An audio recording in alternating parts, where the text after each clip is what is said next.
Yo, yo, yo, yo, yo. What's up, what's up, what's up? Give up the rock. And hello to my fellow revolutionaries. You know who you are. And welcome to today's live stream. It is Tuesday, the 13th of January. And we're almost halfway through the first month of the year. Isn't that just a little bit scary? But yeah, here we are. We had a crazy stream yesterday, might I say. Covered some crazy territory from Minneapolis to Iran, and then to some crazy events that were unfolding in LA, and just some general kind of internet slop. And today we're back on it again, discovering some more interesting things. Ninja Nurse is in the house. Give up your CH. That spells Christy with a K. That one's getting under your skin there. I can see that. I think it's going to be a running joke on the stream now. That's Christy with a K and with just an I on the end too. She's very progressive, eh? Very trendy. Ye old Christy Gnome, that's the head of the Department of Homeland Security, our Secretary of Homeland Security herself, out there perpetuating the story and the government line, the party line about domestic terrorism in Minneapolis. We'll get onto that a bit later if you're wondering what we're talking about here. So hello to you, Ninja Nurse. If you're also watching this, say hi in the chat so I know who we are today, who I've got with me today. So don't be scared. I don't bite hard, but say hi. And yeah, today we're going to be covering more developments with the whole Iran situation, because obviously, if you weren't aware, this is a global issue, and it's definitely not a private matter for the sovereign people of Iran to figure out their own internal affairs and their own politics. No, you would be mistaken in thinking that. It's actually the problem of the entire world, and that's why the whole world is obsessing over this at the moment. That is why we are listening to delusional leaders like Trump in the US, who thinks it is his business to decide what goes on in Iran, and if they don't play by some unwritten rule book in terms of a government's engagement with its own citizens, i.e., Trump has threatened that he will strike or he will deal some type of blow to the Iranian state if they, I don't know, unleash the fury on their own citizens. Because the American government or the Trump administration definitely wouldn't do that. They wouldn't go around using law enforcement to kill citizens. No, no, no, no, no. It's only if the Iranian government did something like that would it justify America as the world police to come in and unilaterally strike them for, undertaking their own internal affairs, really. So we're going to be looking at Iran a little bit closer and getting to the bottom of what's going on there. Ninja knows she'll be dyeing her hair blue and calling herself polyamorous next. Yeah, because she's just so progressive, right? Christy Gnome, Christy with a K, ends with an I. So progressive, so progressive. So yeah, we're going to be covering Iran, and we're also going to be going over developments in relation to the unfolding situation in Minneapolis. Let's be serious here. This is actually, blown up into a much larger affair than just the unfortunate events that occurred for Renee Good, the very terminal events that occurred there. This has become part of a much broader picture and a kind of struggle that's going on between the Trump administration and those who believe that they have taken matters too far. Whether or not they're, dirty liberals or Democrat supporters or what have you, there seems to be a sentiment within the population in the US at the moment that the Trump administration is kind of overreaching its remit. It's gone beyond what it was kind of sworn into office to do, and people are concerned about what they're seeing. And so this situation is unfolding. We're going to catch up on what's happened. So Minneapolis, the city of Minneapolis, has is planning to sue Trump. So there's lawfare coming, which is exciting as always. But we'll get into that, and then we're going to be looking at developments in Greenland. Like this situation is unfolding incredibly, or developing, at a faster rate than I thought was possible. To be honest, I really thought that Greenland would be a side issue for a long time. Kind of swept under the rug, actually. But no, there seems to be a lot of developments going on there and a lot of speculation as to what it would look like if the US was um, kind of bold enough to actually make good on its threats and attack another NATO ally. And there's a lot of people speculating on what that would look like, while you have America's adversaries, as they keep on being named, but not really named at all. But let's just use the A word.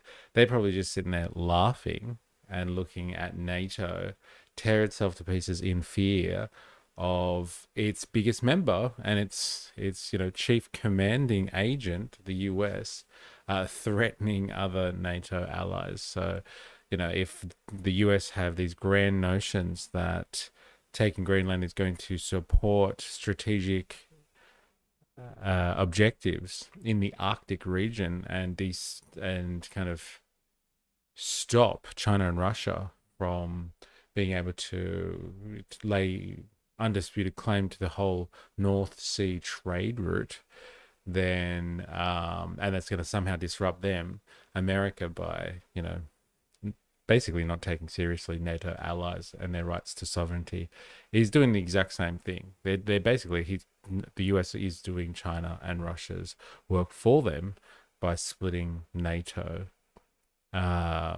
into absolute, like, in half, and then spreading a bit of chaos in that situation. So we're going to look at Greenland and see how that's all developing. Gnome is with a K. Christy Gnome. I hope her middle name doesn't start with a K. Holy shit. Could you imagine if it did? Hey? Christy Gnome. Actually, what's her middle name? Can we actually look at that then? Fuck, that would be hilarious. Why haven't people made jokes like this already? You gotta spread this material out. Ninja Nurse. Seriously. Oh my god, she comes up so fast.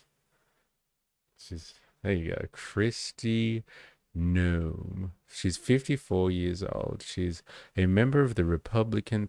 Christy Lynn Arnold Noom is her name. Arnold? What's going on there?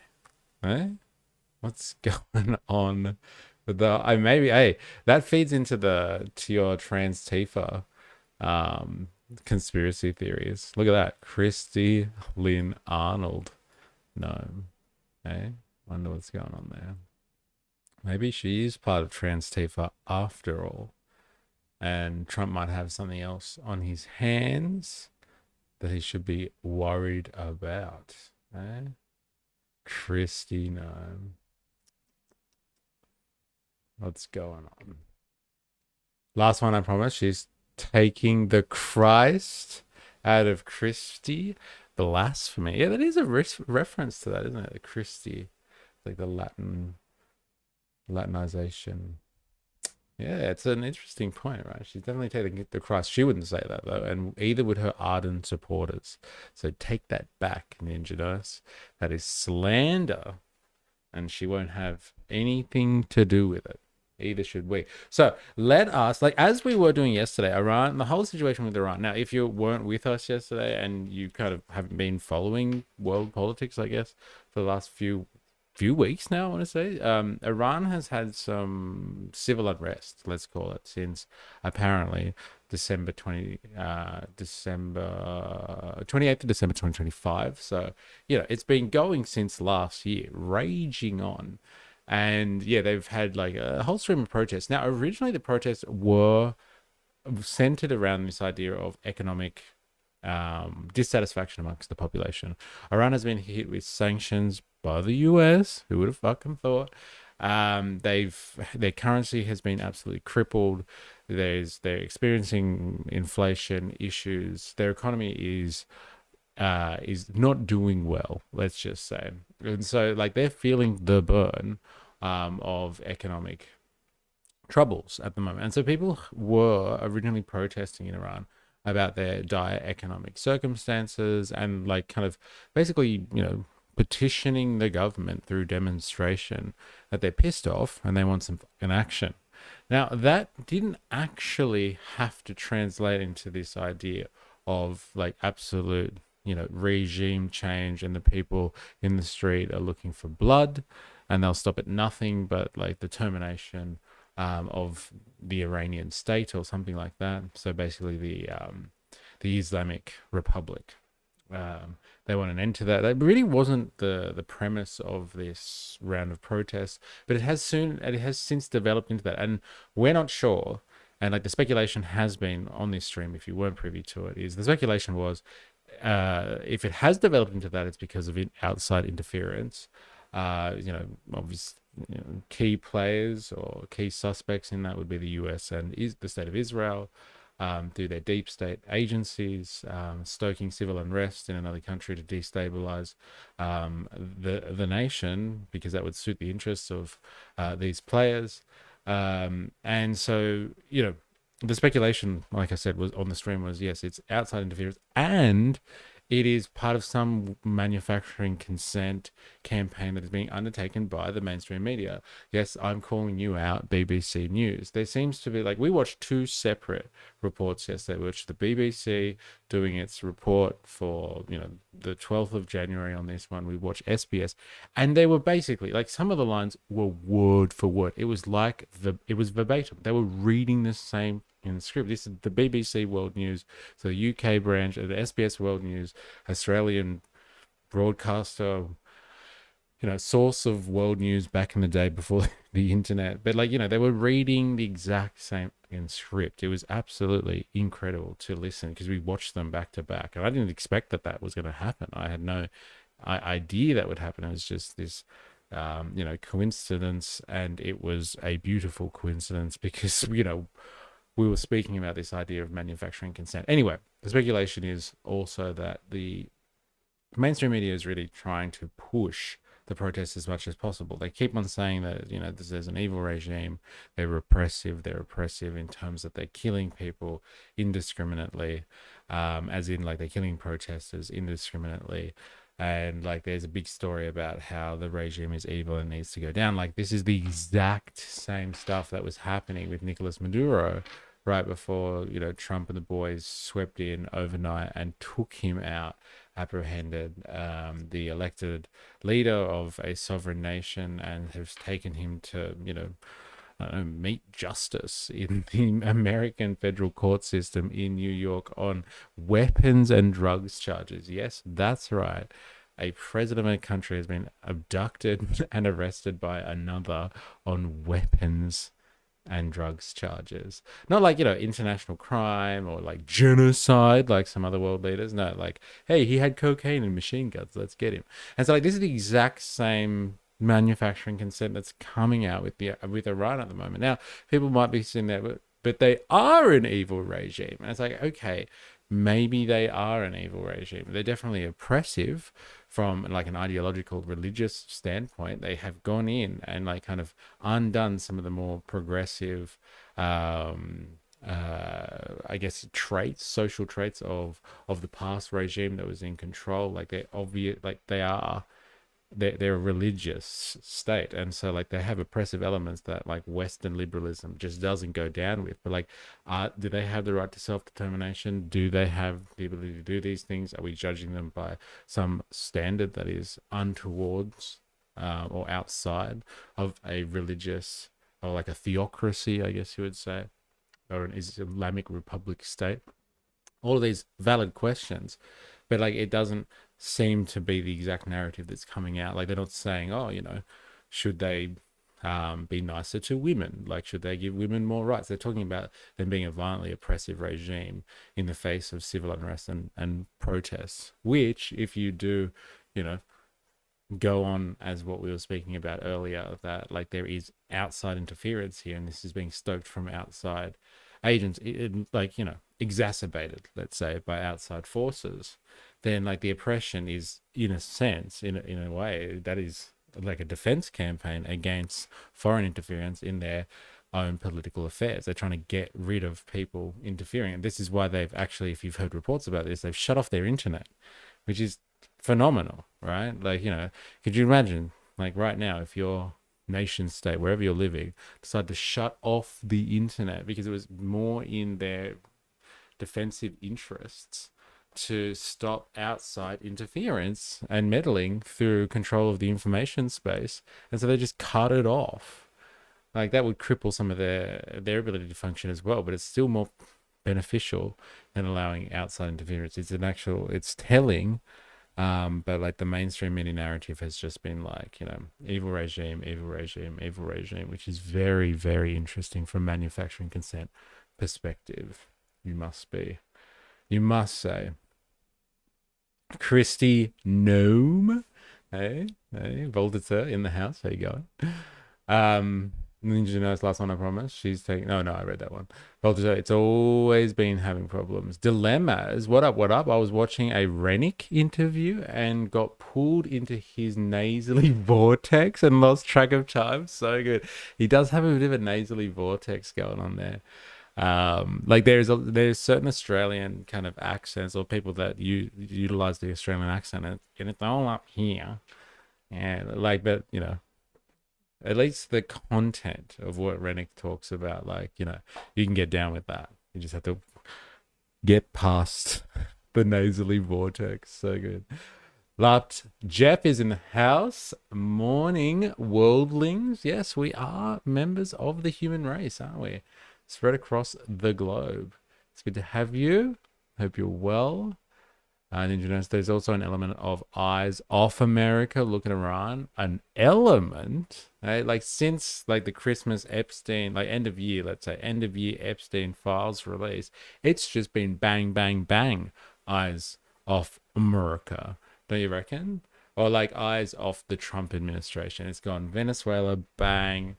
Renee Good, bang, and now Iran, bang. And like Iran's been simmering for ages. This is what I was trying to say yesterday. Like this has been going on for 2 weeks, and people have been like, oh, isn't it unfortunate? Oh, I hope the Iranian government is being nice to the protesters. And then like yesterday, it was just like, bang, this is serious. Oh my God, they're killing people like this. Like, it's gone from, 2 to 10, like in like 24 hours. And so like this is kind of how the mainstream media does things. This is how you manufacture consent. Although most countries have a violent and corrupt political party in charge, the media just puts focus towards the ones that our political parties want to exploit. That's actually a really fair point. Like, how you constantly hear people using justifications like, this person is corrupt, or this person is a bad agent or a bad player and stuff. It's like, have you not seen politics? Like, there's a lot of that goes around in every political scene. So yeah, why not? Ravy baby. I hope I'm pronouncing that right. Let me know. Ravy baby. I'm gonna go with that. Morning. Welcome to the stream.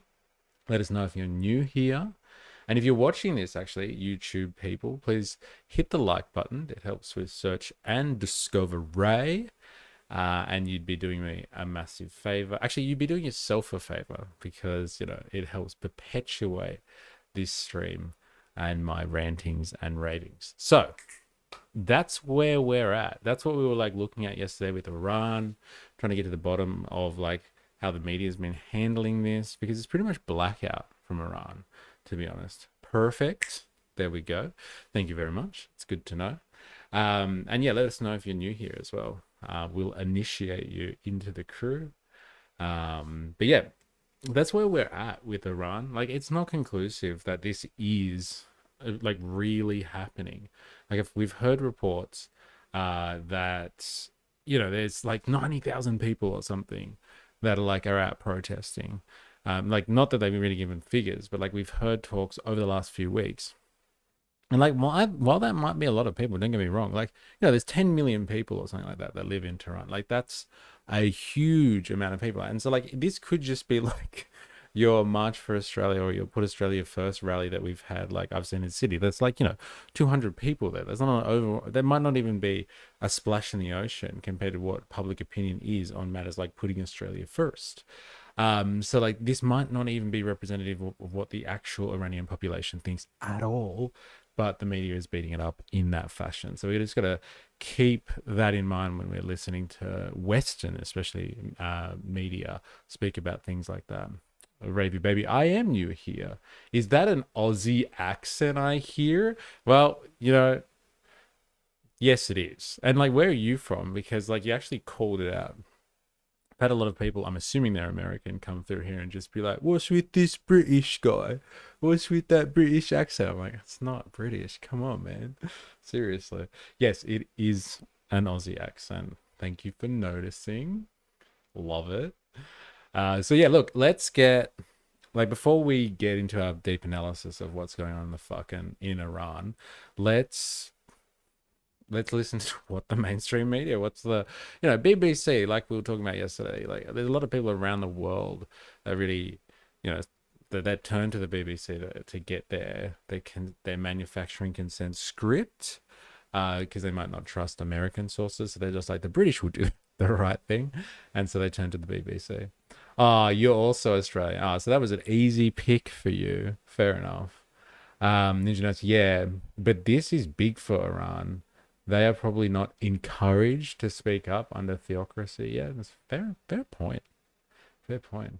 It's a Western Sydney accent, fully, bro. It is actually, and you can hear when I dip into Western Sydney. I think there are variations in the Australian accent. Like we've spoken about this before.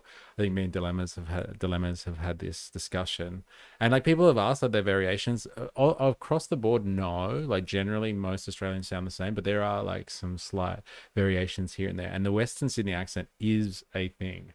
It is a fucking thing. And I think that's fully influenced. There I said it. It's fully influenced by by Lebs. Like they changed the culture in Western Sydney a long time ago, and it's interesting how everyone applies it. Voltaire, extreme violence happens if in Africa all the time. Western media only focus on the Middle East because that's where the capital is actually in threat of moving towards Western adversaries. I was wondering where you were going with that. Where in Africa those parties that use force are ensuring those resources are heading our way. That's very interesting. And like I would like to go a step further. I think that's where also in the Middle East, there's been a lot of capital investment. So you got to protect your capital investments as well. But like Africa's kind of like, it's still that place where everyone's like, oh man, like there's a lot of stuff, there's a lot of money to be made. We've got to spend a lot of money there too. That's why you have China going over there, because China's been kind of, cut out by the West, by America specifically. And so it goes to Africa and it's like, well, fuck, we've got to invest somewhere. And like, maybe I can start to vitalize, to bring it into the industrial age so it can be exploited for capitalistic purposes.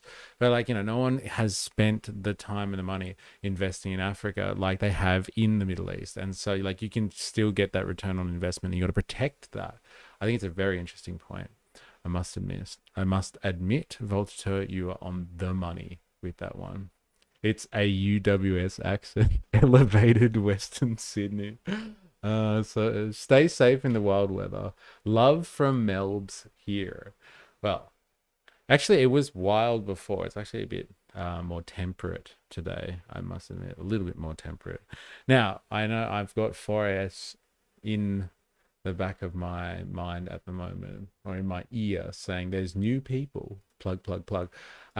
If you are new here, and I know I've got one of you, come and join us on Discord. This is where we spread our propaganda. We actually had a few new people coming through yesterday, which was nice. Asher plays. You can see Asher down there on the bottom of the stream chat. Go and join our Discord. Come join our community. And like, this is where we throw our propaganda around and we learn about what people are hearing about, reading about, or just throwing memes to the wind so we can all have a laugh.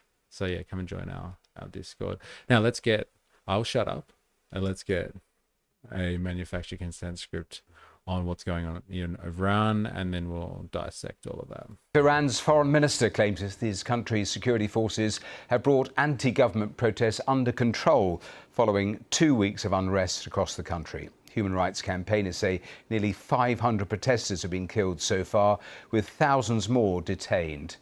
There's evidence of bodies being piled up at morgues. President Trump says the United States is considering what he calls very strong options on intervening in the crisis. Very strong? So good. What the fuck does that mean? No, just say it how it is, Trump. You're to unilaterally strike another country. Like, no negotiation. If you see fit, you're just going to fucking attack somebody else and their sovereignty. Iran says it is prepared for war if the United States intervenes. Our World News correspondent, Joe Inwood, has the latest. I think that is an important point that everyone should remember as well. Like, this is how you fight off against a world power like the US. Is like you actually have to fight fire with fire. Iran wouldn't be doing itself any favors. It's just like, it's okay, we're here to negotiate. Like, that's exactly what Nicolas Maduro's playbook was when it came to Venezuela and like the recent situation. America had a blockade on it, and it was like a matter of time before I thought they were going to strike, but they just went in there and took him. But like Venezuela, or the Maduro playbook was kind of like, look, we're open for negotiation, just leave us alone. We are open to talk. Let's talk. Diplomacy. And like, it didn't get them very far. Well, it has resulted in the fact that Maduro is now under arrest. He probably will never see the light of day again. So much for international law. And like, the country is still being blockaded by the US, and their economy is suffering, and thus the people themselves are significantly suffering as a result of those actions. Now with Iran, like, this is a clever play. Like, if you're going to be dealing with the US and they're going to threaten to strike you like indiscriminately, they could just strike you when they think that you've for some reason cracked down oppressively on protesters too much, then like, you need to threaten them. You need to just be like, look, okay, if you do this, if you strike us, we will strike you back. Iran has the military capability. They're in the region. America has all of these bases, who would have thought, in the region, in the Middle East, within striking distance of Iran and with their capabilities. And so is Israel. And so like, you don't just threaten the Americans, like they've threatened Israel as well. They're like, look, if you strike us, we're going to go after you. The bases, we're going to go after Israel. And like, so the Israelis themselves, they should be concerned about this. And if I was an Israeli citizen, I would be petitioning my government and being like, hello, can you stop fucking poking the bear? Or can you tell the Trump administration to stop poking the bear? Because I don't want to be, I don't want to die. And like, we have seen last year, like Iranian strikes on Israel, or strikes into Israel anyway, whether they're directly from Iran or not. But like, Iranian strikes have been successful. They have killed Israelis before. So like, this is the way. It's unfortunately, this is the world we live in. And, that's how you deter them from making a strike. Is you're like, if you do this, there will be retaliation. It's the same system that has held together certain world powers, let's say, since World War II. Once the Americans developed the nuclear warhead or nuclear weaponry, let's say, like everywhere, it was a race and a scramble to get it. And that was the thing that saved your bacon. The Chinese developed it as soon as they could after the Communist Revolution. Like, that was like one of their main priorities. Everybody left them alone. The North Koreans, quite the nuclear arsenal. Everybody left them alone. Pakistan, next to India and in its own context, has some nuclear weaponry. Everybody's left them alone. It is a deterrence factor. And Iran, who was, arguably, depending on who you speak to, working on their own nuclear technology, whether they were developing nuclear weaponry, who knows? If they had them, I don't know if we'd be having this conversation right now about Trump going in and striking Iran. If they had their own nuclear weapons, we'd be having a different conversation right now. Faced with its biggest challenge in years, it was not always clear how the Iranian regime would respond to these protests. The bodies in this makeshift morgue leave little room for doubt. They have used extreme violence on the protesters. The death toll is impossible to calculate, but the BBC has counted at I don't least know why they 100. didn't like, unless there's body parts and stuff. Why are they just blurring this out? It's just like, oh my god, look at all this stuff that's happened, but don't look at it at the same time. Like, you can't see. Just take our word for it. This is happening, man. They have high expectations of the Iron Dome, despite it being overwhelmed previously. See, it has been overwhelmed. And I think there's going to be a Trump Dome too. Isn't that right? Didn't we hear that last year or something? Like, Trump's working on the American version of the Iron Dome, the Golden Dome or something like that. And like, it'll probably be more effective once they take fucking Greenland, once they take Canada, baby. And like, I guess parts of Central America. They would need to take the whole thing. But yeah, definitely Canada, 51st state. Watch out, Canada. Fucking A. They're coming to get ya. 180 bodies in this one location. Tehran is horrifying. More than 2,000 people killed. Forget every figure the Islamic Republic has released. We are facing an entirely new scale. Getting testimony from the people who are taking part in these protests is difficult and dangerous. But people have spoken to the BBC's Persian service. We are protecting their identities for fear of regime reprisals. It's like a war zone. Did you hear that? Now, like, you know, take it with a grain of salt. Take it as you will. You can take it on face value. But what they just said there was, here's a bunch of people that are giving their testimony, but we're not going to give them we're not going to give you their identity or just replay what they're saying. We'll say it for you. So again, it's another, we're the BBC, take our word for it. This is what people are saying, but we're not going to get them to tell you what's going on there. We'll tell you. Just trust me, bro. I got this one. Ninja knows sometimes it's a strategy to exaggerate what they are broadcasting. By blurring the image, your imagination fills in the blanks and often makes it worse than it actually is. It's a subtle way of being a victim in your own anxiety. Yeah, what are they covering up? Oh my God, like, it must be horrible.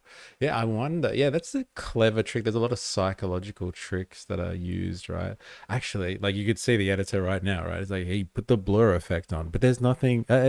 Put the blur effect on. Trust me. People's curiosity will get the better of them. The streets are full of blood. They're taking away bodies in trucks. Everyone is frightened tonight. These people don't look that frightened, can I just say? Like, they're just like, it's a war zone, it's a massacre. Like, have you seen countries where there is government repression and massacre? Like, the streets do look like a war zone. Remember, we were looking at the footage from Nepal last year, and like, the police officers were shooting people in cold blood in the street, young people. Like, these people weren't standing around fires singing songs and stuff like that. They were like, it was a war zone. People were running around, buildings were on fire. Yeah, complete fucking chaos. This seems a little bit different. I know they're just showing select footage here, but like, come on, man. They're carrying out a massacre here. It's officially a massacre. So, what response from the man who promised to attack the regime if protesters were killed? There seem to be some people killed that aren't supposed to be killed. These are violent, if you call them leaders, I don't know if they're leaders or just they rule through violence. But we're looking at it very seriously. The military is looking at it. And we're looking at some very strong options. We'll make a determination. Exactly what those strong options are is not yet clear, but Iran's leadership has said it will defend itself. I've noticed that once upon a time they would blur images on television, and then the newsreader would direct people to the website to see the full video. That very rarely happens anymore. Interesting. I saw, it's interesting because the BBC is blurring this, but like, I was looking at something else from France 24, the English France news channel, I guess you would say. And they showed this same footage, by the look of it, unblurred. So that's a really interesting theory there, because the French are just like, show it, who cares? But like, the BBC, it's all hush hush and manufacture, or like, whip up that curiosity there. What's behind the blur? You asked whether a preemptive operation is on our agenda. It is not.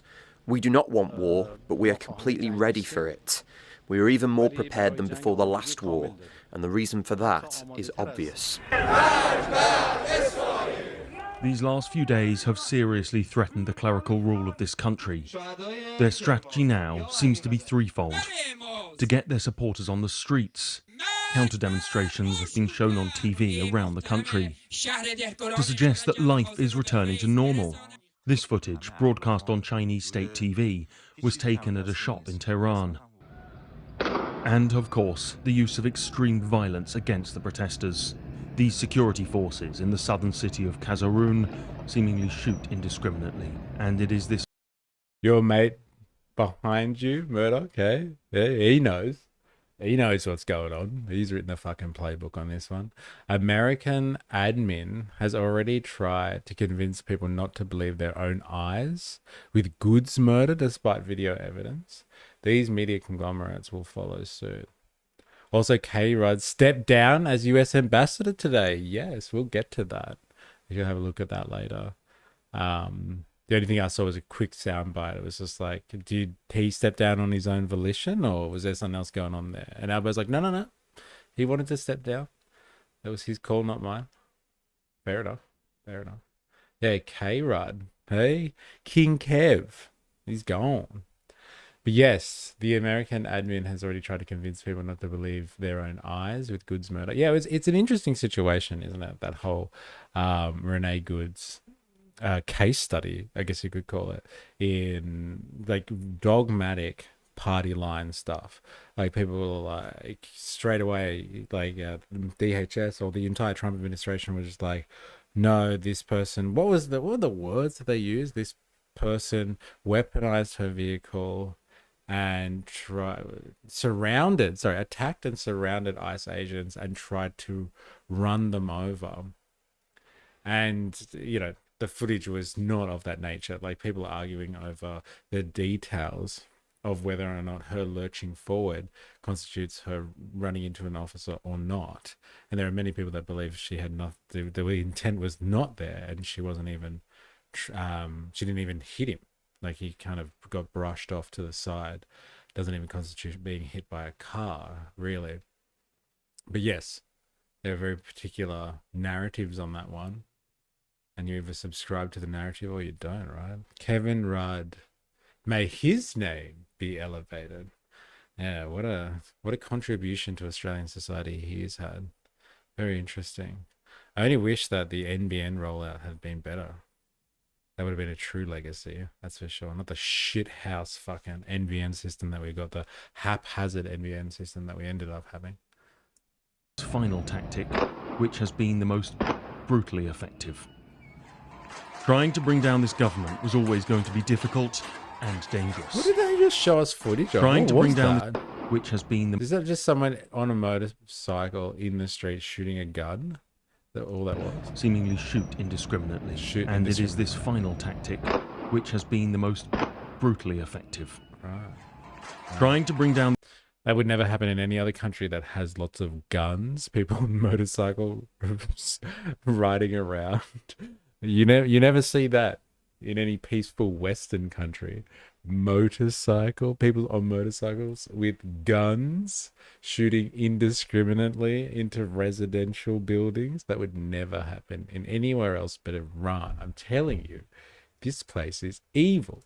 This government was always going to be difficult and dangerous. But the youth of Iran have shown they want change and are willing to make huge sacrifices to achieve it. Joe Inwood, BBC News. Well, let's speak live to Alex Vatanka, who's Senior Fellow at the Middle East Institute. Thank you for being with us. We've seen protests look like definitive uprisings before. Is this different, do you think? Matthew, great to be with you. Look, I think it is different in a couple of reasons. Number one is I cannot remember Iranian society being this hopeless. I mean, it's not just the sanctions. Obviously, there are a huge burden on ordinary Iranians, and they've been going on for decades. There's not just the sanctions, but obviously they're fucking huge. They're monumental. You being cut off from the world economy. We do live in a capitalistic economy for the entirety of the human race across the globe, and cutting people off from the world market. Like, capitalism is a world system now. It's not just like, hey, you do capitalism in your little country and don't worry about it. You produce everything that your country needs to survive. No, we all rely on the world system now, whether we want to admit it or not. The economy is global. And so, like, he's just like, look, this is more than sanctions, even though they are a huge factor. Don't look at that. Look over here. Look over here. Look at the hand. Look at the hand. Don't look at this hand. Don't look at this hand.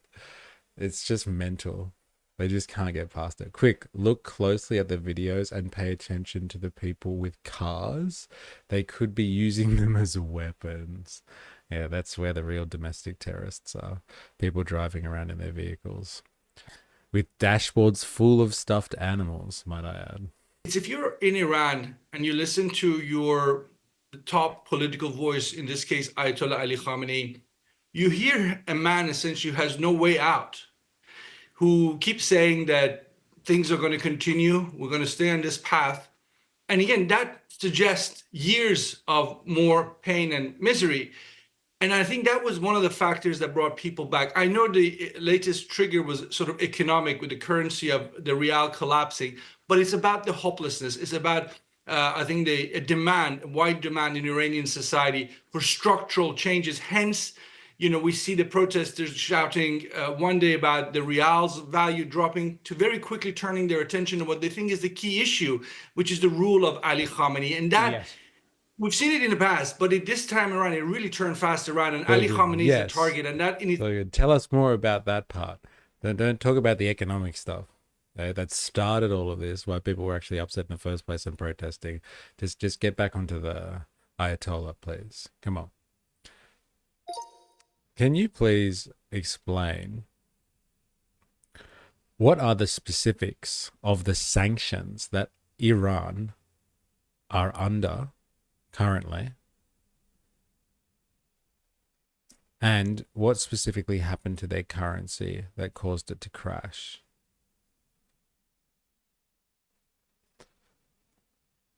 Like, I feel like we get so much more about just like evil repressive regime as opposed to the actual economic cause of this. Talk about class war stuff. Like, this is it. The class war or the culture war. People are upset about the economy not serving their interests, and now it's turned into a culture war. What sanctions Iran is under now? A U.S. maximum pressure and nuclear-related sanctions. The United States maintains extensive economic sanctions targeting Iran's oil, banking, and financial sectors, reinstated fully after withdrawing from the 2015 nuclear deal in 2018 and intensified under the maximum pressure strategy. These restrict Iran's ability to sell oil, access global banking systems, and transact in foreign currencies. Sanctions include targeted asset freezes and bans on transactions with Iranian entities, especially linked to the Revolutionary Guard Corps and weapons programs. Renewed UN international sanctions. After the collapse of the nuclear deals arrangement, the United Nations sanctions were reinstated in late 2025, including arms embargoes and financial restrictions that have been lifted under the GCPOA-linked relief. The European Union still enforces sanctions related to human rights abuses and Iran's regional military involvement. Secondary sanctions pressure. Countries and companies worldwide face secondary sanctions risk if they facilitate oil sales or financial transactions with Iran, making many foreign banks, insurers, and trade partners reluctant to work with Iranian counterparts. Efforts to evade sanctions. Iran, especially the IRGC, has increasingly turned to cryptocurrency and informal routes to move money internationally to sidestep sanctions. Why Iran's currency has crashed. Collapse in oil revenue. Oil exports are Iran's economic backbone, but sanctions sharply reduce legal oil sales and foreign currency income. Limited access to global markets limit dollars coming into the country, a key reason for the real losses, loses value. Shortage of foreign exchange because of sanctions cutting dollar and euro inflows, there's a scarcity of hard currency supply inside Iran. Importers and ordinary savers compete in unofficial markets for foreign currency, pushing the real down. Inflation in Iran has soared 40 to 45% or higher in 2025. That's fucking mental. That's absolutely mental. Could you imagine that? My God. Yeah, it doesn't count because Sharia law in Australian schools. What is one nation's foreign policy on what's going on in Iran? Yeah, it's a good point actually.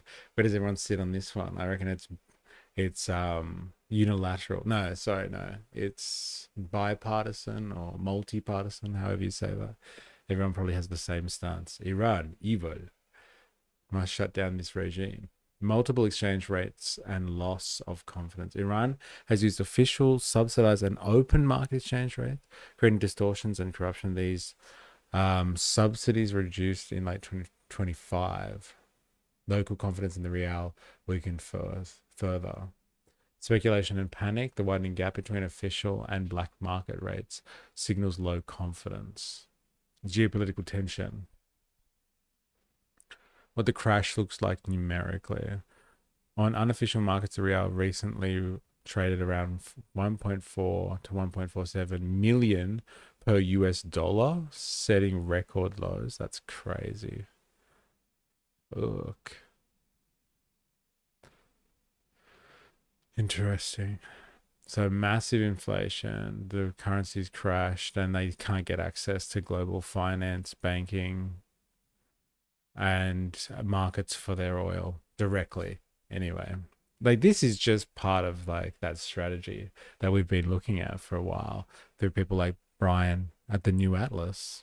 This is just part of crippling anyone who is associated with America's adversaries, which is, Russia and China. Like, who are the two players out there that really stand in contention with the United States kind of hegemony over the world and the human race at the moment? Like, the real players are China and Russia, and like who are affiliated with places like Iran and Venezuela? China and Russia. Who stand to benefit from these people existing in some type of broader resistance to US hegemony? Who's involved with organizations like BRICS and talking about some type of alternative and bringing in a multipolar world? Is it really just about human rights abuses? Is it? Like, ask yourself the question: are the sanctions for human rights abuses and really about nuclear deals gone wrong? When you have, someone like Trump who's talking about wanting to test nuclear weapons again and ramping up America's nuclear arsenal, when you have the United States literally involved in human rights abuses within their own domestic territory and abroad. Is it really about those things? Or the sanctions about something else? Crippling the friends and associates of their key adversaries. I keep using, if you're wondering why I keep using the A word, adversaries, because we spent a lot of time at the end of last year looking at the National Security Strategy for 2025, which is a document written by the Trump administration. The executive summary was written by Trump, or at least written in his language and signed off by him. And it talks about what America's strategic interests are militarily in the foreseeable future. And they kept on saying that they need to protect themselves from their adversaries, but they never listed once China or Russia. But all the theaters they're talking about are theaters of containment of China in the Indo-Pacific and theaters of containment of Russia in Europe. They're talking about, making sure that any adversaries in Europe are contained. Who the fuck are the adversaries in Europe? They're a member of NATO. Everybody's on their side. Even the Turkish. They're completely, who's completely surrounded by NATO? Who's the adversary there? So that's why I keep using the A word, if you're wondering. Itself makes it special. And in the coming days, what will be crucial? Will it be the capacity to stay on the streets, or what Donald Trump decides to do? In terms of capacity, Matthew, Iran, as we just heard in the segment, has dealt with rounds of protesters going back to the early 1990s. But what they have done in the past is they usually contain the situation after a few days, in some cases weeks.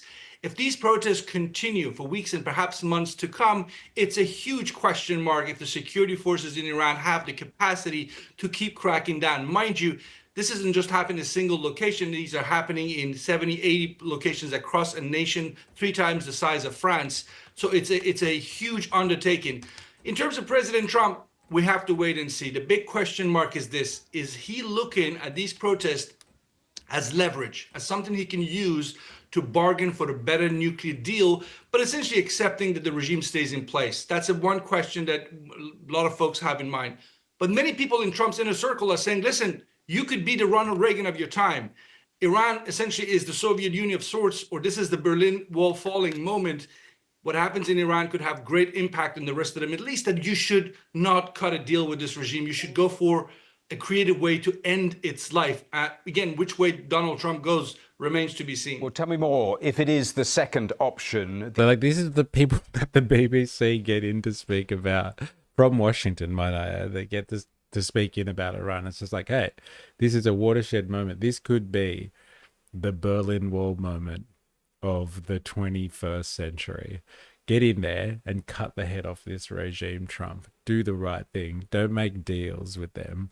Let's get rid of them. Like, there's no misconstruing those words. This guy doesn't give a fuck about the Iranian government at the moment or their legitimacy. They just need to be finished off, man. Get them out of the way.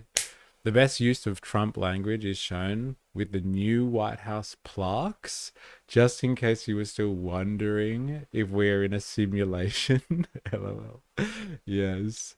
And like, are you talking about the plaques that they have where they have like other presidents and stuff like that? And like, he's written stuff about like Biden on those plaques. And there's one about him from his first term. And like, it described that he was impeached twice, and apparently he's removed references to him being impeached and stuff. So good. Sleepy Joe Biden. That's the Trumpian era. It's interesting. The implications for the wider region if this Islamic Republic falls. Look, if the Islamic Republic falls... Yeah, those ones. LOL. Yeah, I know. He's funny. Oh, man. Let's have a look, actually.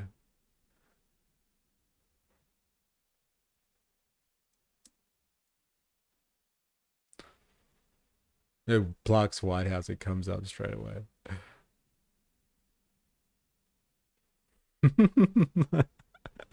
Yeah, so there's like a room in the White House. I don't know if people have heard about this, but there are plaques under the like presidents and stuff like that, and like you can you can read about former presidents. I don't know if you can see this. It's fucking hilarious.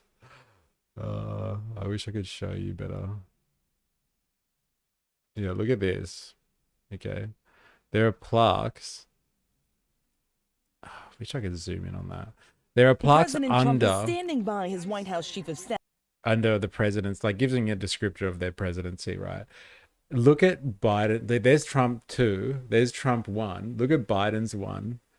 Biden's 1 is the auto pen signature that Trump has been criticizing him for. It doesn't even have a picture of Biden there anymore. It just has his auto pen signature. So there was this big drama that Biden was just using like auto pen, like you have in, I don't know, PDF or something. You can use your electronic signature basically to do your, I don't know, your signing and your paperwork. So like Biden, like Trump loves a good signature, right? He loves putting his signature and stuff. But like Biden was just like using the electronic signature for everything. So Trump was giving him heat for that. And then also exploring ways that he could basically get rid of any executive orders or things that had come out of the White House from Sleepy Joe Biden.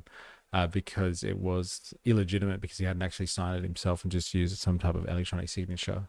And so like he's not only done like stuff like that, this is so Trump. It's like he's removed the picture of Joe Biden, replaced him with an electronic signature. But like, you know, he's even replaced like the wording of what's under the plaques. Like for a lot of American history, he's basically rewriting American history under these plaques, which is pretty crazy if you think about it. But like so Trump, right? So Trump. You just can't help but laugh every time you try to tell someone it's so ridiculous. It is. And that's why he's, you know, for someone like me, someone who makes content and like, you know, has to talk about something, like he's just non-stop, right? The amount of material that guy gives out. Yeah, it's incredible. Can we appreciate that this is the new benchmark for pettiness? But what a fucking hilarious benchmark for pettiness. It's just like removing Joe Biden's actual presidential picture with his electronic signature. It's, oh man. It's fucking hilarious. But it's so petty. It's so petty. But like you could be petty and just like, and really not funny, like just really, really lame, I guess you would say. But that is fucking hilarious. Replacing a president with an auto signature. So good. Let's go back. Islamism as we know it, militant Islamism, was essentially born in 1979 with the Islamic Republic, with people like Ali Khamenei coming to power. Today, they have no legitimacy left in Iran. And you could say they're weak and they've lost their way in the region. And the fall of the regime would be essentially be the end of this political Islamist experiment over the last Yeah, why have they lost their influence in the region? Because systematically, Israel and the U.S. and all the Western allies, they're all fucking implicated on it. They've systematically gone through and destroyed all of Iran's connections in the region because they were a force that couldn't be tamed for the West's interests and capital investment purposes. No danger to the flow of oils. The Saudis came to the table eventually. Qataris, UAE, everyone was playing ball. But Iran, there, hey, back in terrorists, use the right terminology, in the area, people looking to liberate themselves from outside forces. That's why they're, what did he say? They're no longer a force in the region. They're not even influential because anyone they were linked to has been systematically terminated. Just like that. Jag in the house, comrades. How you going? Good to have you. Trump wears his pettiness like a badge of honor. Yeah. He definitely uses it, doesn't he? He doesn't let it go to waste, that's for sure. He wasn't just going to change those plaques in the White House and not let everyone know about it. No, definitely not. But like, come on, that is hilarious though. Replacing Biden with an auto signature. Fucking hell. So much material. Half a century. So I have no doubt it will have ramifications and be echoing around, just not in the Middle East, but perhaps even. So like, this is like the long and the short of the BBC. Like, tell me if you think I'm interpreting this too harshly. But like basically that BBC summation of what's happening in Iran so far is just like, oh, there's been protests and they did start about economic issues, but they moved very quickly to, you know, basically removing this regime. It's an evil regime anyway. It has no legitimacy if you think about it. Let's get rid of the regime. And they had somebody finish off that thing talking about how illegitimate the current regime is and how it needs to go down, and like the Americans or Trump shouldn't be doing a deal with them, and they'd be fully justified in taking them out. Not only do their people want it, but it seems the rest of the world want it. So can we just do this, please? Can we stop talking about this and just like take out this regime? That's the objective news for you as it is told by the BBC. And that is what we're manufacturing consent for, ladies and gentlemen. Maybe there will be a strike soon. Then, if the media is working this hard, like double time, it's working. to get everyone kind of, what's the word, desensitized, I guess you would say, to normalize violence against Iran. It's just a matter of time, I guess. They're doing a better job than they did with Venezuela. Like Venezuela, they kept talking about like the drug boats and stuff, but people were questioning them striking boats indiscriminately in the Caribbean Sea. And like now, everyone's calling for it. That was not objective analysis from the BBC there, can I just say? Not at all. Billy Joe 1148. Well, the CIA color revolution flopped. Fair enough. It did, I guess you would have to say, right? And they're trying. They're trying to get another color revolution going. They really are. You know, like what did that guy say? Oh, you know, this protest could go for weeks, it could go for months.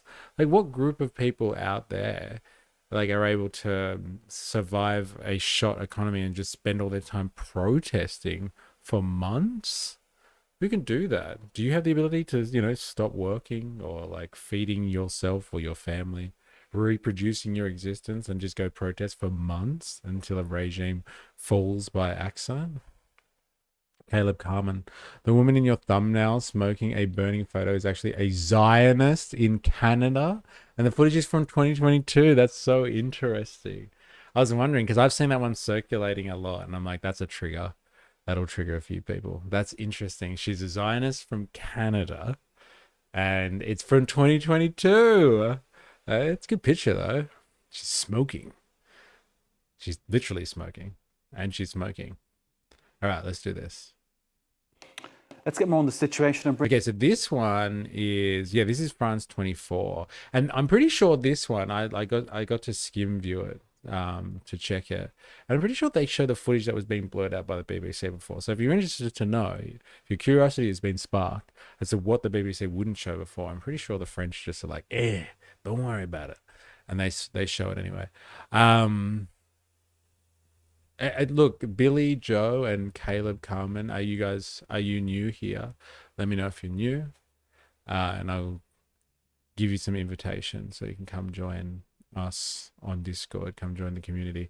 If you are new here, though, for anyone, one, if you're on YouTube, hit the like button, and two, subscribe for more, follow for more as well, please. It helps with the algorithm. Bring in Trita Parsi, who's Executive Vice President of the Quincy Institute. Thanks for being with us, sir. It's always a pleasure to have you with us here on France 24. I'm wondering whether you can give us any clearer picture of what is happening in Iran right now. So the situation, of course, is still very fluid. So whatever the situation has been in the last 2-3 days may not be an indication of what it will be in the next 3 days. But we have seen... Good to have you. Welcome back. A slowdown of the protests, smaller crowds. This is probably due to the very, very brutal and violent crackdown by the government. Do you remember when Asher was here yesterday and Asher kept talking about, I'm pretty sure it was Asher, kept talking about how Iran, or that part of the world, I guess you would say, became Muslim in the year 648. It's interesting how their number is now. The death toll coming out of Iran from official numbers that are not from Iran, but from the rest of the world, is at 648. Well, you see, what happened was... And as you mentioned, a very large number of deaths. The 600 number probably is quite an underestimation. But it's also because they're just bags. Like, this is what the BBC wouldn't show, right? Other factors potentially. One is the fact that you also have an element within the protesters that have also used very, very severe violence in the last couple of days, including the killing of numerous police officers. And this tends to repel other protesters, peaceful protesters who don't want to see protests of that kind. And then there's, of course, the... So, like, can we just, like, I don't know why we're not getting this one from the BBC. Maybe I've answered my own question already, but hello. This guy is talking about the fact that there are violent protesters out there that are killing people. They're causing destruction. They're killing people. It's not just the government forces that are doing this. There's violent protesters out there, and it's causing other protesters to question whether or not they should be out demonstrating or not. So it would seem like for some reason, these people are reporting that the violence is going both ways. It seems to be a case of civil unrest, not just government repression. Who are these French people? Why are they reporting this? Eh? Bastards. What's this guy's name? Trita Parsi, Executive Vice President of the Quincy Institute, Washington. It's funny how like all of the people we've seen talk about Iran now for the last 2 days, all of them have been experts and they're all located in the US. All of them. Third factor, which is that protests have a rhythm of their own. They have ups and they have lows.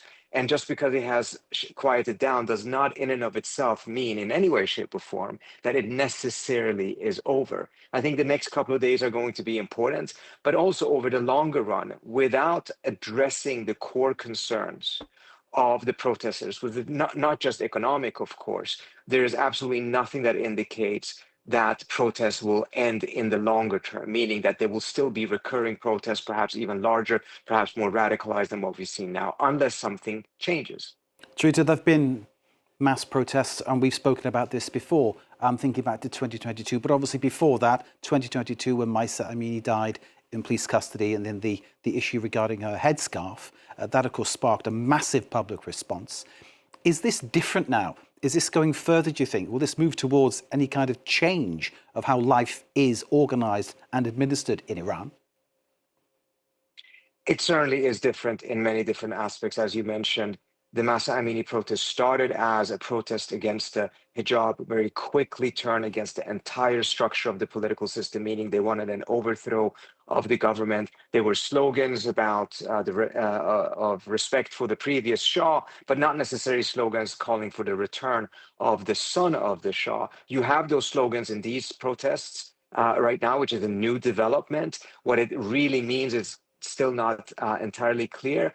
And as the imagery also shows, and this is an important difference, not just between Mahsa Amini protests, but all previous protests, these protests at this point largely take place at night, if not exclusively, at a moment in which it is much more difficult to be able to discern exactly what is happening. Perhaps it provides a degree of greater protection for the protesters, but it also provides a degree of protection for elements within the protesters that may seek violence.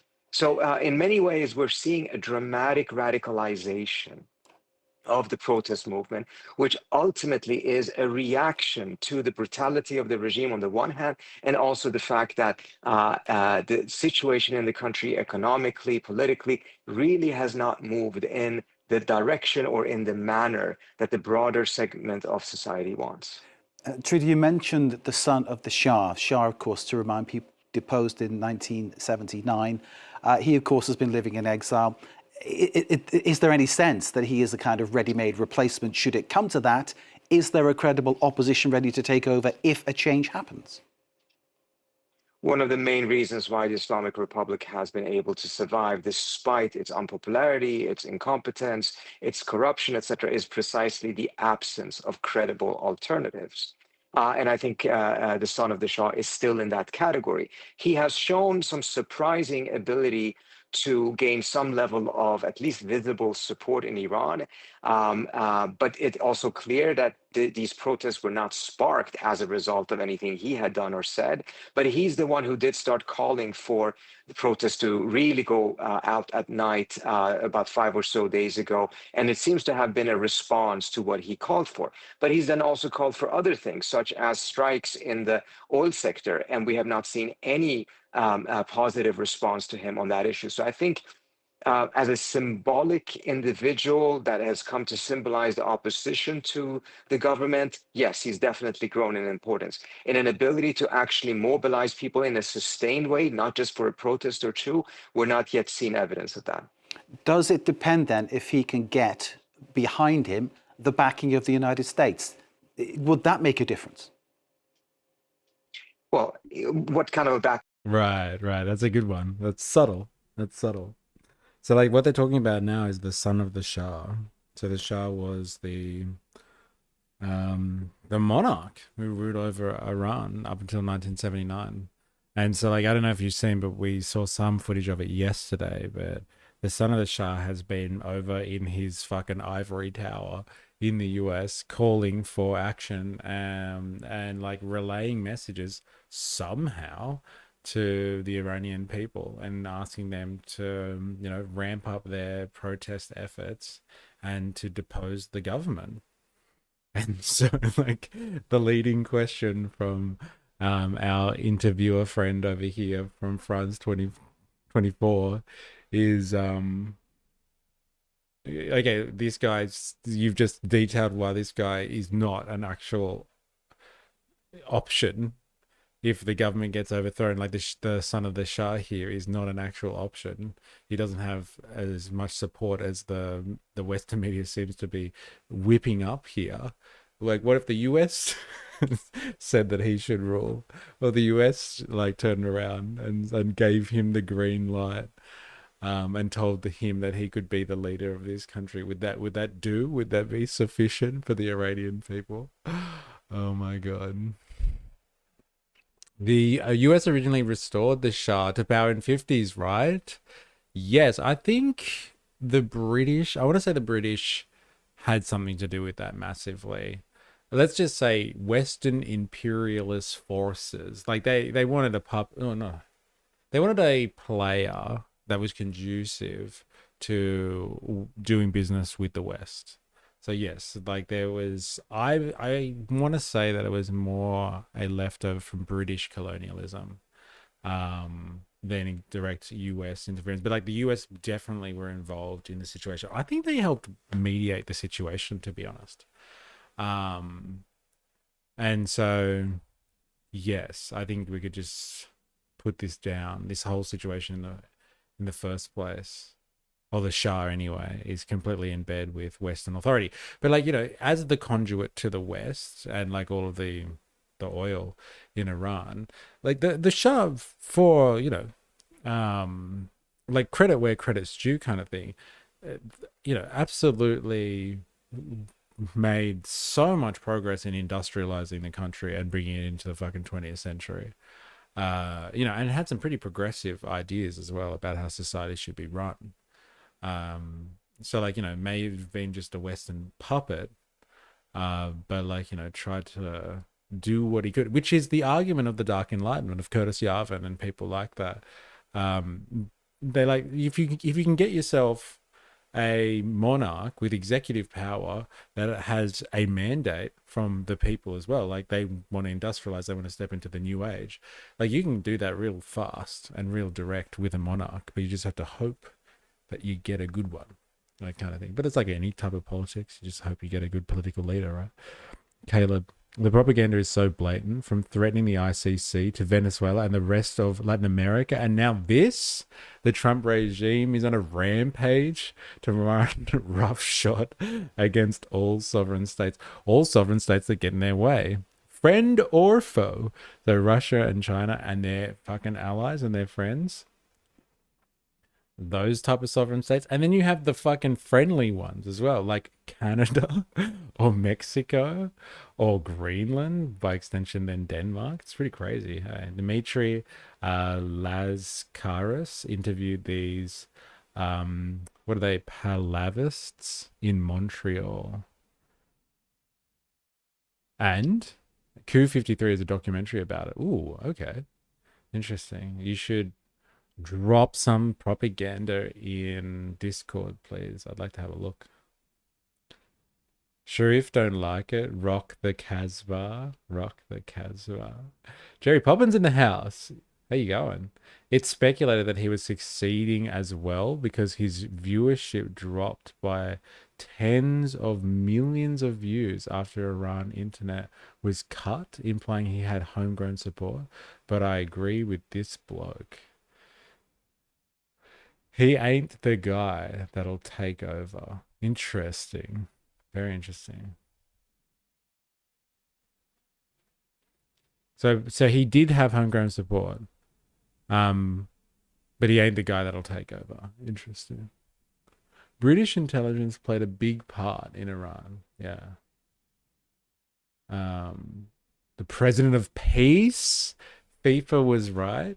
It just depends. Like, you don't get peace sometimes through peace. Like sometimes you get peace through strength.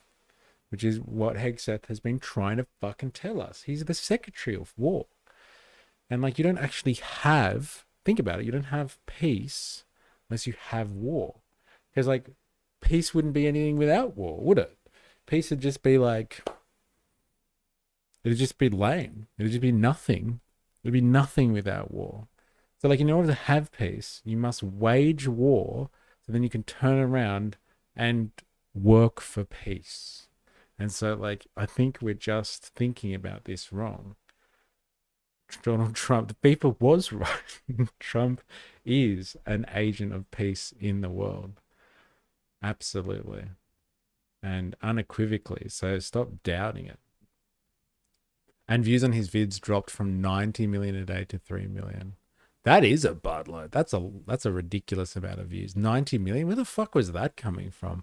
Bot farms? Hey, can I say? Bot farms, that's for sure. Who gets 90 million views on a video? Careful, mystery. Sounds a little woke to me. Just joking.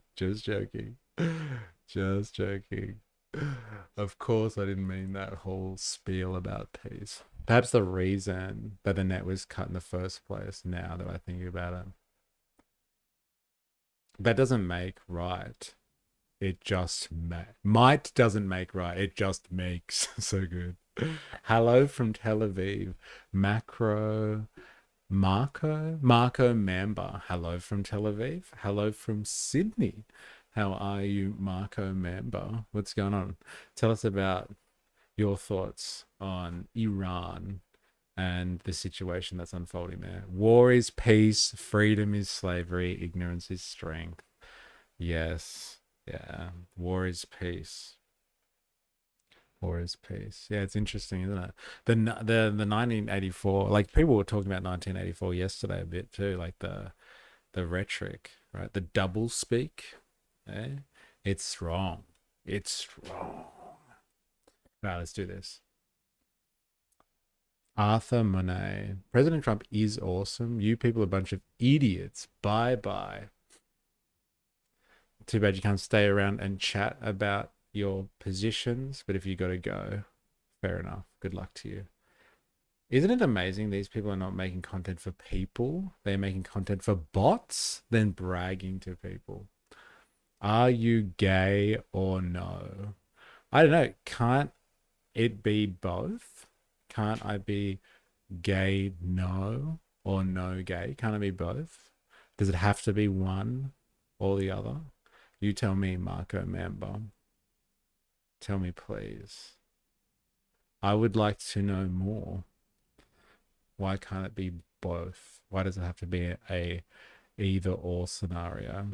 KK online. It's actually hilarious that people think that millions of people would tune in to listen to some rich asshole who came from a monarchy talk shit. Like, I know, right? Like, what the fuck? Like, why would 90 million people a day be tuning into that? Like, that doesn't even make sense. There's not even 90 million people in Iran. Like, who the fuck is tuning into this guy? I liked to hit the butt button. Yeah, E, are you happy? I am rather happy. I am gay. What you gonna do? Wanna fight? I'm UWS here. Marco is very perceptive. Check the pop of Iran. Check the what? The population of Iran. They don't have 90 million people. Get fucked. I feel like we've checked this before.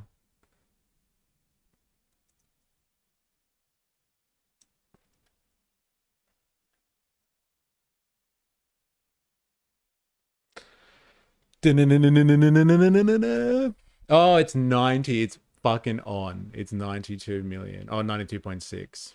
So like you're saying every single person in Iran tunes into that.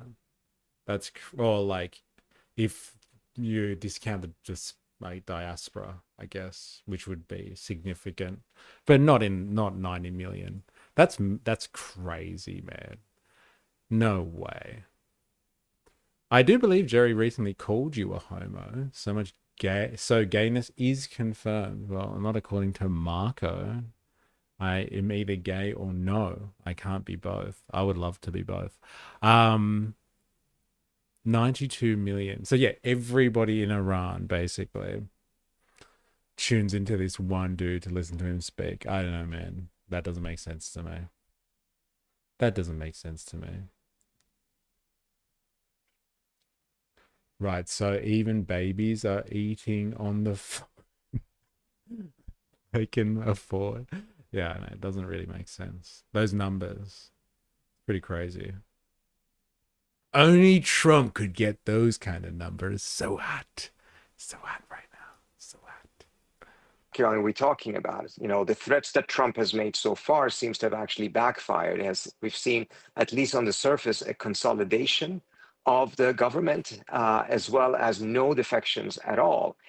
So the idea that the threats in some way somehow would have resulted in the Iranian government backing off is not at all what we're seeing. On the contrary, we're probably seeing the most brutal level of violence that it has used against its own people since the beginning of the revolution. So I very much doubt that U.S. military intervention is going to work out as neatly as I think Trump saw it working out in Venezuela. This is a very different situation. The full backing of the United States is also not necessarily much of a plus in the Middle East in general, but certainly not in Iran. Some of these things have changed a little bit. There's a degree of desperation that is making a lot of people think that, you know, it doesn't matter what comes next. We just want to get rid of the government. That was the I don't know. Ask Jerry Poppins. Jerry Poppins, where are these 90 million views that we used to get? Life would be easy if you're gay. Imagine not having to deal with ladies' bullshit. Yeah, I'm sure that's why most people choose to be gay, is because they don't want to deal with the opposite sex at all. Hey, am I right? Am I right? KK Online, it's crazy because Netflix crashed from people tuning into a non-existent Stranger Things episode, and this guy thinks that 90 million people would instantly crash a streaming server. If the US is so worried about government violence against its own people, then why aren't we deploying troops to stop ICE? It's a fair question. Like, one of the pretexts for sanctions on Iran has been human rights abuses and, like, you know, the oppressive nature of the government, obviously, hence the human rights abuses. But, like, you know, look at the context of what's happening in the US at the moment, like turning armed forces on your own personnel, leading to deaths and, like, serious amounts of arrests and problems in those circumstances. Like, you know, those are potentially human rights abuses. Should the US, this is the question for the stream chat today, let me know, should the US sanction itself? That's the $1 trillion question. Did you notice the real question here is not if Mr. E is gay. Everyone is a little gay. The question is, how gay is Mr. E for the working class? If we're talking about how gay I am for the working class, I am fucking raging. I am a raging gay for the working class. I hope that answers your question. Flaming. Which one's... Maybe flaming's... No, I'm going to say I'm raging. I'm raging gay for the working class. Flaming. Flaming. Oh my God. All the different gradations of being gay for the working class. That's me in a nutshell. We can debate about that for a while, and I'll prove it to you as well. Tell me what you want me to do to prove it, and I'll send you something in Discord. All right, this one's over. Even spaghetti is straight till you get it wet. Oh my God. You've been waiting for a good time to come out with some of these jokes, eh? Dilemmas. All right, should we finish it? It's almost done. Yeah, pride for the working class comrades. The very same type of thinking that also brought a lot of people out in the streets against the Shah in 1979 or 78. The end result of that is probably something that most people now regret. Trita Parsi, Executive Vice President of the Quincy Institute. Thank you for joining us. Interesting. Thank you for taking the time. Regret deposing the Shah. Very interesting. Where's Jerry Poppins gone? You're still here. I would like to know, what platform are we talking about with the Shah getting 90 million views a day? Could you imagine having that power? 90 million views a day. Like, those are music video numbers. It's crazy. Power bottoms for the working class. Not all heroes wear capes. I bet Lady Gaga joined a union before she was famous. Be gay, do crime, join a union. Have you got that tattooed on you somewhere? There's also footage floating online of alleged demonstrators are throwing Molotovs into people's homes, burning mosques, even throwing flammables towards kids in a building. It's interesting because this is the first guy, even though he was like pretty pro-Shah by the end of it, right? This guy from Quincy Institute over here, Trita Parsi, he's the only guy that was like, look, there are protesters that are being violent. Like, this isn't just all the government that is, repressing citizens and just like piling up dead bodies. What was the BBC line that they were using? Like, it's a massacre. People are scared to go into the streets because it's a massacre. Next minute everyone's in the streets. But like, this was the only guy we've heard say so far that's just like, no, the protesters are rather violent, and they're ruining it for other segments of the population who want to protest but are trying to do so peacefully. But like, you don't see any accusations like that. Like, where are you getting these sources from, Caleb? Hey, watch out. Mainstream media is going to come and get you. They're going to come and get you for your misinformation, your disinformation campaign. Are we protesting or are we rioting? South Park. So applicable. So relevant as well. I'm looking for the source. Maybe my YouTube history is extensive as a live. I have not. I would assume it was on X though. Fair enough. Fair enough. All right. Let's have a look here. I'm going to go to Al Jazeera next. I want to see, because like Al Jazeera are an interesting source. They're sourced or they're funded by the Qatari government, and they're definitely in bed with the West. But I feel like they still have some level of authority to talk on Middle Eastern issues, and they provide some form of a slight alternative to the Western narrative, even though they definitely need to align themselves with Western interests, given their strategic position with the West. But like, something better than the BBC, I'm sure. Well, our correspondent Ali Hashim has covered Iran extensively, and he joins us now in the studio. Good to have you here with us, Ali. So first of all, what do protesters want? Are we seeing the demands, the chants evolve as time goes on? Well, it depends who among the protesters, because we cannot really say that all those in the street have a unified request. At the beginning of the protests, it started with protests against economic hardships, against the fall of the currency.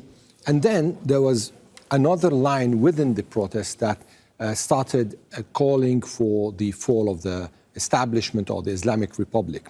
So there are different point of views, and those. Isn't this an interesting opinion? Don't hear this often from the manufacturing consent line that's coming out of the mainstream media, which is like, it's not that simple. If there are people protesting, they're protesting for a variety of reasons, and it's pretty pluralistic. Some people want to follow the regime. Some people want the regime to do better.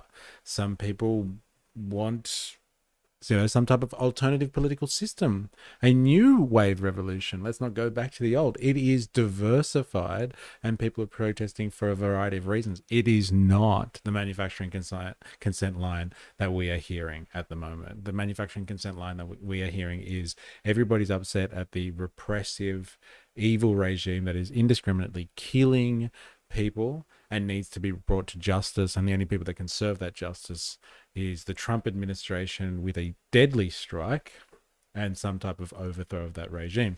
That's the story we're being fed. And this guy's like, it's pretty complicated. Who would have thought? Politics is and complicated. Who is this fucking guy? Who does this guy think he is? Seriously. Not to go bottom for the hospital, but I'll have to leave you with these words. Gay or straight, the working class is better in bed, especially if they are a union member. Peace out, or victory. Let's go with the latter. And hey, they do say there was like a book written, I'm pretty sure, about how socialists, so people that fight for the working class and a working class society, they have better sex. Remember that, ladies and gentlemen. If you fight for the working class and the working class interests, you are better in the sack. Just remember that. Good luck, Ninja Nurse. I hope you service the lucky people of Sydney well. Qatar is such a maverick country. They shelter terrorist orgs, and then butts like America. All the other tycoon countries seem to both love and hate them. They're such a schmozzle. Yeah, they're definitely not like in the good books with people like the UAE and stuff like that. They don't like them. I wrote that book. Eh? Interesting. Good. I hope you wrote the introduction for it as well and give tips. So yeah, enjoy. Yeah, Qatar, but like still, they're aligned with Western interests as far as I like. They've got a massive fucking the biggest US military base in the region is in Qatar. Iran even released footage allegedly from the anti-government demonstrations firing at police. Interesting. There you go. Well, this guy, like, who the fuck does this guy think he is, eh? It's complicated. Really? It's not what the BBC said. Who are against the economic situation and trying to push for a change in this regard, especially with a lot of accusations to the government and the system of mismanagement and corruption. Those are still some of them. I mean, even some of them are among the supporters of the system itself, of the Islamic Revolution. They just want a better life. They want a better life. But, and that's why we started seeing this kind of nuance in the way they are portraying their requests. So, yes, there are those who want the Islamic Republic to fall, and there are those who want to change from within. So this is just as a beginning to say that not all the Iranians are on the same page. With one voice. So that brings you to the question. So how united is, quote unquote, what's being called the opposition? Is there a united opposition force at this point? Well, definition of Iranian opposition. We have several, let me say, lines, several trends. There are the monarchists led by the son of the toppled Shah. Supporters of Reza Pahlavi.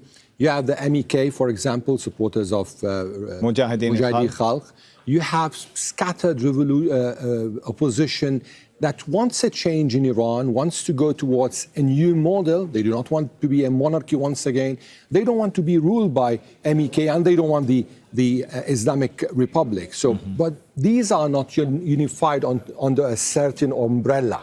And that's why. So they have some revolutionaries that are outside of the throes of bringing back the monarchy or continuing with the Islamic Republic. Yesterday we were speaking about this. I think it was Jerry Poppins that was like, hey, are you saying that you support the Islamic Republic? You support, what, a theocracy, basically some type of religious control over society. Are you happy with that?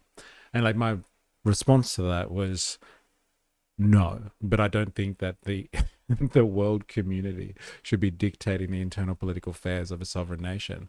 They should be figuring it out amongst themselves. And if they believe that their government is repressive and oppressive and is destroying life for the 90 million inhabitants of the vast landscape that is known as Iran, then they should be able to self-determine that one. And so there are a bunch of revolutionaries out there in oppositional parties that don't like the monarchy and don't like the current clerical state.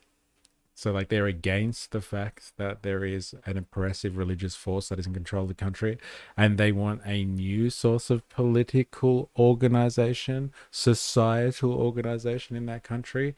Hey, that's what we're all about on this channel. We are a bunch of revolutionaries, and even if you don't consider yourself one, you're looking at this right now, then that by association you are guilty of being a revolutionary. Like, let them figure it out then. Let them figure it out, instead of what they were implying on the France 24 channel that we were looking at before, where the interviewer was like, well, look, just because the son of the Shah ain't that popular, what if the US just installed him? Would that make him legitimate? Right? Hey, could we just not get the US just to put him in power, like they've tried with other governments around the world, where they try to just install puppets, like what they do constantly in Latin America? And the guy was like, nah, he just ain't that popular. I don't think it's going to work. Hey, if they pick another political system and want to make that work, then like, hey, that's potentially the way to go here, ladies and gentlemen. There's an alternative. There isn't the current situation being the only option, or whatever the US decides for the Iranian people, which might be like a reversion back to the days of monarchy. There could be another option here. Could be another option altogether. They could figure it out for themselves, and everyone could just watch on the sidelines and not interfere. What a world that would be, eh? Where countries are sovereign nations, or have the ability to their own self-determination and no pressure from the outside through sanctions built around trumped up charges of human rights abuses. Because again, whether they're true or not, if you're going to be measuring people based on their human rights record, there's a lot of countries around the world that would completely fail that test, especially all the ones that are the types that implement said sanctions. But I'm all for people figuring out their self-determination. Let them figure out a society, a political society that suits the interests of the broad majority of persons out there, not the interests of some group of people that don't even live there.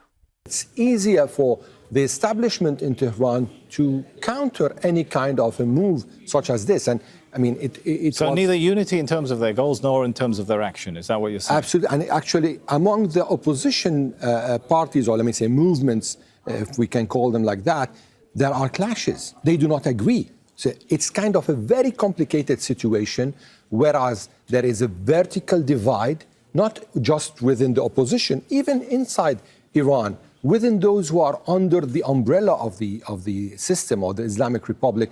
They do not agree on the same paths, and we saw a lot of differences amongst them. So in the system there are different views.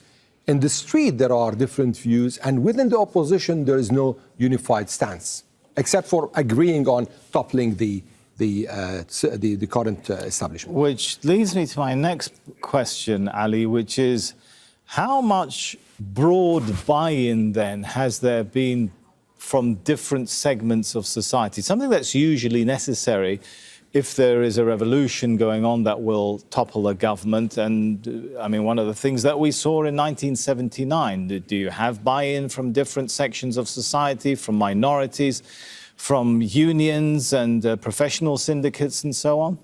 Well, for the moment, we don't see this unity. I mean, given the fact that there are, as I've been saying, there are different point of views in this regard.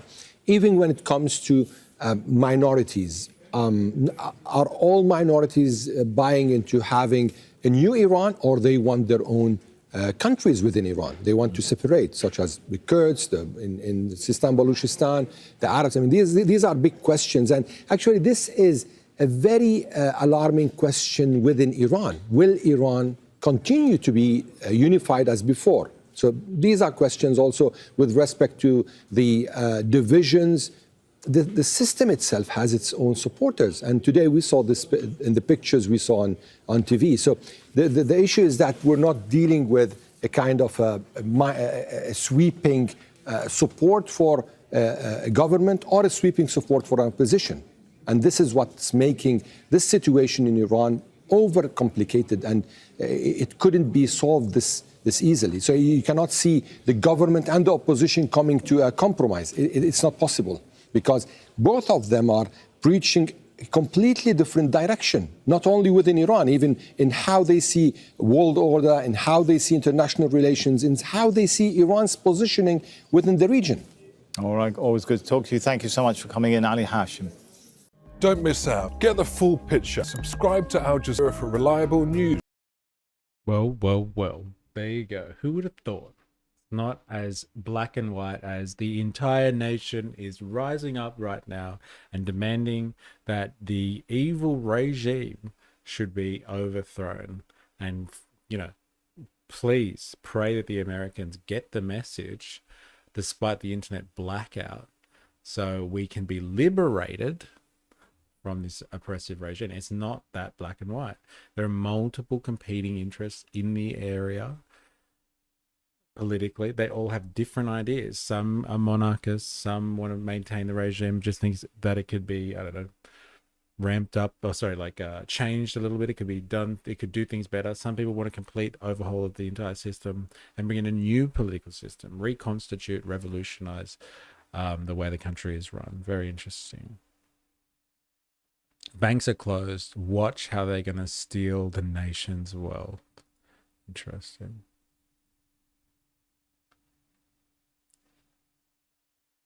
They've shut down the internet. No media can report on what is going on, but only Tawhid's Asadi can connect and report to Al Jazeera. Even the human rights abuses, end of human rights abuses and authoritarianism. Al Jazeera, as usual, making Ayatollah the good guy. Interesting. Mossad agents infiltrated the protesters and are firing on the demonstrators.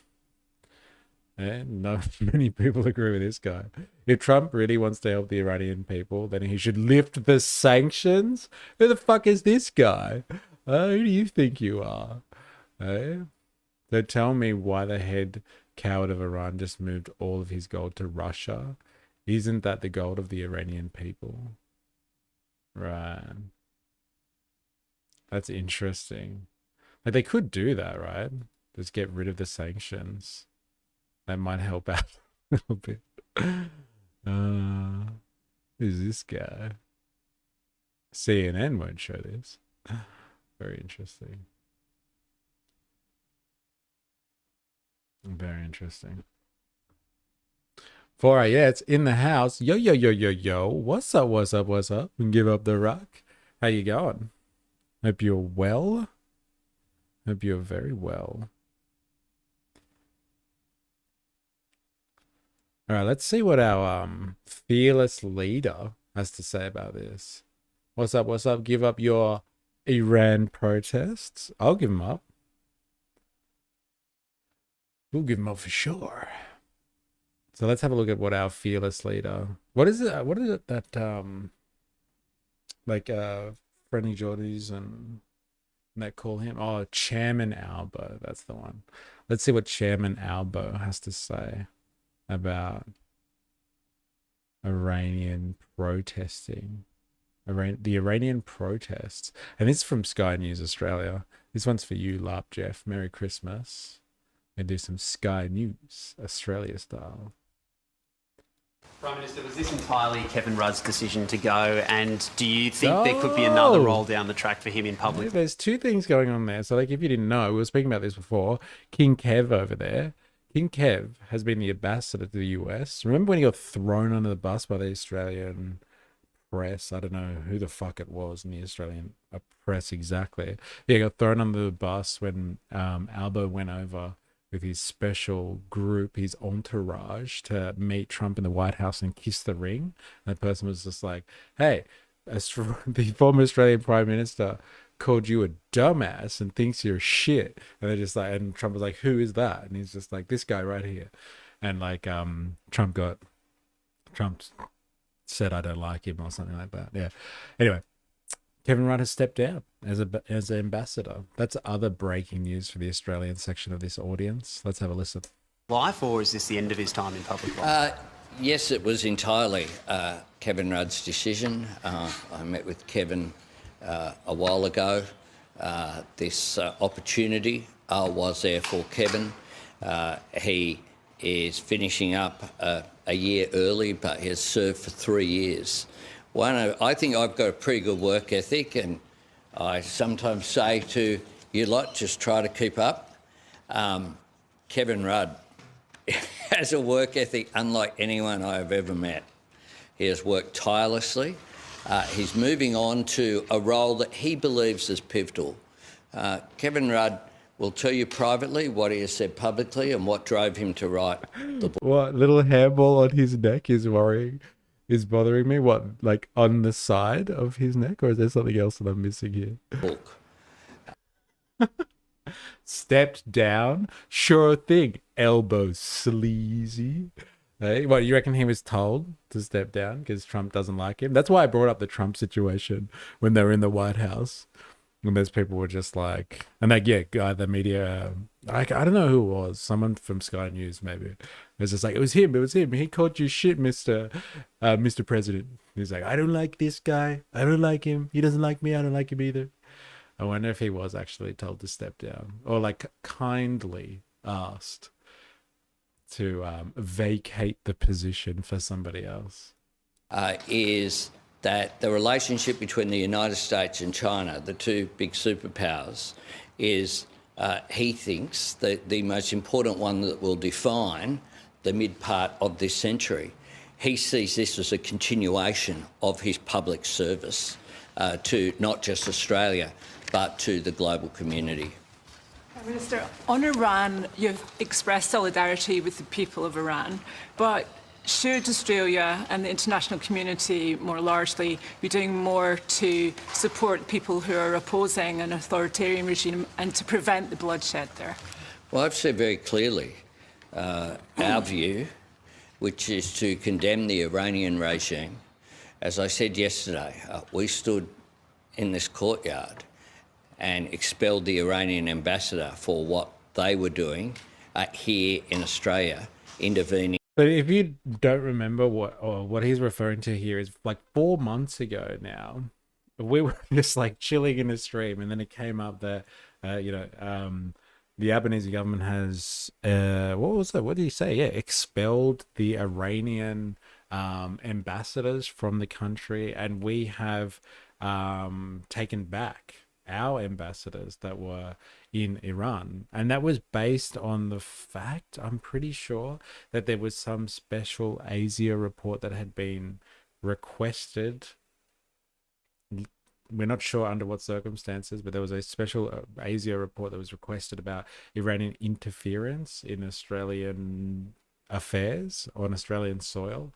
And they seem to have been working to some level, had been interfering in Australia, in Australian territory. They were implicated somehow in an anti-Semitic attack, and they were allegedly supportive of that. The Iranian government, the Iranians somehow, and so like we kicked them out of the country and ended all diplomatic relations with them. So that's what he's referring to there. And now this is obviously in light of the fact that we know, and like there are reports to say this, that Israel itself has been involved in false flag operations within Australia. They have actually hired like criminals, so like gangsters, thugs, whatever you want to call them, organized crime elements. Let's be as objective as possible. They've engaged with organized crime here to carry out things that look like anti-Semitic activity in order to drum up support for, I guess, Israel's agenda or support for the Jewish community, and to say like we need to do something in Australia about the rise in anti-Semitism, and there go, or by extension, we need to support, I don't know, Israel, I guess, and Israel's agenda. And so like they've been caught for like actually busted like engaging in false flag operations, and Iran has been accused of interfering in Australian politics somehow, and they were kicked out of the country for that. So, well, we all know that a special ASIO report just means retarded. Oh my god. Well, like, you know, it's special, and like what was it special for? And like no one has any understanding of what that is exactly, but we got that. Nostalgia Enterprises. Ruddy was a fantastic foreign minister, actually has a PhD in global affairs and knew what's going on. Will they replace with a Joe Hockey-style golfer who can ear time with Trump over 18 holes and smoke cigars while he's at it? We'll find out, I guess. In our domestic affairs in the most abominable way possible. That was the first time that an ambassador has been expelled from Australia since the Second World War. We have taken sanctions against the Iranian regime across the board that the Foreign Minister might like to add on. But we stand with the people of Iran in fighting against what is an oppressive regime, one that has oppressed its people, one that is... Say the word, oppressed. He used it twice in a row. He's just like, fuck, I've got to say that thing. What are the thing I'm supposed to say about Iran again? Ah, yeah, they're oppressing their people. Oppress, oppress, oppress. Is there another way to say that? I hope is removed by the people, and we want to see a functioning democratic Iran in which human rights are respected. Australia stands with the brave people. You know it's a human right to protest? Did anyone know that? Especially if you're a signatory to the UN, which most countries in the world are signed up to the UN. Anyway, it's a human right to protest. And lo and behold, in the wake of the Bondi mass shootings, what have they been clamping down on? What are they coming back to Parliament early to discuss? Hate speech and clamping down on people. Like, what has the Minns government been doing? Clamping down on protest laws. We can't protest now in New South Wales in the wake of the event that happened in Bondi. So, like, you know, if people really concerned about human rights violations, everyone's not so squeaky clean, even when they compare themselves to someone like Iran, who is oppressive. Say the O word again, oppressive. Of Iran in their struggle. Respected. Australia stands with the brave people of Iran in their struggle against an oppressive regime, and what we have seen over recent days and weeks is an oppressive regime becoming ever more violent and ever more brutal against its own people in an attempt to retain power. So what I would say to that regime is not only is the world calling on you to stop killing your people, but a regime that requires the murder of its own people to maintain authority is not a regime with any legitimacy. Isn't it funny, like, in relation to what's happened recently in the States? We have law enforcement, well, like, it happens all the time in the States, doesn't it? You have law enforcement non-stop, just like popping its own people. It's crazy. Fuck yeah, Penny Wong is the greatest. Penny 4 p.m. It's so funny in the context of what happens in the state. Like, any regime that requires, I guess, its agents to take out its own citizenry is not a legitimate regime. It's just like, I wonder where else that happens. Seriously. The irony is killing me. Thank you. At least somebody appreciates it. It's so good. If I was Albo, I'd punch myself in the face, but I would also wait till Trump eventually tries to wedge us between the US and China. That would be the time to negotiate. Yes, we have an incredible position, I must say, Australia, in the context of our geographical location, in the context of literally being in between the relations of China and the US. Incredible position for negotiation. Will we use it intelligently? Probably not. It's not it's not within the history of Australia to use our position wisely. We kind of just follow what other world powers blindly. But hopefully we can change that historical trend. We will see. We have taken stronger action against Iran than any previous Australian government. We have taken some 200 sanctions, including IRGC members and entities and other entities and individuals. We were at the forefront of removing Iran from a UN body in relation to the discrimination against women. We have strengthened our sanctions regime to enable more sanctions to be targeted, particularly for the targeting of women and girls. And as the Prime Minister said, we have also expelled the Iranian ambassador for the reasons I have previously articulated. So we continue to call on the regime, as has President Trump and world leaders, to cease this brutal oppression of its people. Yeah, I know, right? It's just like, we did the thing. Fuck, we said the O word. We did the sanctions. Like, Trump's doing it. Like, come on. For more, joining us live is political side. What else do you people want from us? Can we talk about something else now, please? Like, there's other shit to do in this country. Do we care about Iran right now? We've got governance stuff to do. Very interesting. Very interesting. And so, like, I spoke about this before. Let's have a quick look at this. I might as well. I'm just going to quickly divert away from the Iran topic for a second. But, like, they've called Australian Parliament back early. And why? In the face of what's happened in Bondi recently. The mass shooting event. Call it what it is. It's a mass shooting event. Like, take out the political charge away from it, or the culture war aspect, which makes it about very particular stuff. And, like, here it is. They're calling Parliament back early. And, like, you know, who would have thought, hey, the politicians don't get to enjoy their enormous break and have to do what the rest of us do. We have to get back to work. But yeah, they're calling Parliament back early to, guess what? To discuss fucking hate speech and gun laws, which I thought you would be interested in. Dilemmas.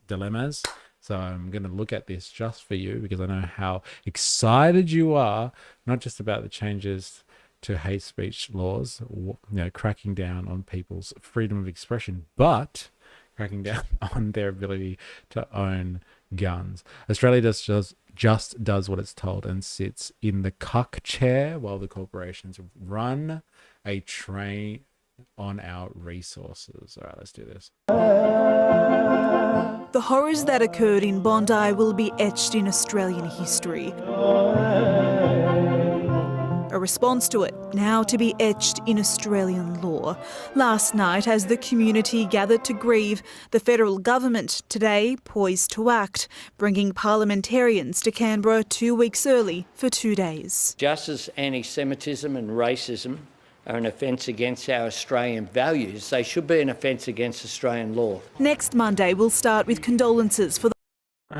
Why can't they just say racism? Why do we have to single out anti-Semitism? Because you're going to have to. If you go down this path, if you're going to say racism and anti-Semitism, then you have to go through fucking all of it. You have to go through Islamophobia. You have to go through, I don't know, anti-Indigenous something. Like, you have to go through everything. Stop. Here's a fun fact for you, if you don't know this already. If you really like democracy, or the idea of a democratic society and a liberal society, a free society, it only works on the condition, are you ready, that there are no double standards. So, like, in a liberal society, we all believe that we are equal under the eyes of the law. We all believe in this idea, or this notion of equality, in terms of we are all born with equal standing. So, like, you know, nobody is actually better than anyone else when you're born. Like, you can rise and fall and based on your merits, all that sort of bullshit. But from the get-go, when you're born, we're all equal, technically. It's not like the fanciful notion of equality, but like just a base form of equality. There's no class system. Now, when you start elevating certain sections of the population, giving them special rights above everybody else, and creating a class or a group of people that are like privileged above other people, this sets a double standard, and the idea of democratic societies, or liberal societies anyway, just completely starts to disintegrate when you have double standards. It's why I always go on about the class war, because we actually do have a system of double standards.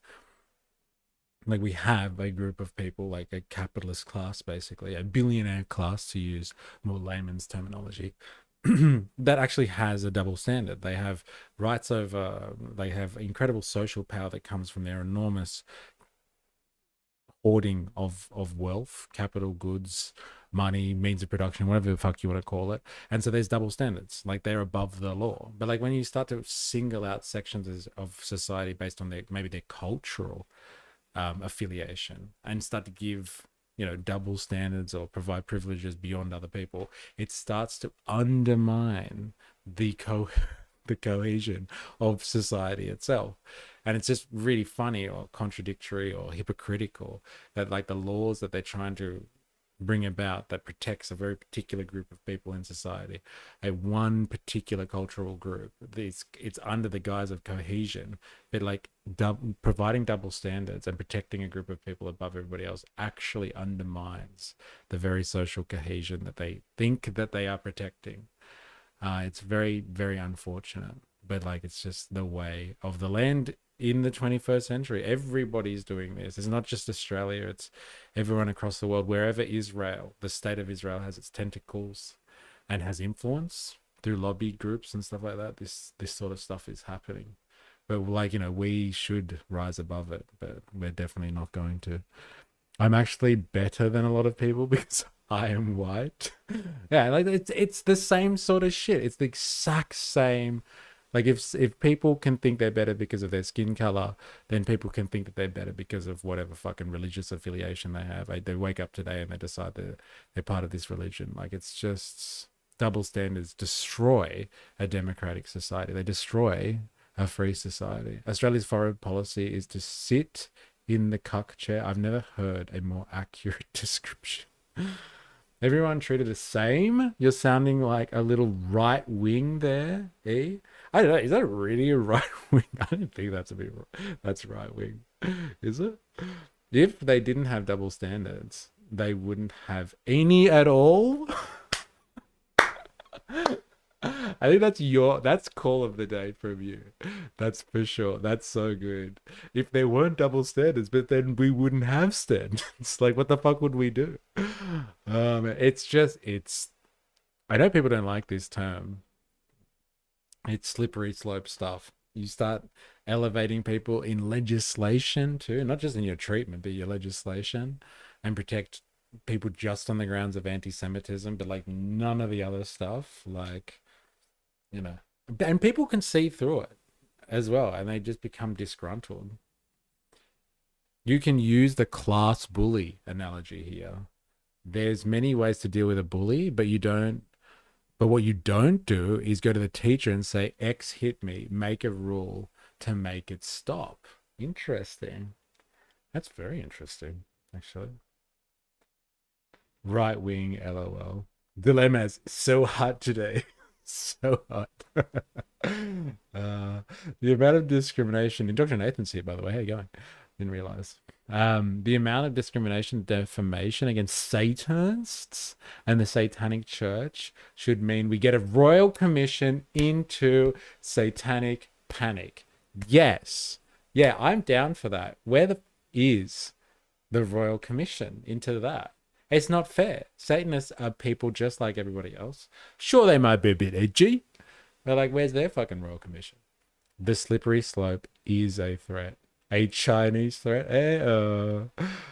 Satanists are based. Interesting. Anyway, I'll stop my fucking rant. Let's get back to why Parliament needs to be called back early so we can deal with hate speech, shall we? And the gun laws one. That one's for you, Dilemmas. Just for you, brother. The loved ones of victims from all sides of politics. Then a new package of law reform will be introduced, which would include creating serious offences for hate preachers and leaders seeking to radicalise children, giving the Home Affairs Minister power to cancel or refuse visas for people who spread hatred, as well as allowing the creation of a list of prohibited hate groups, a lower threshold than the current terror group listing. There has been a lot of consultation already. All right. Who's the list of prohibited hate groups? Trans Tifa? Anyone who's anti-capitalist? Anyone who's anti-American and anti-Christian? I wonder if they're taking the lead from NSPM 7. Combating Anti-Semitism, Hate and Extremism Bill. Like, even the name of the bill isn't combating hate and extremism. It's combating anti-Semitism. Fuck. Is that really the name of it? Is there a bill currently before the federal parliament entitled Combating Anti-Semitism, Hate and Extremism, Combating Anti-Semitism,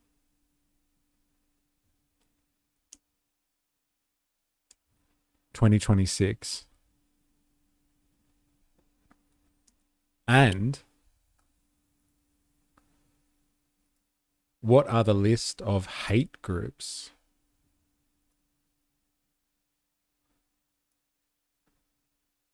Prohibited. It includes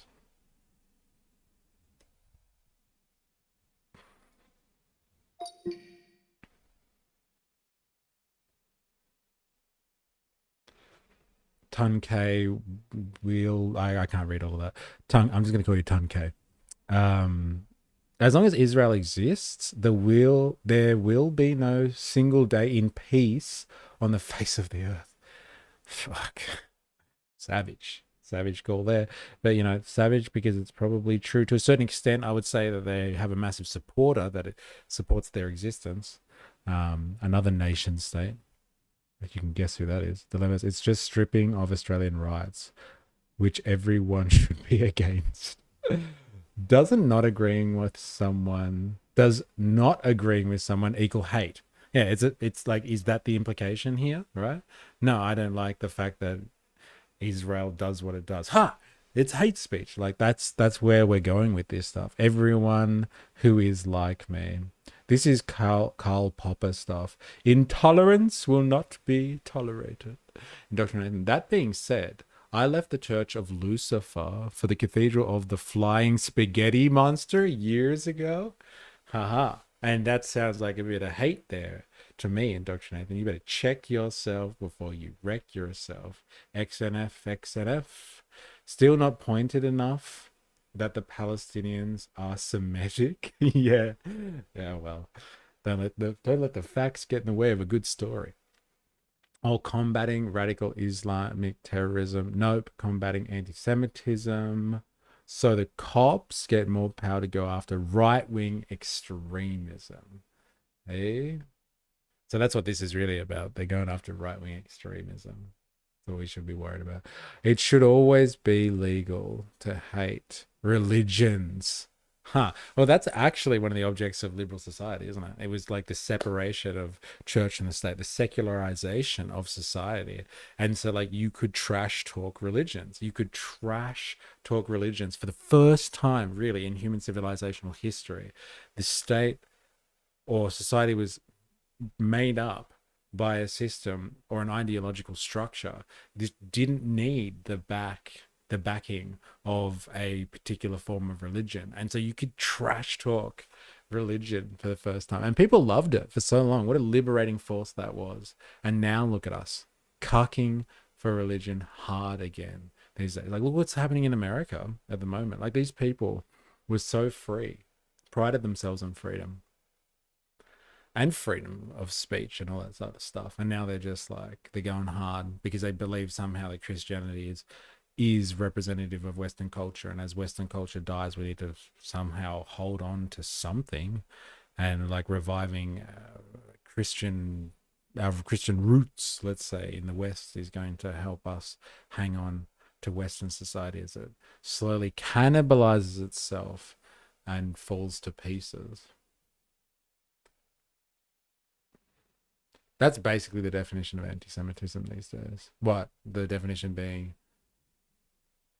trash talking a religion because it's religion. Yeah, Scientology is a scam. I don't like being told I should eat several serves of fruit and veg each day. One might say I hate being told that. Why can't I hate Judaism? You can hate whatever you fucking want until it's legislated and you could land in prison. Yes, there is new federal legislation being brought forward by the Australian Parliament, specifically aimed at, oh my God, it's actually called that. They've actually got legislation that isn't just about hate speech. It's actually called Combating Anti-Semitism, Hate and Extremism Bill. Oh my God. They're actually elevating certain types of behavior as worse than others. Antisocial, let's call it, behavior, as worse than others. Like this is pause for thought type of stuff, ladies and gentlemen. It is seriously think about the influence of certain external forces in our country's political system. And this is the manifestation of it right here. Wow. And like they've even come back early. Politicians coming back from holiday early. It's being debated during a special parliamentary session. Fuck. The Combating Anti-Semitism, Hate and Extremism Bill is a package of measures that would strengthen criminal offences, create more serious offences for people who incite hatred, to intimidate or harass, increase penalties for hate-motivated crimes, and ensure extremism is aggravating factor in sentencing. List and prohibit hate groups, establish a legal framework allowing the Home Affairs Minister to designate organisations as prohibited hate groups. Once an organisation is listed, it's a criminal offence to be a member, recruit for it, fund it, support it in any way. The bill is not yet law. It's currently at the exposure draft stage. Prohibited and targeted groups in the bill. The bill empowers the Home Affairs Minister to designate organisations as prohibited hate groups if their conduct is assessed to meet the criteria. This is not an automatic list of written into the bill itself. It's a process that will occur via ministerial determination and then to be published. The government has publicly indicated that its intent in introducing the listing regime is to cover groups that currently operate just under the threshold of terrorism designation, but still spread violent, hateful, extremist ideology. For example, Hizb ut-Tahrir, Islamist group, already the subject of government commentary. The National Socialist Network, fuck me dead. The neo-Nazis explicitly referenced by the Home Affairs Minister. Islamist terrorists, neo-Nazi extremists. Wow. Wow. So, what is it to say again?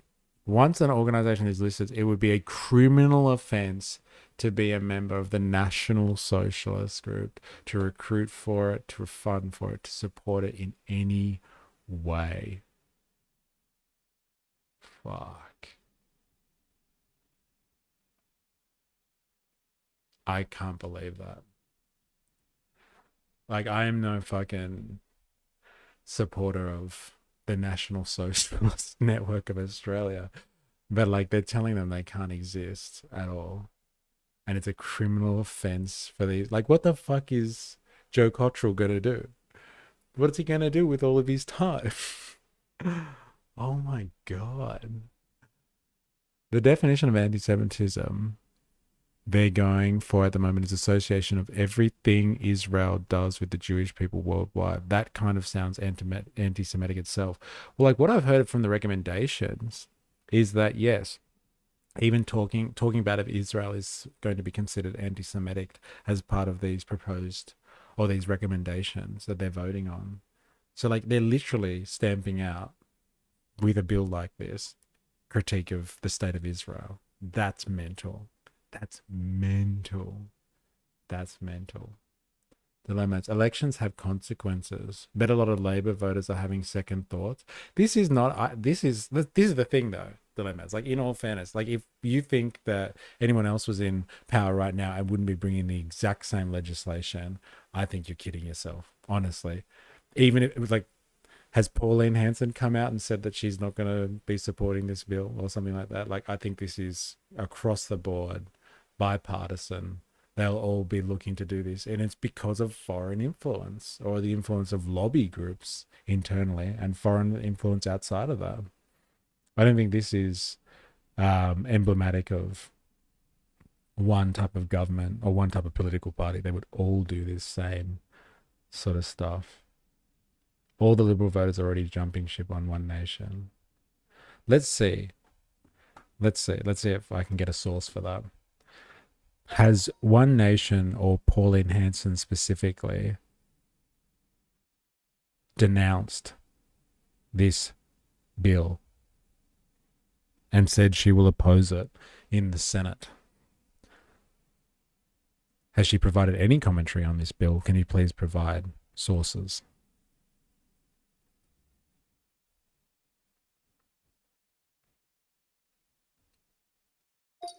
They're definitely coming after the intersectional coalition of the Global South communist jihadists next.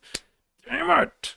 They're going to be listed in that bill, and it's going to be illegal. So I can't even get the shirts made because it's going to be illegal to wear said shirts. I'm so glad you remember the name of that, because I always forget it. The intersectional, even the word is so good. Intersectional coalition of Global South communist jihadists.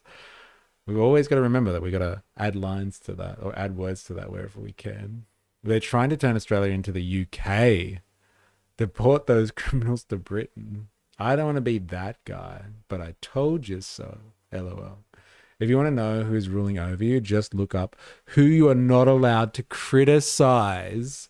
Isn't that a fucking interesting anecdote, eh? I've heard that one a few times over the years. I wonder who was the first person who said that. Goddamn genius.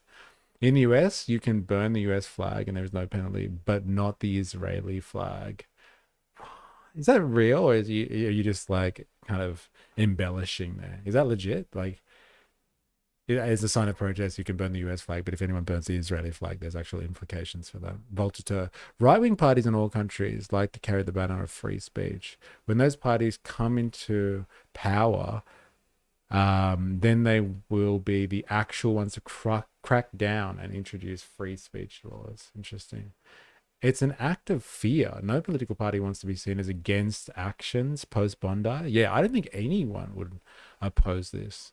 Let's be honest. Like that. Actually, let's see if I've got a source for this from news.com.au.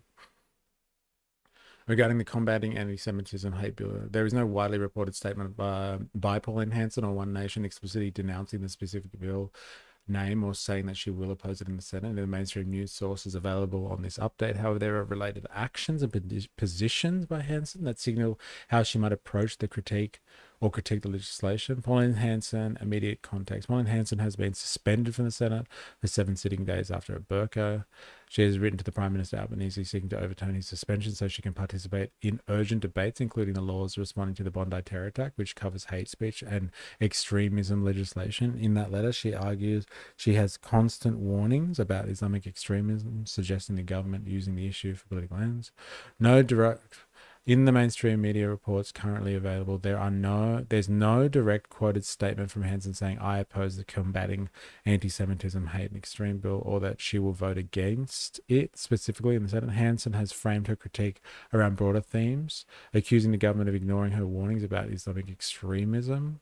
So she's just being a fucking opportunist. Not saying that she cares about the legislation so far. What Hanson has actually been doing is saying, well, not directly on the bill, her recent commentary and behaviour show a pattern of positioning that intersects with the themes relating to the legislation. She has publicly criticised government responses to extremism and security, often blaming the Albanese government for not acting harder against Islamic. Hanson is attempting to ensure she can participate in debates on this parliamentary agenda by asking her suspension to be overturned, implying she wants to influence or contest the bill. What is reported about other political opposition? The coalition has expressed skepticism and concern about bundling hate speech reforms with other measures and has signalled scrutiny over draft legislation. Hanson has, however, sought to overturn her Senate suspension and criticized government approaches to extremism. Okay. Interesting. I don't know, man. Dilemmas.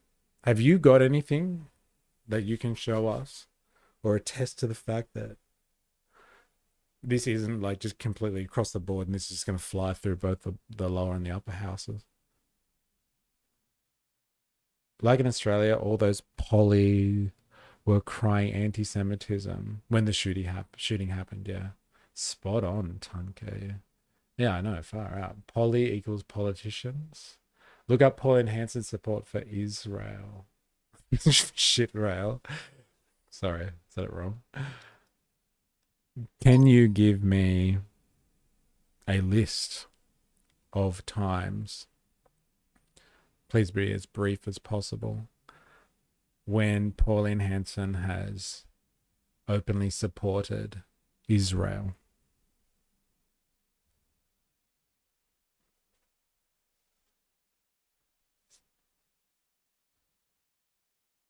Support for Israel's security after Albanese's decision on Palestine recognition. Hanson said all the states must guarantee the security of Israel and criticized recognized Palestine state without an assurance. Wore an Israeli flag scarf in the Senate and framed it as standing up for Jewish Australians amid debates about Palestine issues. Publicly stated she stands up for the Jewish community in Australia, expressing fear for the safety and stating her support. See how they conflate being Jewish and being Israeli as the exact same thing? And that's Rebel News is the source. Oh, wow. Explicit condemnation of Hamas and Hezbollah for the atrocities against Israelis. Oh, that's a given. Everybody does that.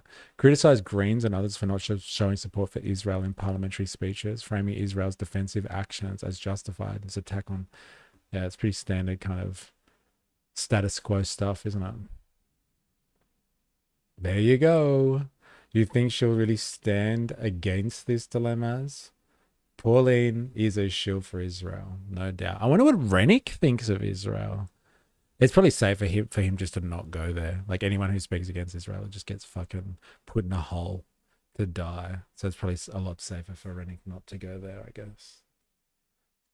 Current terror group listing. There has been a lot of consultation already, not just with the Jewish community, but with other communities as well. Consulted Once these laws are passed, they will be the toughest hate laws Australia has ever seen. The opposition briefed on the bill's detail this afternoon before it gets publicly released tomorrow. We don't want this to be a take it or leave it proposition where the government table laws and we're left with the option of either supporting it or rejecting it. What can you do, bro? You don't even have enough seats anyway. So if you don't want to support it, then don't support it. Fucking hell. Another part of the law reform, setting up a national gun buyback scheme, a measure supported by the New South Wales government, as the state premier announces new, more local measures of his own. We need to fight hate speech where we see it in our communities, but also where we don't see it behind closed doors. Under new rules, if he had a phase where he went hard, but I think he realized that you won't gain any real political power if that's your jumping off point. Yeah, maybe tackle that one a bit later. Interesting. But he actually went hard and he spoke against Israel. Fuck. Rennick's got a target on his back now. She's the same as the rest of them. Just an opportunist. Eh? Hey, but a very particular type of opportunist. In bed with the bourgeoisie, the Australian bourgeoisie. Eh? Like directly in bed. Going on Thai trips together. Wish someone would take me to Thailand for lunch. Eh? I wouldn't mind having a good Thai lunch. That'd be lovely. In Thailand. If a council finds a public place of worship is operating without lawful planning approval, it can issue a notice to shut it down. If the prayer centre continues, a council can... If a council finds a public place of worship is operating without lawful planning approval...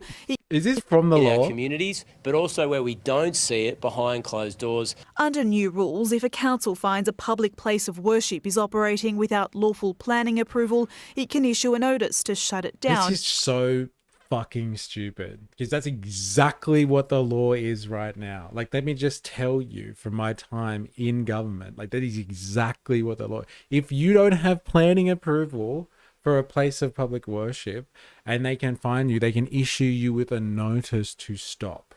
Like, this is just... It's so dumb, this stuff.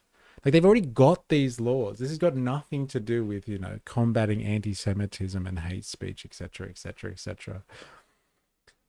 Defending on your definition of going hard. Depending on your definition of going hard, but he doesn't shield for them.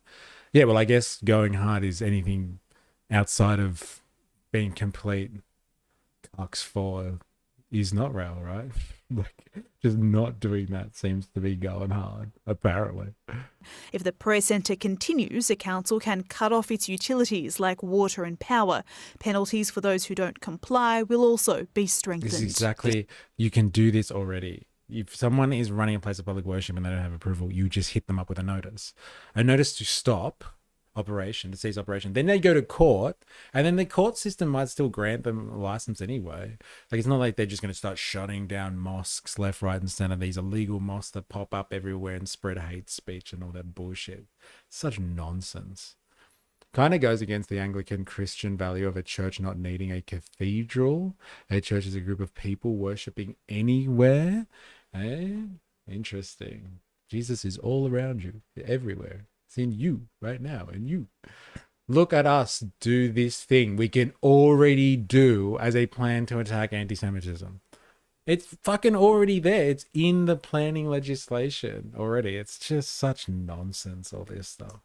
A simple question that will be applied by the council is, are you operating legally or not? Yeah. Straightforward. Wow. The crackdown inspired by Canterbury Bankstown Council's move to shut down Al Madina Dawah Centre last month, which was run by fringe Islamic preacher Wissam Haddad.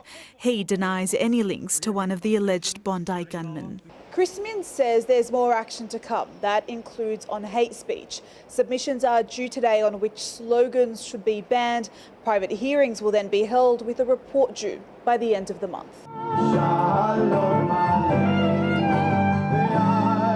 The state and federal push, they say, will tackle hate. It will also test the country's social cohesion. Rayanne Tamer, SBS World News.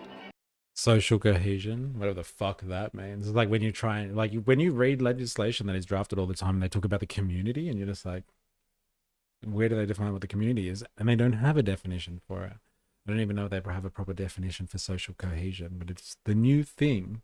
And the irony being that they are undermining social cohesion by privileging certain sections of the population and saying that their interests are more important than anyone else's and they deserve protections above anybody else. This is a dangerous path to go down if you're really trying to have social cohesion in a democratic liberal fashion. You can have social cohesion in some type of weird authoritarian dystopia where everyone is kind of held together by the fact that they're all under some terrifying regime that controls all of their actions. There's a lot of social cohesion there because nobody steps a foot out of line. But that's not usually the style that people go for in the modern age. That feeling you have about it being nonsense, that's how gun owners feel. No logic, just all emotion. No, like, let me just make it clear, if I haven't made it clear already. What they're talking about here is shutting down places that don't have planning approval. That's already the law. What you're talking about here is like further extending the gun laws. So like, it'd be like if the gun laws already existed and they were just like, I know what we'll do. We'll enact the exact same gun laws again. I'm assuming anyway, your concern is that they are cracking down harder on guns. And by extension, to all those law-abiding gun owners out there that don't do anything wrong, they're getting caught up in the mix. Like, this is, like, what they were talking about with the planning stuff is fucking dumb because they already do that. They already do that. It's stupid. Well, the law's already there to stop illegal places of public worship. This is a perversion of the voice to Parliament. First time of tragedy, second time of farce. Interesting. Very interesting. And political point scoring. And throw in some political point scoring too. Just for good measure. Planning laws already exist. The government, oh, save us. It's pretty much it, man. It's pretty much it. Like, honestly, that's the long and the short of it right there. All right, let's do this. There's one other thing that I actually really wanted to check out today. No, there's two other topics actually I wanted to check out today. Let's go to this one first. You might have seen that Minneapolis as a city, as a result of what happened with Renee Good, has turned around and they're actually going to sue the Trump administration. So there was a live presser on this morning. I didn't get to watch all of it.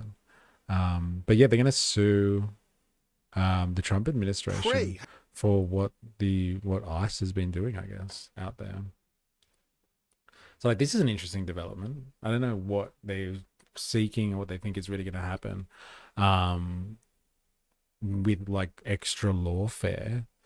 But I'm assuming they are going to try and make the case that the Trump administration and the federal authorities are exploiting the situation in places like Minneapolis for political ends. And like, there is actually the level of enforcement that is being undertaken in places like Minneapolis is not commensurate with the actual need for said law enforcement. So there is more cops or ICE agents on the beat than is absolutely necessary to handle the problem of illegal immigration issues within their city. And so if you're flooding the place with more cops than is necessary to actually take to make an actual change or to do something effective with immigration, you're just flooding the street with cops, and it's just like a show of force as opposed to efficiently using your public resources. Trump is the best president ever. All right, well, hold that thought and like think about what they're going to sue him for. Let's have a listen. Let's have a goddamn listen. I wish the audio was better on these things, seriously. However we want, and be whoever we want, without fear, going to defend God above the law. No, this guy's the Mayor Jacob Fry. This is the mayor of Minneapolis. Thank you, Attorney General Ellison, for your leadership and your incredible team's work around this issue. Thank you to Mayor Herr of St. Paul for your partnership. These are not normal times. And so the response that we are asking for from the judicial system and from the courts requires that we file suit at this particular moment. What we are seeing right now is not normal immigration enforcement. We are not asking ICE not to do ICE things. My left ear is very informed about this situation. Yes, I'm getting it on the left as well. Why can't they have proper fucking mics in these fucking things? Seriously.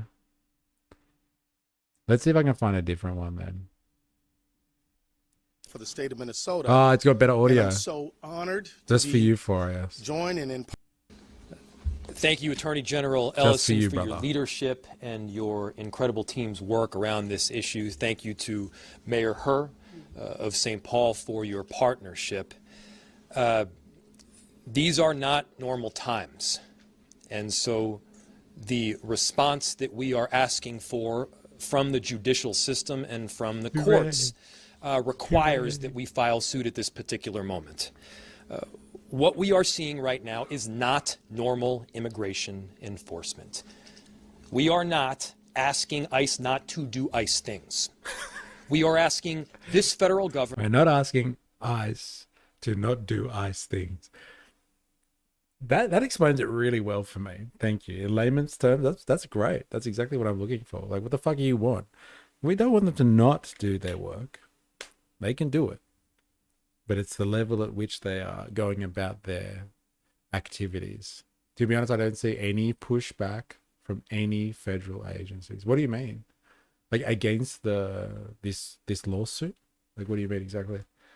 To stop the unconstitutional conduct that is invading our streets each and every day. You've seen the videos. At times, there are as many as 50 agents arresting one person. Is that legitimate? Is that legitimate? Like, I think they actually will have a case then, if that's the case. Like, you know, like other government services, you can't get enough people. They actually let go of cases. They don't follow things up because, you know, they're underfunded, they're under-resourced, etc. What, like, do you legitimately, have you guys seen footage of like 50 dudes standing around in their camo and stuff and just be like, get that guy. Like 50 guys hanging around. That's fucking mental. That's cap. Like, honestly, ICE, not even once, against the invasion on the streets and how the agents are conducting themselves. Yeah, interesting. Well, they're not saying, it's not an invasion of the streets. That's cap. Interesting.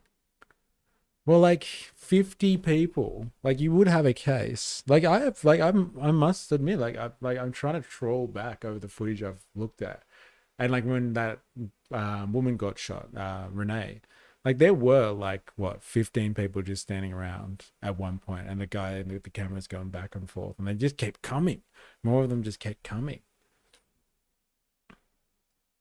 The scale is wildly disproportionate and it has nothing to do with keeping people safe. In Minneapolis, we've done work extensively with the federal government under multiple administrations to keep people in our city safe. We have worked with the DEA, the ATF, the FBI, the attorney. Maybe a dozen or so, but 50? Come on. I don't know. Maybe he's seen some shit in Minneapolis that like we've never seen before. Remember when that sniper fired at ICE facility but only ended up hitting and killing an illegal simulation? LOL. Yeah. And he was writing stuff about ICE on the bullets and stuff. Simulation. False flag. Who the fuck knows these days? The Attorney General's office as well as the U.S. Attorney's office to successfully drive down crime in our city. We've seen the results of that work, but let's be clear. The stated reason of this federal government for bringing in this full invasion of ICE and border control is not safety. If it were safety, there would be other mechanisms to achieve safety.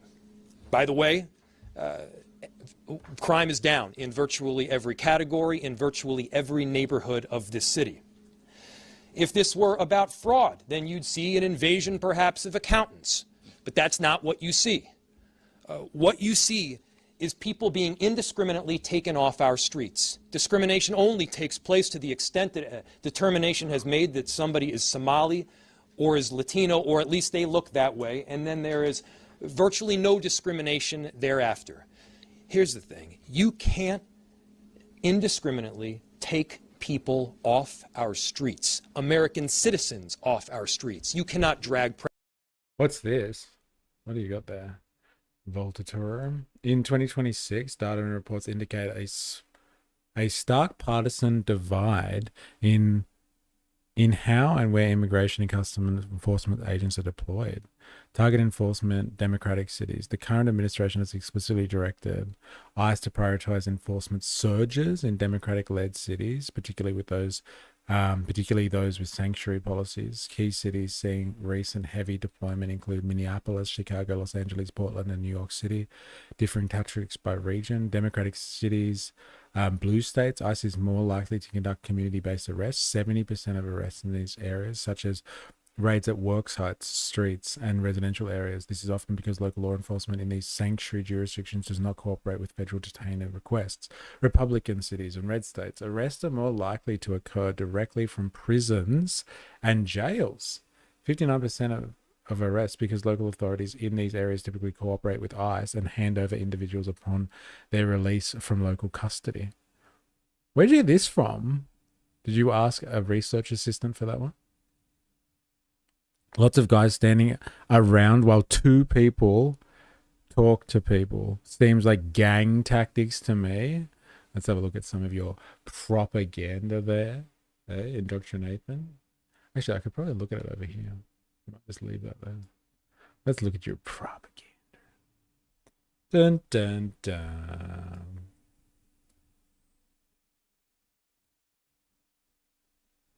Not that surprising, though. They are going to target rich environments. When you say target.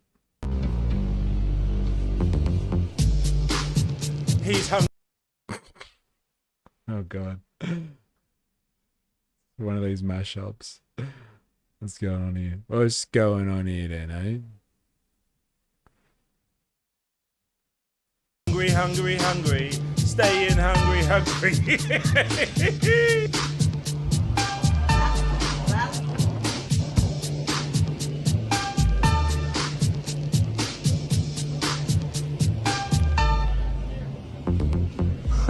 What you want, man?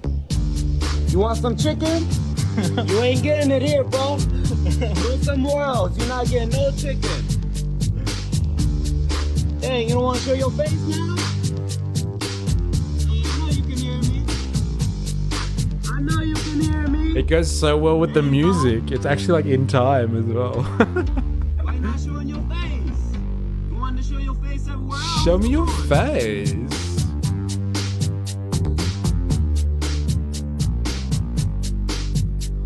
Bye-bye. Bye-bye.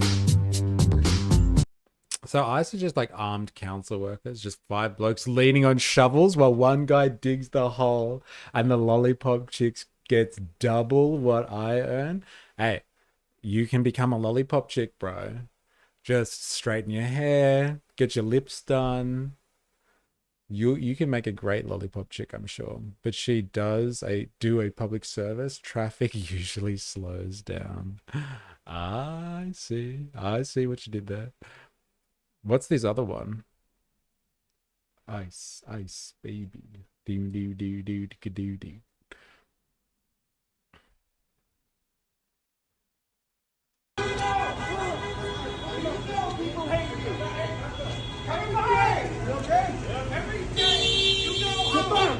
Get back! Get back! Yes, sir. Get Yes, back! sir. Yes, Get sir. back! Don't touch me, though. Don't touch me. What? Get Don't back! touch me. Get back! Don't touch me. Don't touch me. Hey!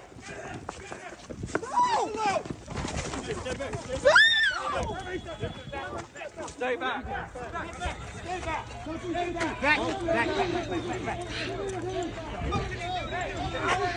Hey, you guys need to back up.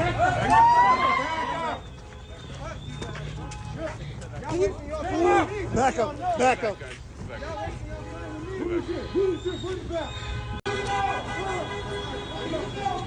Because like, was he who they were looking for, or is he just like obstructing their operations?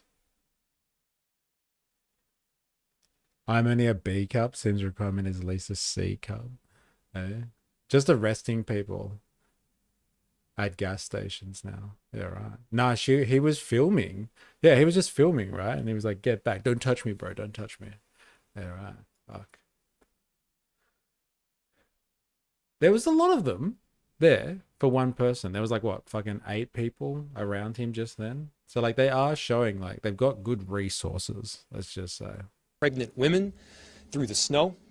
You're not citizens off our streets. You cannot drag pregnant women through the snow. You're not allowed to take teenagers out of their car and detain them when they are in fact American citizens. That is against the law in every state. That is against our United States Constitution. And we're feeling the impact here in Minneapolis. Schools have closed. You want something with 50 plus standing around doing nothing? Look at the protests. Which one, like, is that like a stab at both sides there? Like with the protesters doing nothing, as well as the ICE agents or the federal agents? Or are you just talking about the agents there? Closed. People are afraid to go to work, shop, or seek medical care. 911 calls are up. Police resources are indeed stretched thin. We have approximately 600 officers in the city of Minneapolis. Mayor Herr has approximately 600 officers in the city of St. Paul. The number of ICE agents and So is that the Twin City thing? I was really confused by that when they kept talking about that. There's like 2 cities.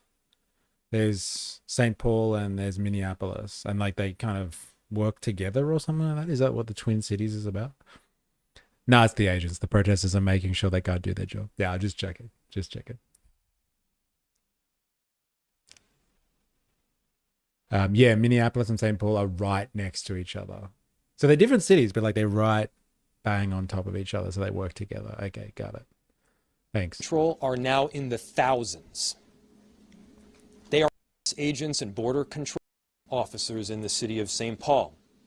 The number of ICE agents and border control are now in the thousands. They are in the thousands.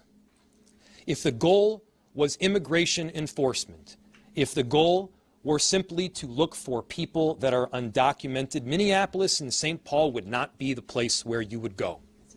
There are countless more people that are undocumented in Florida and Texas and Utah.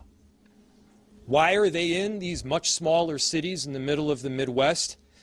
The answer is very clear. It is politics. Florida and Texas and Utah are Republican states. This is what you were talking about, Baltasar. Right? Like, this is what you just put in the stream chat. Like, if they're really going after people en masse, then, like, why are you doing it here? I wonder what the truth is to that claim. I guess it'll come out in the lawsuit, I guess. The reason that Minnesota and Minneapolis are being targeted is because you've got a Democratic governor, a Democratic attorney general, and you got Democratic mayors. We are doing everything possible to keep our cities safe through this unprecedented time, and at the same time, we have police officers that are tired. We've seen damage substantially because we're now having to pay a ton of overtime. Bro, it's America. Everything is politics. Yeah, fair enough. Fair enough. I get that. Like, everything is politics. Let's be honest, when you're dealing with humans, social creatures are complex. But, like, obviously what he's talking about here is there is an overwhelming sense of force being directed to a place which doesn't have the same need for the resourcing as areas that actually do have more of the targets of these operations. They literally have more of them.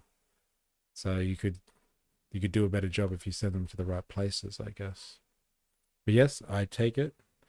Human relations are essentially political.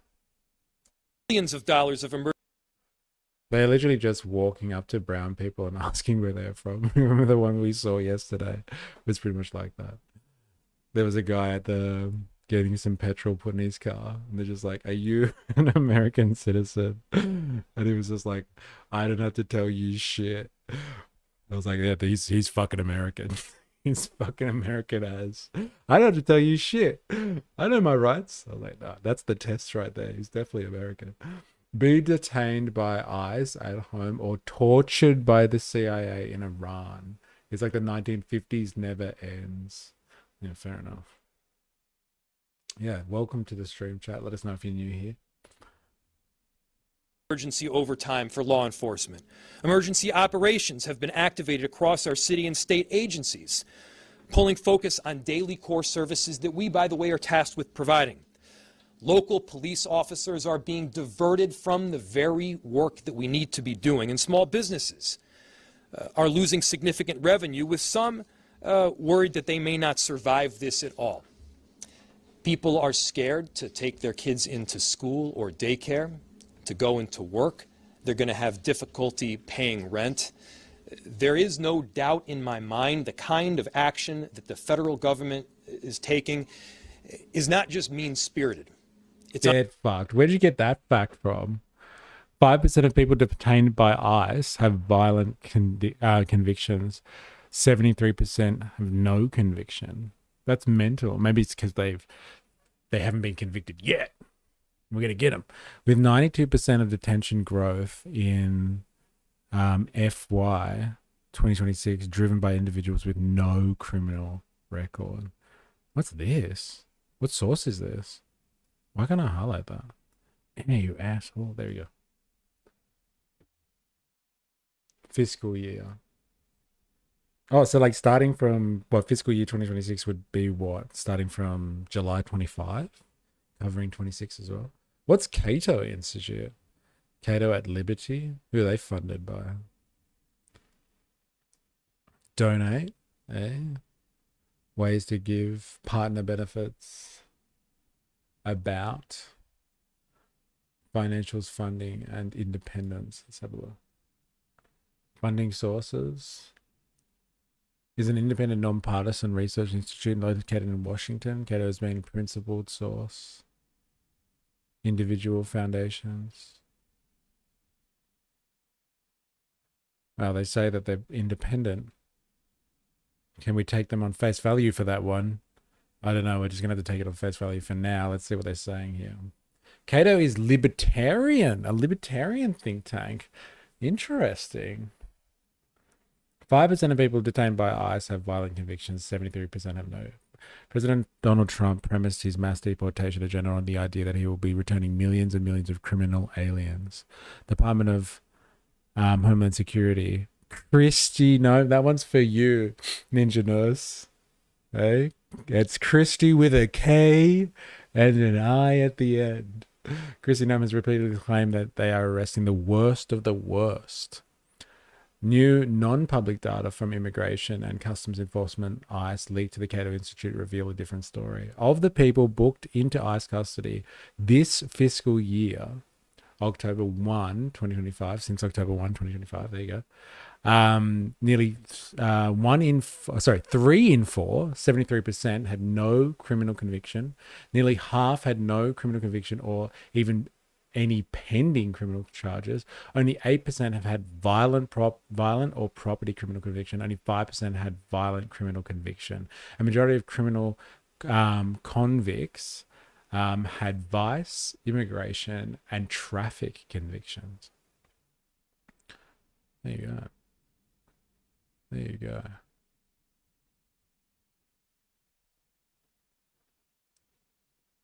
The earliest data I obtained that was reported in this way comes from April 26, 2025, compared with October 2024 to April 2025, before the White House shifted focus completely away from criminals. 80% of the increase in daily ICE book-ins have come from individuals without criminal convictions. Interesting. Say it ain't so.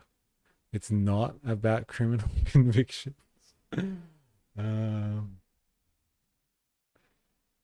If Trump loses the midterms, he will probably be impeached. But like, that's the thing though, like if you get impeached, I thought if you get impeached, that's in you're fucked. But like that doesn't mean Congress will get rid of you. It's just like a stain on your record. It's so good. What midterms? All right, bro, calm down. We get it. Like, come on, don't you reckon they'll have the midterms? Like, I thought the speculation is whether or not he'll hand over in 2028 at all. And you guys will be in some state of war or emergency and you'll have King Trump forever. If the midterms go bad, then you won't have 2028, right? What midterms? That's why ICE are so aggressive. They need the quotas filled to please the base while also somehow getting the economy good. Man, imagine if that was your economic tool, though. Like, honestly, your economic tool was just like, I know, we'll improve the economy by spending $150 billion extra on a particular type of law enforcement and rounding up people that are actually in the economy, like actually working in the economy. And we will round up people that come here for work and we'll deport them, and that'll strengthen the economy somewhat. Like, imagine if that was your economic policy. If you were the minister of whatever and you were like, yes, I know what we'll do. We'll round up working people and kick them out or incarcerate them, and that'll fix the economy.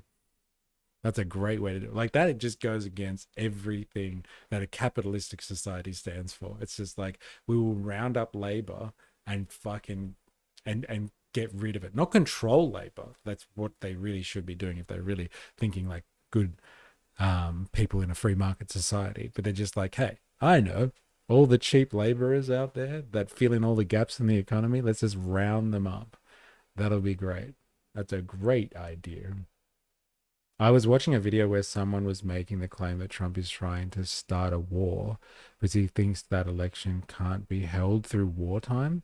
He got this idea from Ukraine, apparently. That's my long theory on this one, is that if Jag's speculation is true and, you know, he gets what he wants and there won't be like another election kind of thing, it'll be on the back of war.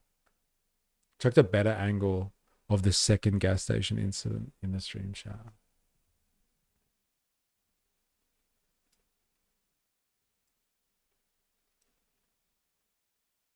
Notice the guy at first saying, "I don't have to give you my ID," and how they smash the window of the car and drag his unconscious body into their car.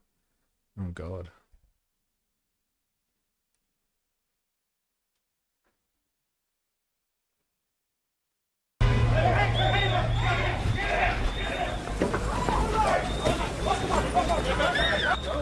Dog, say no. Let me bump before you guys. Hey, back up. We're trying to get status. We got a Honduran here. We're trying to get status. Texas Tech. That's fine. Open the door and break the window. On 1, 2. I'm going to break it. Open the door. Open it. Last warning. You could help build the only independent news outlet always on the ground with the people for...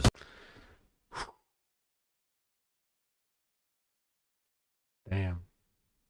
Could this be a lessening of mouths to feed once AI removes more and more of these lower class jobs? I don't know though. Like, is when you hear a lot of people talking about like the AI revolution that they think is coming, it's a fair point. But like, let me just say this: like, most of the people that are affected by AI, people in like, you know, those useless office types, and people that do like, you know, data entry of some sort and data processing, anywhere from lawyers to accountants, and like people that are like, you know, like I said, pencil pushers, those types, they can be automated. But like the dexterity that comes with people that do like, you know, lower class jobs, whatever that is, and especially these types, right? They come in and fill the gaps in the economy for like the American system at large.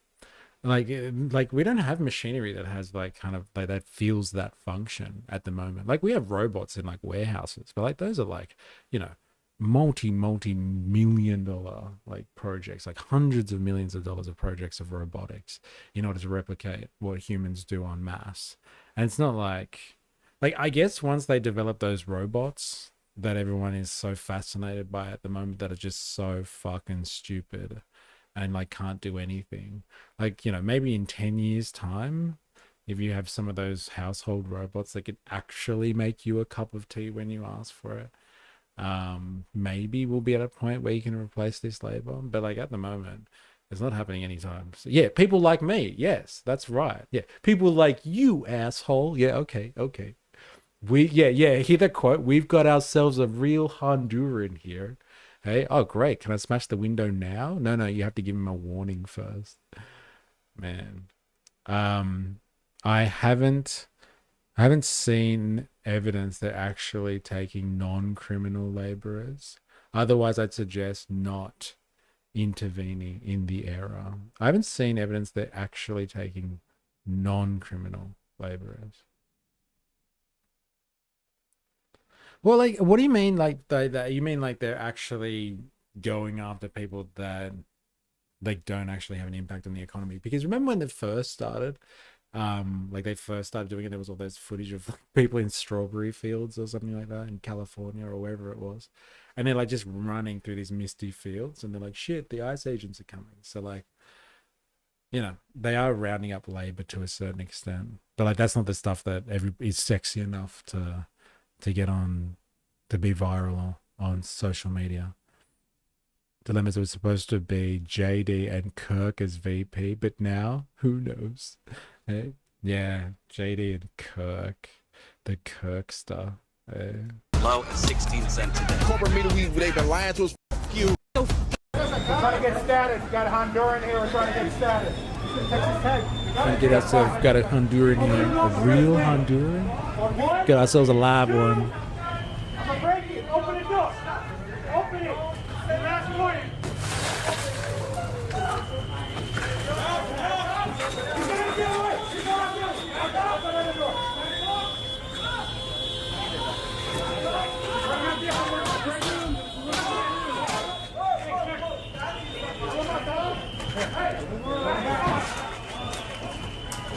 Hey, go one way or the other. Don't go back.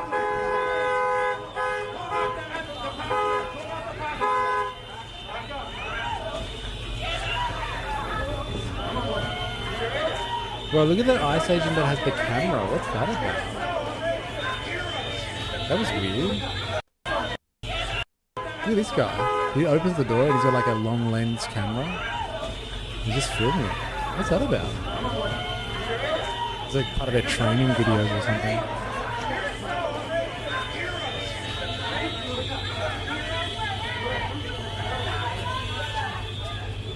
Fuck, there are a lot of them around, right? What's that head count? 1, 2, 3, 4, 5, 6, 7, 8, 9, 10, 11, 12 in this angle. And there were more over there. Fuck, that's 12. There's a couple more over there. Let's say 13, 14. Back up. That's the footage they put on Insta? Fuck. Like I said before, a baker's dozen. Yeah, but like that's what we could see in the frame. I think there were people outside the frame, but I know what you're saying. It's not 50. There's still a lot. That's a fucking lot of people. Kirk's widow has been doing some weird since Charlie's gone. I don't know what's going on there, but it's strange. Well, like Kirk had a handle on that agency before, but like it's become too big. Turning Point. It's like a beast of its own, and it is a political powerhouse. And so they can't just have fucking Erica deciding what's going on with that organization, especially in the face of, you know, outside interference and other political entities that want to make use of Turning Point. And so like, yeah, she might be doing some strange shit, but she's probably just doing whatever she's told to do if she wants to keep that organization in the family. Unless she might get kirked herself.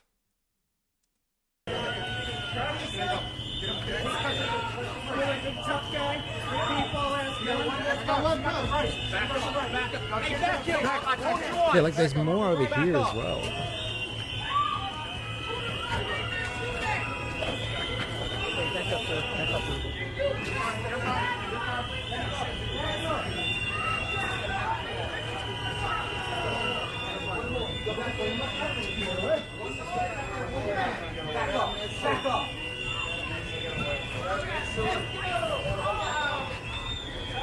Give him your hand! Give him your hand! Now! Give him your hand! Give him your hand! We're not going anywhere! Just don't go any farther.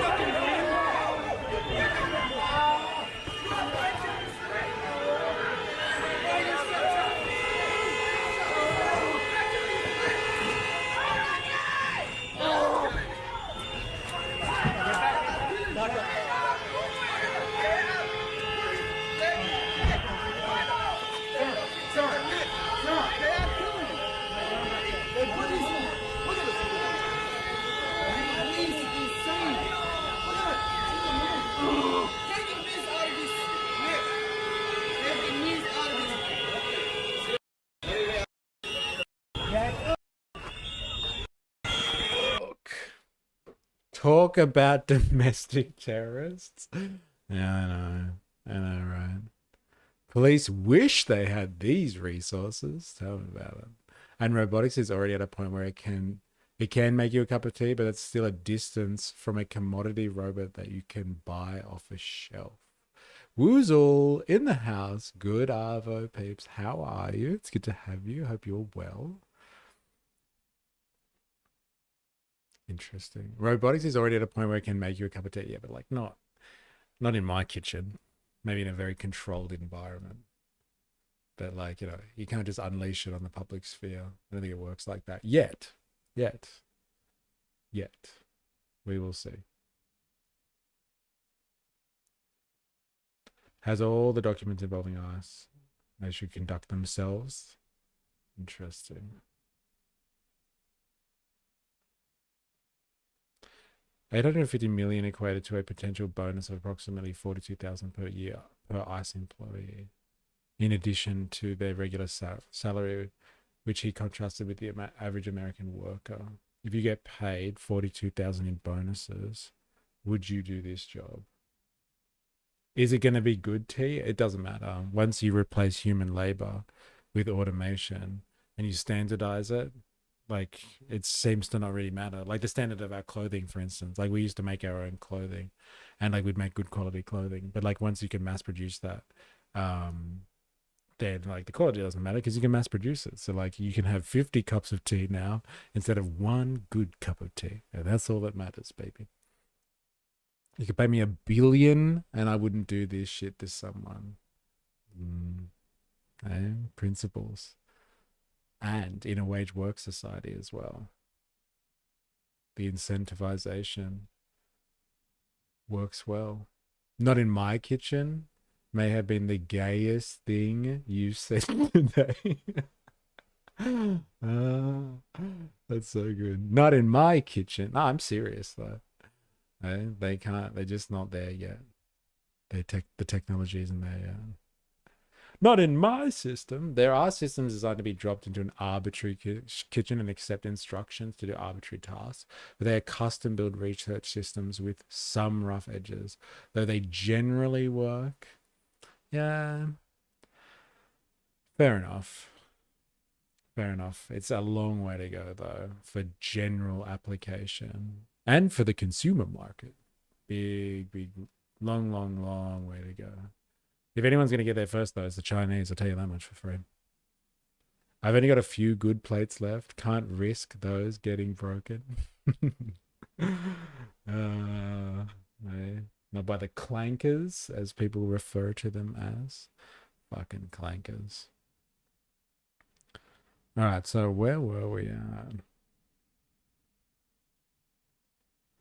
All right, we're going to have a quick break, actually. And then we're going to be back with some more.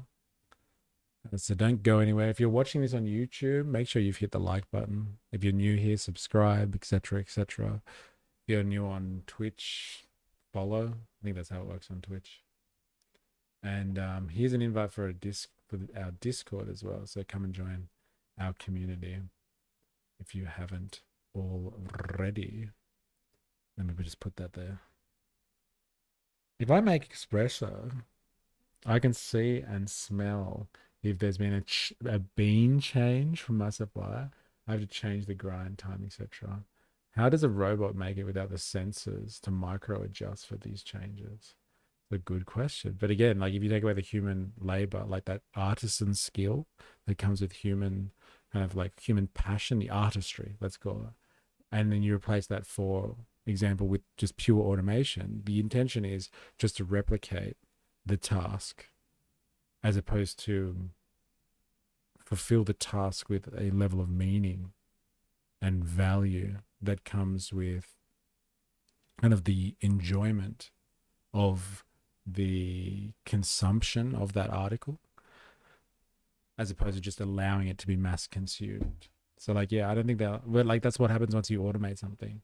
Like, you know, everyone's got a washing machine now, right? And like back in the day, people knew how to wash certain items of clothing in a particular fashion to get the best result. But now with a washing machine, you just kind of fucking throw it in, right? And that sort of skill is lost. Like things just kind of are forsaken with the pretext of liberation. But like technology is kind of just does this and we don't even know it's happening, right? Most of the time. One day you'll tell your grandkids that you used to make the best espressos because you could smell. You knew exactly when it was ready or what to do based on the smell, and they'll be like, whoa, what a crazy world you lived in. Senses. Fuck that. I want passion in all my coffee. Yeah, fair enough. Fair enough. I don't get why they are wearing camo in an urban environment. Not really blending in. It is kind of funny, isn't it? It is, yeah, well. Yeah, they're not blending in at all. It's probably the point. It's probably the point. All right, quick break, and then we'll be back. So don't go anywhere. It's LARPing. It's LARPing. All right.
All right.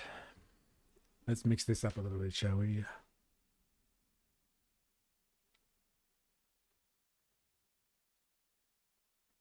Especially because a lot of them are wearing off-brand Russian camo from the 80s.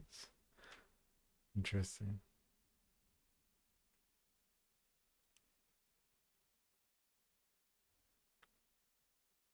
Clearly guys who played CS go full-time before this. I mean, have you seen how pudgy they all are? They definitely aren't meeting the Secretary of War fitness standards. No more fatties in the Pentagon. No more fatties in the Pentagon. No more fatties. All right. We are changing gears here. I would have a look at this. Like, I hate this prick. I don't know how else to describe this. This guy called Nick Shirley. I'm sure you've come across him before. We've probably watched him on here. I don't know how else to describe this, but he's just a little bitch. He really is. But like, I want to go into Greenland now. And he's gone ahead and found him some fucking Greenland America first Greenlanders, I guess you would call them. Yeah, this guy. Yeah, I know. Nick Shirley. Yeah. But yeah, he went to Greenland a year ago. Like, it was a year ago. Because remember when Trump first started talking about this? And we were all like, you know, oh, no way. Is this real? Channel 5 just did an interview with Nick. Turns out Andrew and he are quite close. That's interesting. Wouldn't have guessed that. He just did an interview. Can't wait for it to hit YouTube. LOL, jinx. Yeah, so this guy went to Greenland and I'm so interested to see how it went. Like, fucking, and it's 11 months old as well. So, Lord protect this young man on his journey. Thank you, Nick. Thank you, Nick. I wonder what Australia will do. We'll end up fighting the UN because we burrowed into one of Trump's butt cheeks and he will invade Greenland. There won't be any like war though over that. America will just be like, look, as Trump's already said, you can have it the hard way or the easy way. And like, yeah, I watched that. Shirley came off as a moron. Andrew did ask questions that made him look dumb. Oh, interesting. There you go. So how did you watch it before all the other plebs out there got onto it? All right, let's have a look. How do you feel about the United States potentially buying Greenland? I don't want to be American. No more Danish. Trump cannot buy Greenland. Is Greenland for sale? Today I am here in Nuuk, Greenland. I will be asking the Greenlanders here how they feel about potentially becoming part of the United States. No way. I subscribed to him on YouTube. Oh, okay. So like, it's actually been released then. Fair enough. Watched it this morning. Got it. I thought you were on some like, I don't know, special list or something. Get access. Early access. Channel 5. I think we might have to watch that one then in a stream. He always releases it on Patreon first, yeah.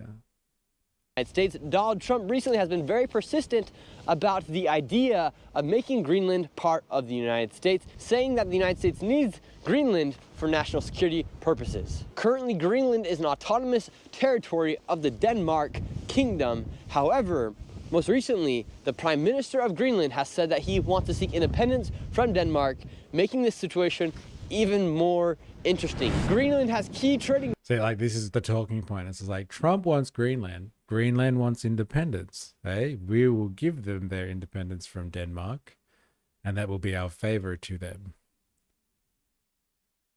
All right, let's get to the interviews, please. To the Panama Canal. Now let's go talk to the people here in Greenland. How do you guys feel about becoming part of the United States? It's good. Would you rather be a part of the United States or Denmark? United States. And you? United States or Denmark? United States. What makes you guys excited about potentially becoming a part of the United States? McDonald's. McDonald's. We want fast food. Do you think it's just a... So good for the youth, isn't it? So good. Oh, America? Yeah, like we like McDonald's. I like Big Macs. They better bring a fucking McDonald's here. Well, that's it. We're going to be agitating to depose the American government. Yeah, they should give up healthcare and education so they get to see 0.01% of the profits. Yeah, and all the support they get from Denmark as well, they just pay for everything for them. Yeah, they should just become a territory of America. They'll get Big Macs. Power grab by Donald Trump trying to buy Greenland. And 100% of the diabetes. Put them in one box and thank you. How do you feel about the United States potentially buying Greenland? Greenland's not for sale. It's their own country, so it cannot be bought. So is Greenland a country or a territory? Today it's an independent country, but it's it's a part of Denmark today. But the law says it can be independent whenever they want to. Okay, so it's up to the people of Greenland whether or not they want to be a part of Denmark. Yes, it is. It is. But for now, there are some economical problems by leaving Denmark totally because it's a very expensive country to drive. Everything is expensive here, so they need some support from Denmark. Do you think Donald Trump would be ruining the United States' reputation with NATO if he went against Denmark and bought Greenland? To imagine an armed conflict between two NATO countries, that is not. I cannot imagine that. That's totally crazy. Is Greenland for? He did actually say that though. He asked him if they bought him out, would that be okay? Shirley ain't handling that cold very well. Give us obesity and heart disease. Yeah. Do they get healthcare under the Dutch rule? I don't know. Let's find out. Does Greenland have universal healthcare and free education? And if so, is this thanks to the financial support that they get from Denmark?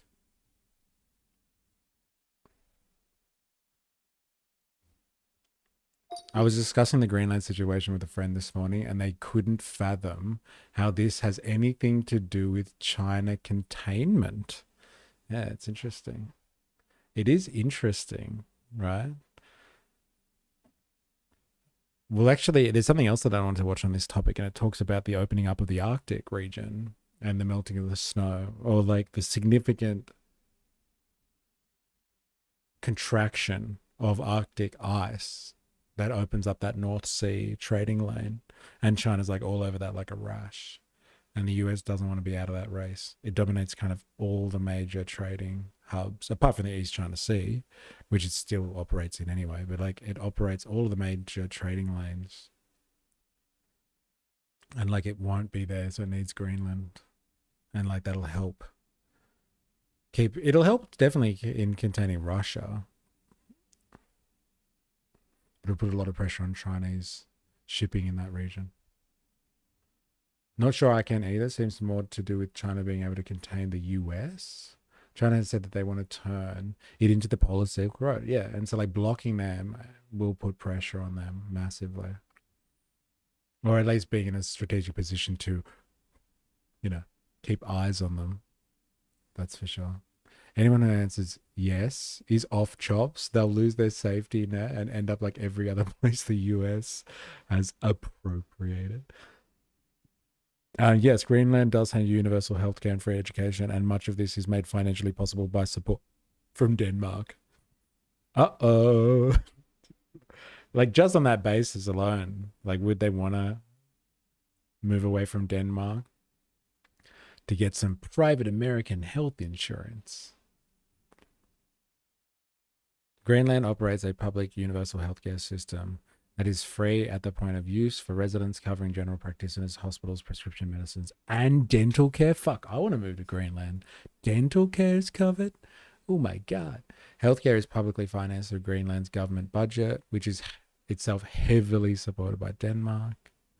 Free education in Greenland is free for primary through to university level for residents. Interesting. Whoa, whoa, whoa. Might be worth checking out the purchase of the US Virgin Islands is the exact same situation. See or will take it. Sell or will take it. Yeah. Did you hear, what's the comedian's name that you love? What's that guy's name? He's like British. He's really popular all of a sudden. Like he was popular before, but like you love him. He was like asked about Greenland and he was just like, well, it's just like the Virgin Islands. You can sell or they'll take it. Have you not learned from the past? Jimmy Carr. Is that the guy? Jimmy Carr? And he was just like, you sell or we'll take it. Have you not learned from the past? Then you fucking sell because they'll just take it and you'll have nothing. Like, that was his... Makes me think of Diego Garcia. That fucking guy sucks. Yeah, Jimmy Carr did a bit on that. Yeah, that was the guy. And he brought up the Virgin Islands. Very briefly, how is the Greenland situation with the US the same as the Virgin Islands?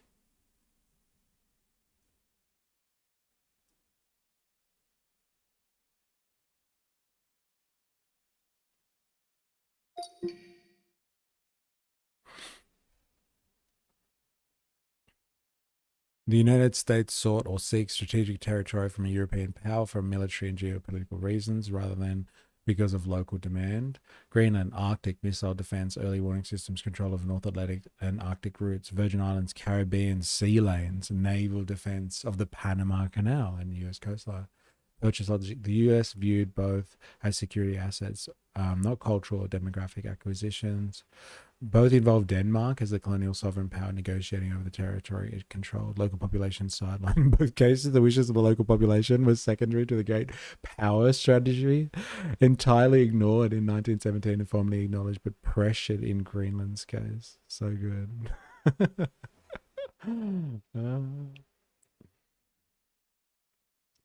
When did they say that? The PSR is about the Arctic in general, not specifically Greenland.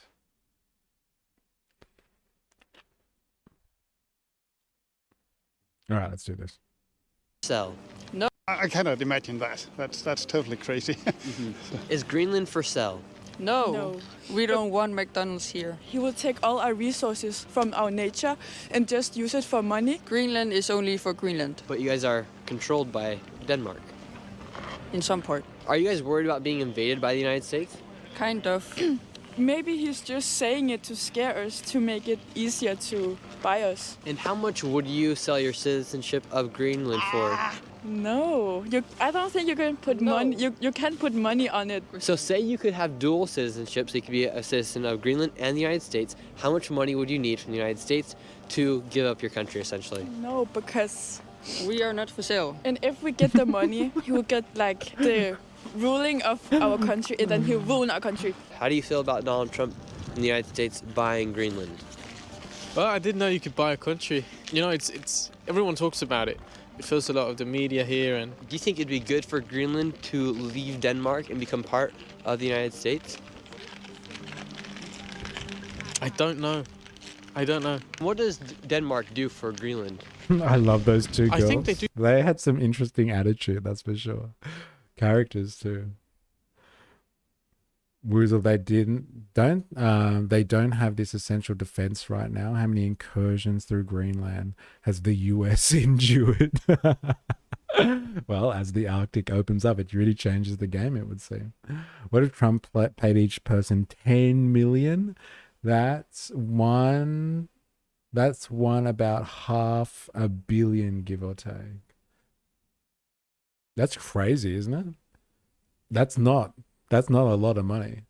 As in, like, the US will spend a lot more money on that type of stuff, right? Newsweek.com, Greenland, Donald Trump warning to NATO. Newsweek, I don't know if we've looked at a Newsweek article here before. China issues Greenland warning, Trump administration.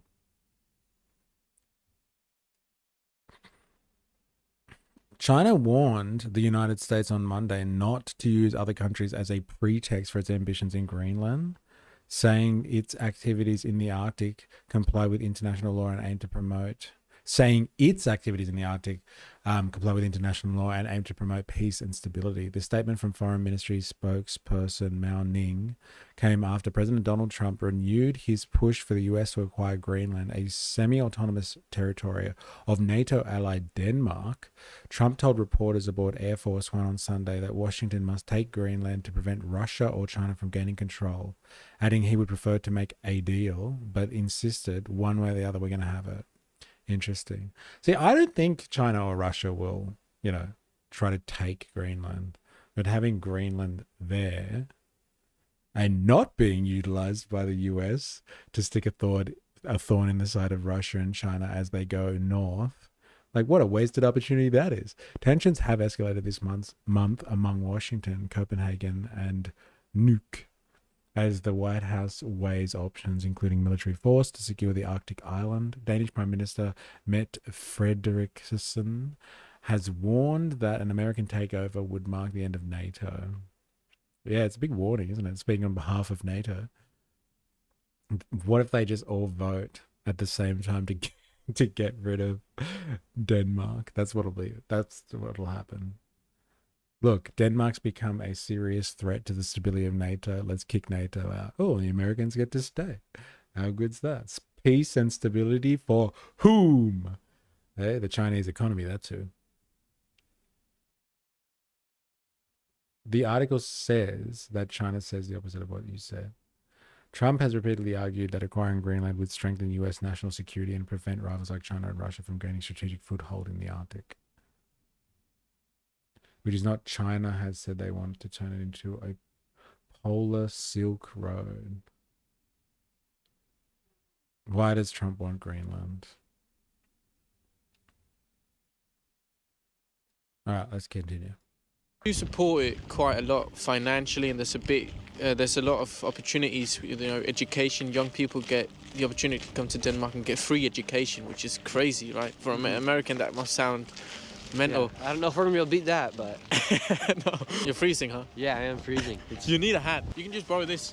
Here, take this, and I'll sure. Look at this guy. Look, dude, we should become citizens, become residents. So become you staying friends. here? You staying? Good or bad idea for Greenland to? Well, he gave him his hat. What a people. He sounded like British or something though, right?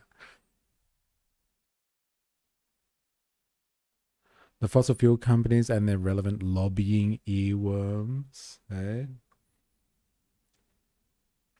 Greenland is rich in rare earth minerals. I don't understand what you're trying to debate. China has literally verbalized plans for a polar Silk Road, and the US is trying to prevent that. Yeah, I don't understand what the point is either, actually. Like, and they've got rare earth minerals, yes. They got a strategic location, they got rare earth, they tick a lot of boxes. Isn't the Danish queen an Aussie, or is that another country? I don't know. Yeah, where did she go? And is she from South Australia? It's Mary, isn't it? Oh yeah, married in where? Yeah, where is she from? Oh, who did she marry? Become a part of the United States. USA and Greenland, I think it's okay. It's good. Is Greenland for sale? No, definitely not. And it will never be. What if Donald Trump does buy Greenland somehow, some way? He won't. Greenland is for the Greenlanders. And we don't want to be twice colonized. And remember these two girls, as we will talk to them later in this video about how China has made their own attempts to gain territory inside of Greenland. Do you think Donald Trump will buy Greenland? No, we are not for sale, but understand him fully that he's protecting our right to self-determination. And he said he will tariff Denmark if they don't respect it. China is a paper tiger. Its defense system completely failed Venezuela. Fear and greed-driven systems don't produce the best product. Oh, that's interesting. Where'd you get that one from? LOL, boom. So that's... The Arctic is a very large area encompassing parts of Russia, Canada, the United States. China have Arctic plans is very different than claiming China is planning to expand into Greenland. Well, that's what these guys are trying to make. I don't know. Have we ever said that on this stream, that China wants to take over Greenland? It's about containment, though. That's very different. Like stopping them expanding beyond their borders, like in terms of their reach globally, on their movements, keeping them on the mainland, basically. Very good for Greenland. Denmark threatens us with taking away our and he said he will tariff Denmark if they don't respect it. So that's very good for Greenland. Denmark threatens us with taking away our right to health and education. Really? So you wouldn't be that mad if Donald Trump did buy Greenland? He can't. But we will certainly cooperate with the United States. We already do. How much would you bet that Donald Trump does not buy Greenland? My fortune. Your fortune. What would you say the probability is that he buys it? Like 10%, 20%? Zero. And now, if you guys watching this video right now want to bet on whether or not Donald Trump will buy a piece of Greenland, you can do it on an app called Kalshi. They are the pinned comment down below. Check them out at kalshi.com/Nick. You guys can make a bet as to whether you think Donald however, I think other people are a little bit... Everyone has a different opinion, so that's also good for the democracy. It is good for the democracy. You're a smart man. Go check out Kalshi, and now let's continue with this video so go and talk with more people. I don't want to be American. I don't want to be Dane. So what do you want to see happen with Greenland? I think it's natural what's going on. We've been working for self-determination for many years. We have experienced some pressure from the coming president from U.S., but that should not shock us. That should not shake us in our work and wishes to realize our self-determination. So it's not... I'd like to clarify that, actually. That's a good point. What type of bases do the US currently have in Greenland?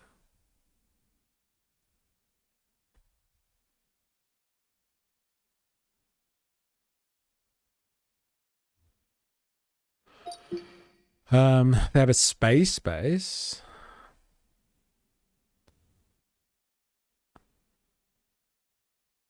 U.S. Space Force installation operated by Space Base Delta 1, a strategic early warning and space surveillance facility equipped with radar, satellite tracking capabilities to detect ballistic missile launches. It also says an airfield and a deep water port supporting logistical operations. Roughly around 150 US personnel are permanently stationed there alongside the Danish and Greenlandic civil workers. The US presence in Pitufik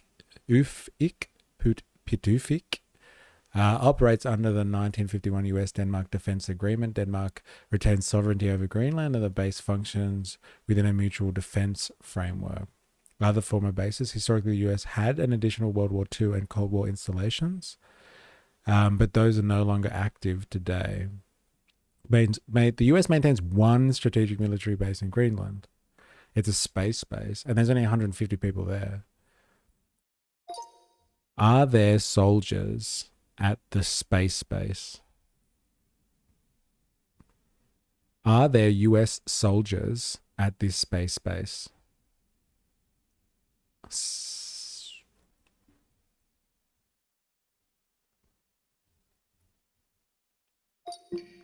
There are US military personnel.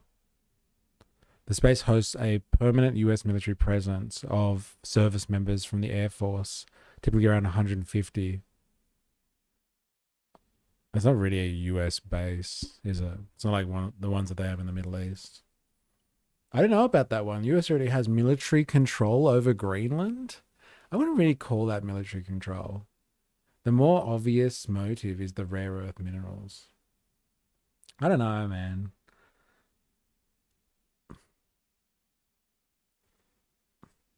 I wouldn't say they have military control. They have presence. And they have been conducting operations as well with the Denmark Defense Forces. I've seen them do that.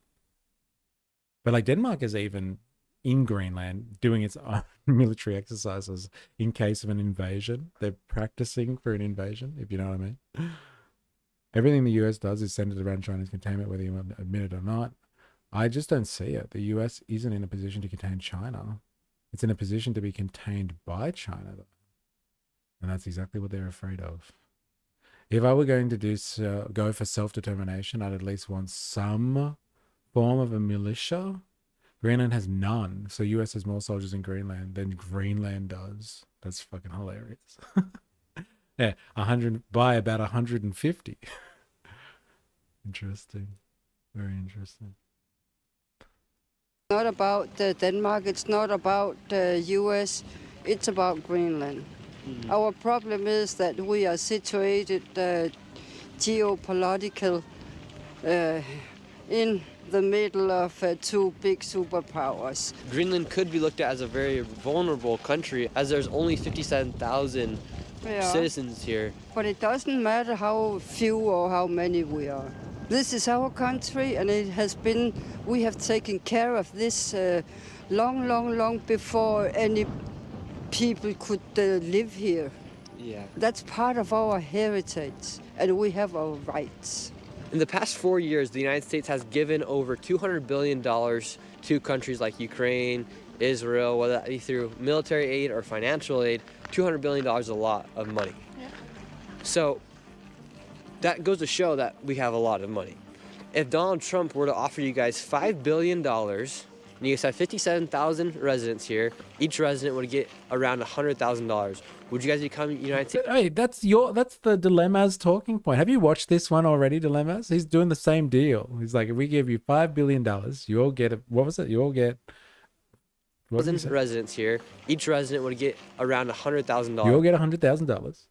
American hard cash. No questions asked. Would you guys become United States citizens for $100,000? No, I think not. Not me. Why do you think Donald Trump wants to buy?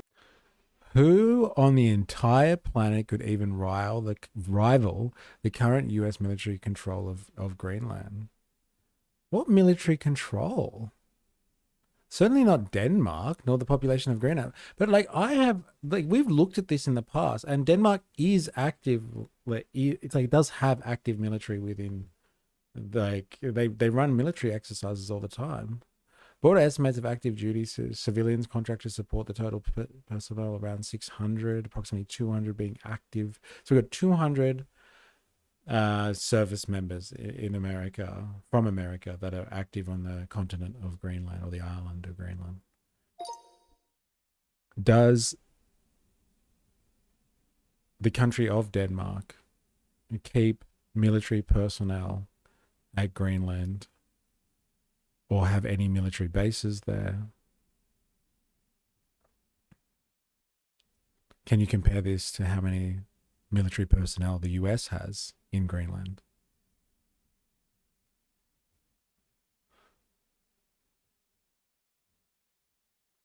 What does 100K get? I know, right? It depends what property prices are like. Yes, Denmark does keep military personnel in facilities in Greenland, and here's how that compares to the US force there. Greenland does not have its own army. Denmark is responsible for defense under the Kingdom of Denmark and NATO. Denmark's armed forces maintain military presence in Greenland through the Joint Arctic Command, which is tasked with sovereignty, patrol, surveillance, and rescue and other security duties. Danish military personnel are based in multiple locations in Greenland, including Nuuk, Kangerlussuaq, Daneborg, Station Nord, Mest Øvsig, and other parts. Units include maritime patrols, helicopters, specialized Arctic patrol teams, such as Sirius Dog Sled Patrol, a unique Danish unit trained for remote Arctic reconnaissance. The overall number of Danish troops permanently stationed in Greenland is relatively small, often reported in dozens per location rather than hundreds. As of the latest information, about 150 US service members are permanently stationed in Pituffik to run missile warning, space surveillance, and related strategic functions. Denmark has small but sovereign military presence in Greenland, spread across several outposts. The United States maintains one facility with Russia. Like, there's no numbers here, though. Small detachments located in multiple Greenland sites, likely dozens, low hundreds in total. So let's just, like, low hundreds. What is that, like hundreds? Low hundreds? Was it like 200, 300? Let's just say they have the same force here. I don't know if that just delineates military control. But like, if you're saying because they're part of NATO and the US has control over NATO, they're the commanders-in-chief of NATO, they have military control, then like that's fair. I'll take that. Oh yeah, because money is going to the residents. US has military control over all of Western Europe, including Denmark. Okay, so you're talking about through NATO then. All of South America, all of Eastern Europe, much of Africa, much of Asia. It's a global empire. Okay. So we're not talking about direct military control then. We're not talking about boots on the ground. You're just talking about like through treaties and their foreign policy and diplomatic relations. I get it. I see what you mean. I heard rumors of a payout. Yeah, thought you meant serious? No. What was it? How do I pronounce it properly?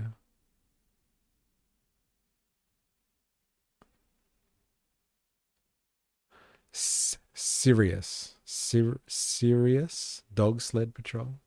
I'm saying that right. Greenland. The reason that I believe that he wants Greenland is because of the military use, that because of the Arctic. He claims that there is a lot of Russian and Chinese activity, which is why he's very interested. But also, if I'm correct, territorial expansions. How much money would you sell your citizenship of Greenland to the United States for? I wouldn't. I'm very proud of my cultural identity. And I believe that what a fucking one day weird question. Could you imagine if someone came to the US and was interviewing Nick Shirley, our conservative spokesperson for Gen Z or something like that, and was just like, hey, how much would you sell your American citizenship for? Excuse me, I'm a patriot. Fuck you. What an offensive question to be asking people. So we're going to become independent. What if the United States worked out a deal where they are able to liberate Greenland from Denmark and you guys were able to be independent, yet the United States military could still be here in Greenland and expand, and they could also mine in the other places where there are natural minerals? Would that be something you'd be interested in? No. No. You don't want the United States here at all? No. What do you think about Donald Trump wanting to buy Greenland? I think it's a joke. It is interesting as somebody who's from the United States because he did campaign on a lot of things, but he never brought up the idea of buying Greenland or taking over the Panama Canal, so it's kind of a new idea right now. Why do you think Donald Trump wants to take Greenland? I think it's only because of the base, Thule base, because he's afraid of somebody's going to use it if they're not. Would you feel more secure knowing that you have the largest military in the world, that being the United States? No. I don't want the military in Greenland. We don't have anything to do with war. I like my understanding better. Sounds like an offshoot of Paw Patrol. That's hilarious. And we will never have something to do with it. So are you worried that if Donald Trump does buy Greenland, war could... He cannot buy Greenland, I'm pretty sure. And what would happen if the military of the United States did show up here on your shores? What would the reaction be of the Greenlanders? I think people is going to be afraid because, like I said, Greenland have nothing to do with war. And we will never have something to do with war. The Prime Minister of Greenland did say he is ready to talk with Donald Trump. Yeah. Does that concern you at all? Not at all, because he's... Well, the US has bases like Pitufik, but the military control, I mean control by force, kind of like how the US has military control. Yeah, but in Venezuela, they literally surrounded them with their navy.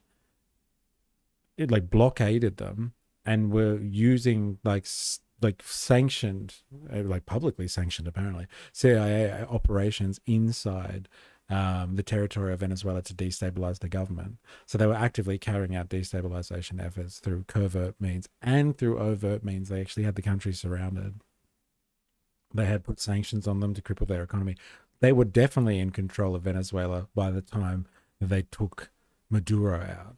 They completely, like, there was no way out of Venezuela. They were literally surrounded. Their airspace was even compromised. They couldn't do anything. They were under control. But like, I don't feel like Greenland's in that position right now. Like what you're saying, they have a military presence. They, like, you could argue they even have the same military presence by numbers as Greenland does. They don't actually have any active military bases. They used to. And like at the moment, they have one that does surveillance stuff. Greenland is under more control because there is less resistance.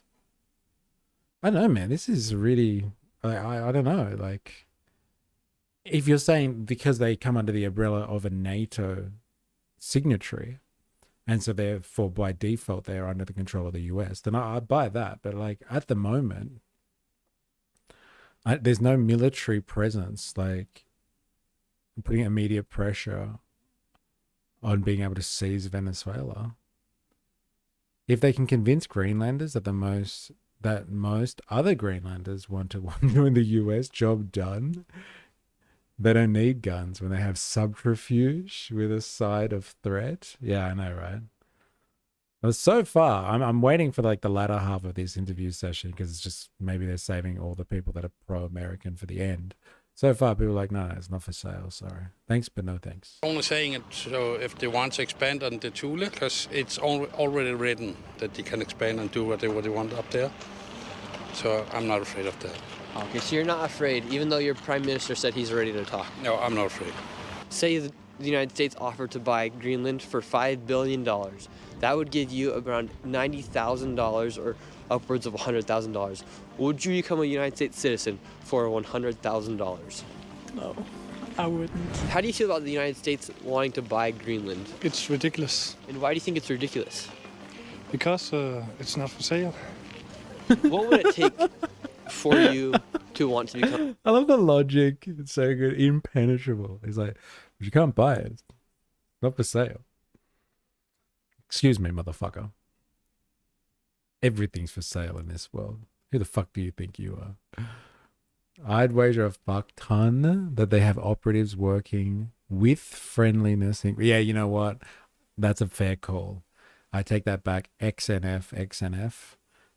They do have people that are already agitating in there because we know that, oh, like there's someone operating there because they're producing fake news and articles and stuff like that and feeding that to the Greenlandic people. So why not? It's 50,000 people who are largely friendly. If Jens Friedrich Nielsen doesn't do the bidding of the US, they can remove him more easily in terms of force than Maduro. But that would have military distinct implications. Yeah, we've already covered that. Yeah, and that was crazy when we found that out last year as well. But like that's the thing. Okay, they could definitely do it. Like, and they could do it in a heartbeat and much more easily than Venezuela. Agreed. But they're not there right now. They don't have military control over Greenland. The implication before when we were talking was you were saying they already control Greenland anyway. So like they might as well just formalize it. I don't see them controlling Greenland right now. To be honest, I see Denmark controlling Greenland. And like that's what even these people are saying. They're divided on whether or not they like Denmark or not.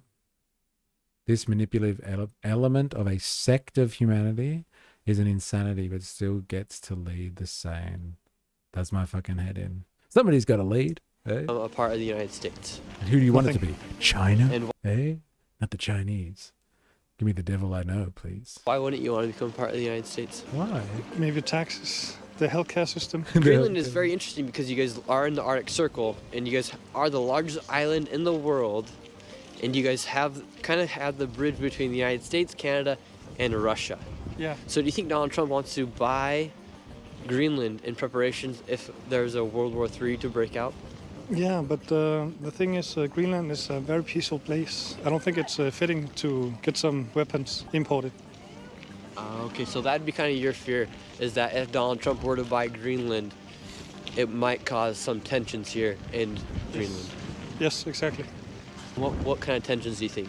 Can you elaborate on that? Maybe we get aimed at.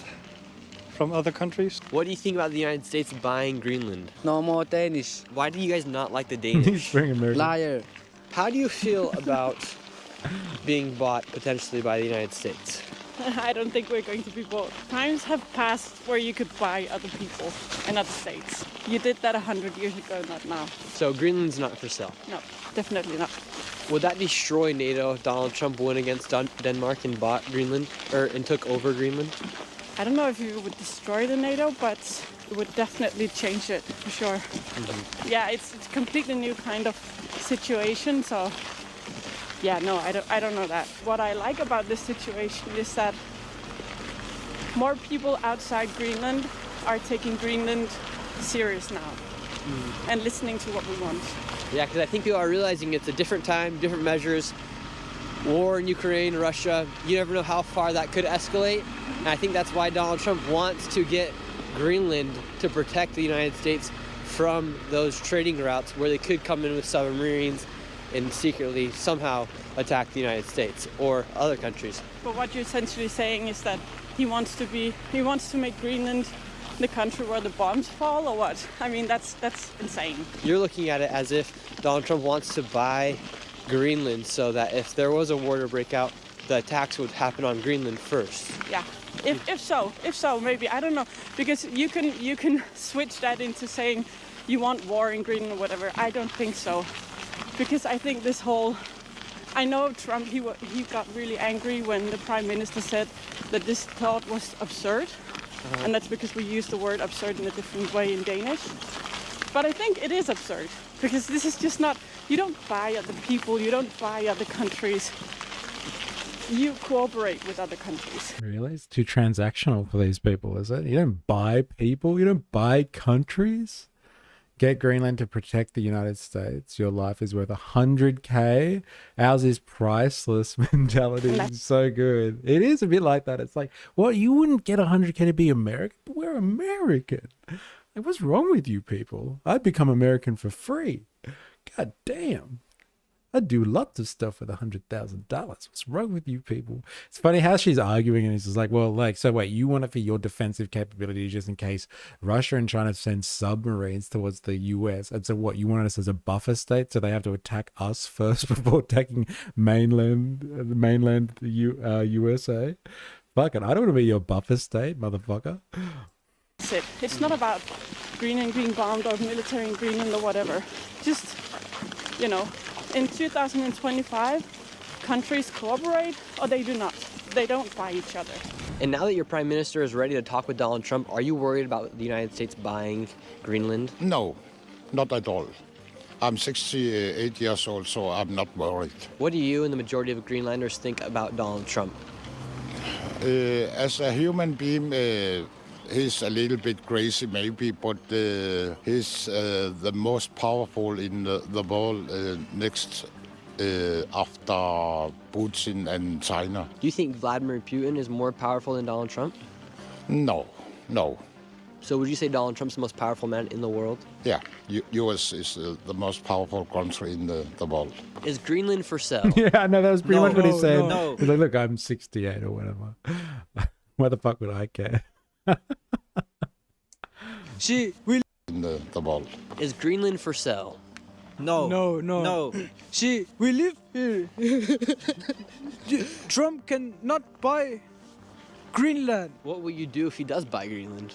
I will ask Trump if he can kayak on his own without help. If he can buy.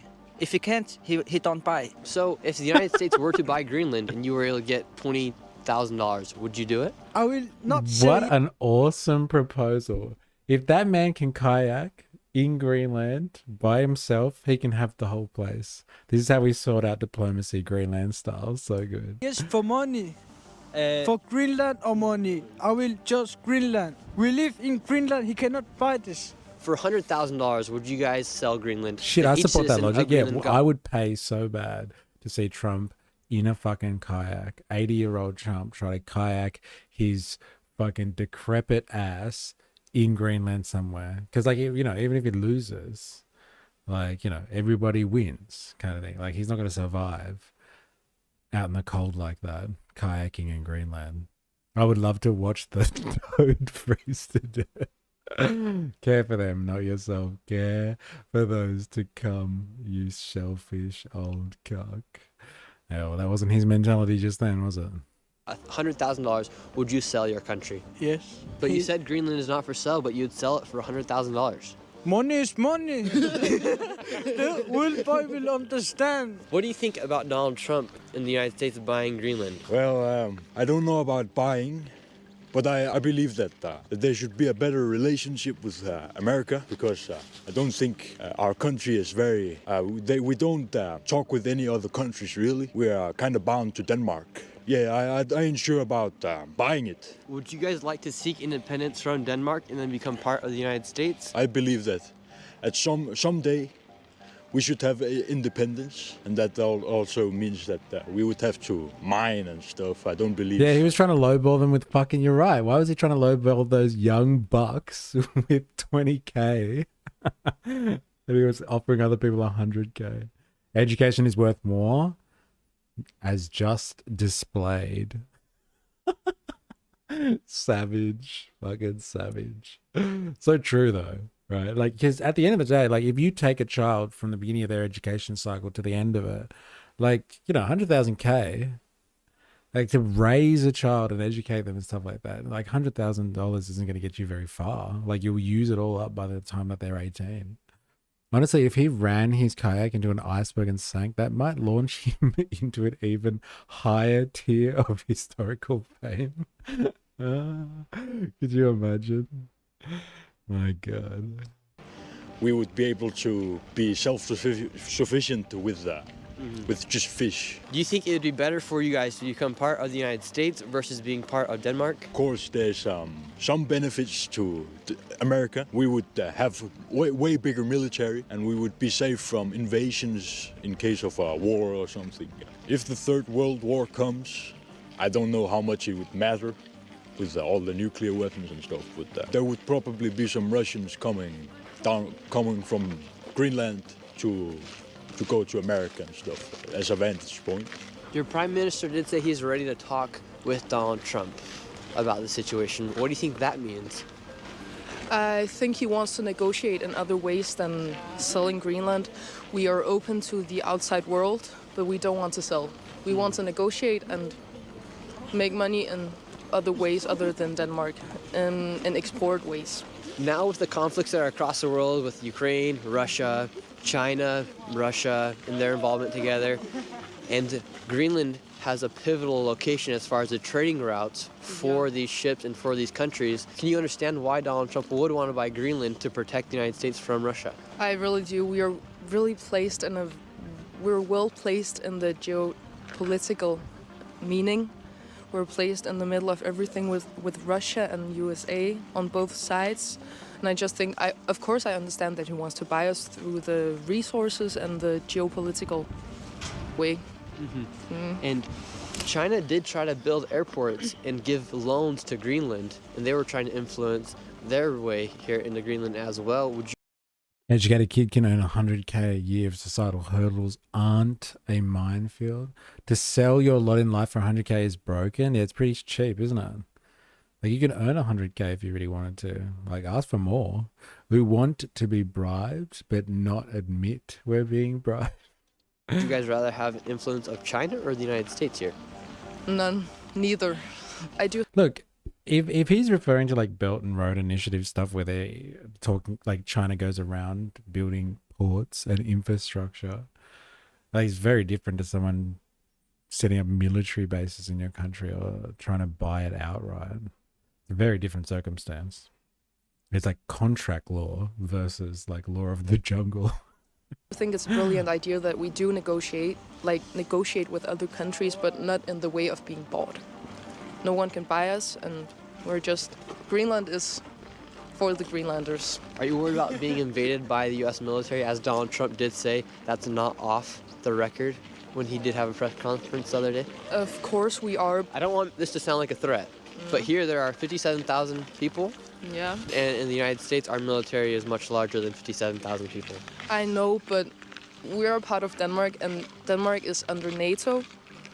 And I'm sure in some way they will support us if it did happen, which don't think so, I'm man. sure it won't. Yeah, I'm not saying I want you guys to be invaded by any means. I don't want that to happen. I'm just throwing that out theoretically and to play devil's advocate with you guys. But we'll see what happens. It's going to be interesting. And what do you guys think is going to happen to Greenland? Remember, if this video gets to family homes in the capital reach up to DKK 7.5 million, around 1.2 million US AD, while similar properties in small towns might cost a quarter of that. So you can't even buy a fucking house for 100K. See, it's relative. It makes a difference, doesn't it? 100K, it's not going to go very far. It's not going to go far at all, God damn it. Very interesting. Very interesting. All right, let's do this one. Oh, I want to see this. I haven't seen this yet. Because they kept on talking about NATO and stuff. Let's see what the NATO chief says about this. NATO chief responds to Trump's threats on Greenland. Again, for Croatia's steadfast support to our alliance and everything we collectively stand for. Thank you. Zahvaljujemo na uvodnim izlaganjima glavnom tajniku NATO, gospodinu Ruteu, premijeru Plenkoviću. Slijedi predviđeno vrijeme za novinarska pitanja. Uvažavajući naravno vaš veliki interes, ograničeni smo vremenom koje nam je na raspolaganju. Imamo vremena za nekoliko pitanja, evo krenut ćemo sa Jasmina Kuzmanović-Blomberg, izvolite. Hello, question for Secretary General. Hi. Good afternoon. Good afternoon. So, a group of European countries led by the UK and Germany are apparently planning to increase, or actually to have some military presence on the Arctic, on Greenland. Could you tell us more about these plans? Would it be like the Baltic Sentry of the last year initiative, or how would it look, and how far the plans have gone? Thank you. Thank you very much for that question. And let me first of all stress that all allies agree on the importance of the Arctic and Arctic security, because we know that with sea lanes opening up, there is a risk that the Russians and the Chinese will be more active. And as you know, there are 8. The Russians and the Chinese are coming. This is what we've been speaking about. So, like, this is actually happening. So this is NATO. This is the NATO chief who's speaking about the implications of the Arctic region opening up, and like Russians and the Chinese using that sea lane more, or even like, yeah, I guess exclusively using that, because like Russia is the country that controls the majority of the length of coastline for all things that kind of are handled in a European context anyway. And so this is the NATO chief being questioned directly. And the question she asked, if you didn't hear it, was with regards to, are the Europeans getting together and are going to start putting military bases or being militarily involved in Greenland? Is that going to be a thing? It's a very interesting line of questioning, isn't it? 8 Arctic countries, 7 are within NATO, including the United States and Canada, and 5 countries in Europe, including Denmark through Greenland and Iceland and Norway, Finland and Sweden. And then there is 1 Arctic country outside NATO, and that is Russia.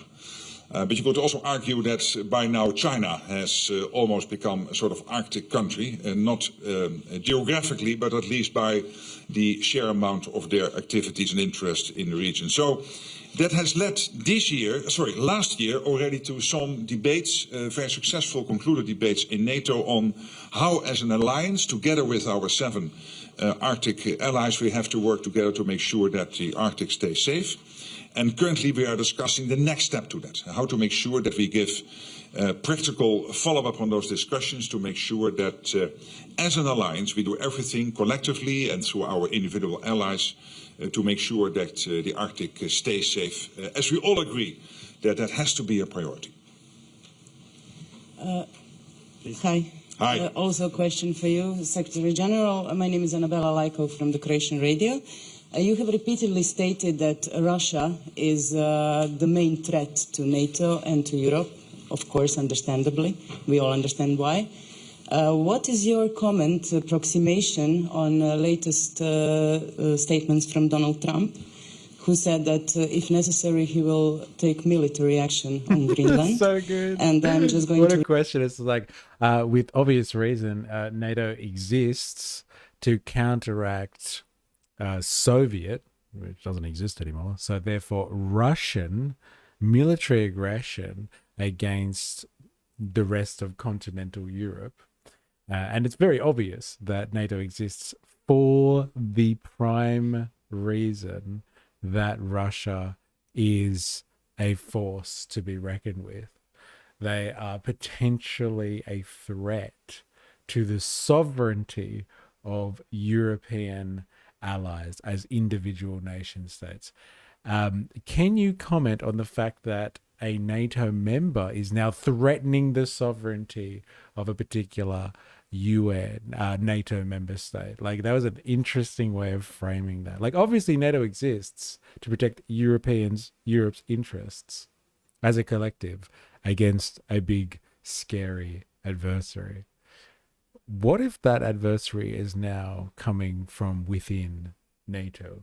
We have a mole within the group. How do you respond to that? Read it, Commissioner Kubilius from European Commission has said that EU members are obliged to come to Denmark's assistance under EU treaty if faced with military aggression. And as we know, 23 countries of EU are also members of NATO. Gospodine Plenković, including Croatia, yes. Gospodine Plenković, evo isto vaš komentar, molim na to. Hvala. Yes, well, on that question, and it is a little bit, I think, repeating my previous reaction, but thank you very much for that important question. And I think what is at core here, and to the core of this question, is that we all make that same analysis, and there is no debate or discussion about that. The analysis is sound and is there that when it comes to the High North, the Arctic region, I was myself visiting Iceland only, I think, 6 or 8 weeks ago, and we also extensively discussed this, and I was in Norway and other visiting other allies, discussing with the U.S. and with Canada. I was with Prime Minister Carney last week in Paris, discussing the importance of the Arctic. So collectively, as an alliance, and particularly, of course, the 7 countries who are bordering on the region, we do make this analysis that the collective defense is crucial. We all see that through changes in weather patterns that sea lanes are opening up. And we have to make sure that we do everything to protect that region. It is a vital part of NATO territory. And that is exactly why, where in the past NATO was not so much involved when it came to the Arctic, that since 2025, on the request by the 7 High North allies who are bordering on the Arctic, that NATO has become more involved. This has led to a few, as I said, very successful discussions within the NATO alliance with our ambassadors in Brussels and our ministers. We discussed this importance, and currently we are working on the next steps to make sure that indeed we collectively protect what is at stake here. He didn't fucking answer the question. What are you going to do if America attacks fucking Denmark? Answer the fucking question. He didn't answer it at all. I can't believe he weaseled out of that. If only NATO had a point system where every 2 years they awarded the best and kindest of them all. Would trophy hunter Trump be feeding the poor right now? That is fucking hilarious. Yeah, and like their system would be, they would issue the NATO Peace Prize to whoever gets the best points or the most points. Yeah, Trump would be out there feeding the poor right now. That's hilarious. Weasel's gonna weasel. He didn't even like, what did he actually say? Oh yeah, the Arctic has become really important because of changing weather patterns, and we've all been meeting to talk about how fucking important it is. And like, we didn't even know that NATO was going to become so important because we didn't even know the Arctic was that important because it used to be fucking frozen. I actually asked you about what would happen, what you would do if Trump attacked a NATO ally. What would happen to NATO? Oh yeah, the Arctic, very important. Yeah, very important. Give the toddler a gold star and he won't tantrum today. That was so shit. I can't believe he fucking avoided the question. In Europe, Denmark's prime minister says the nation is at a, quote, fateful moment as Trump repeatedly threatens to take over Greenland. Mette Frederiksen accused Washington of potentially turning its back on NATO and says Trump's push to acquire the Danish territory puts her country at a crossroads ahead of a high-stakes meeting this week between the foreign ministers of Denmark and Greenland and U.S. Secretary of State Marco Rubio. If we don't take Greenland, Russia or China will. And I'm not letting that happen. We're talking about acquiring, not leasing, not having it short term. We're talking about acquiring. And if we don't do it, Russia or China will. They're changing weather patterns. They intentionally allowed it to get to this bad to access the resources that made changes in the first place. Yeah, it's interesting. I wonder if that was a long term. They were just like, wait a minute. So you say, if we continue on the current path, we will actually melt some of the ice that is inhibiting us from getting access to the world's resources so we can extract them for profit? Yes? Oh. So that's an option then, is it? Dog Sled Race Association Peace Prize. That's not going to happen when I'm president. Are you going to increase the amount of military bases on Greenland in the meantime? Well, we have bases on Greenland. Yeah. Are you going to make more? I could put a lot of soldiers there right now if I want, but... Could you? Like, what the fuck? What's going on here? You need more than that. You need ownership. You really need title, as they say in the real estate business. You need title, as they say in the real estate business. So good. The agreement, the defense treaties that they have, or defense agreements that they have with Denmark already, not good enough. We want it. The Arctic is in the overall interest of the international community. You know, these diplomatic words coming out of China. Stop trying to play diplomacy. Okay? The seas are actually international waters. We are allowed to, with the Russians, go into the Northern Sea trading lanes. We are allowed to be there. Why is this a fucking problem? That's not going to happen while I'm president. China's activities in the Arctic aim to promote peace, stability, and sustainable development in the region, and are in accordance with international law. The rights and freedoms of all countries to conduct activities in the Arctic in accordance with the law should be fully respected. Look at these guys citing international law. What fucking douchebags. Don't you talk to me about international law. Where do you even get this stuff from anyway? It's not like we have something called the United Nations. The United States should not use other countries as an excuse to pursue its own selfish interests. Savage. Let me first of all stress that all allies agree on the importance of the Arctic and Arctic security, because we know that with sea lanes opening up, there is a risk that the Russians and the Chinese will be more active. And currently, we are working on the next steps. That's all he did say, wasn't it? That was so shit. Like, he was like, we're working on the next steps. The question asked to you, brother, was what are you going to do if the US invades Denmark? And this is what I've been saying now for a while.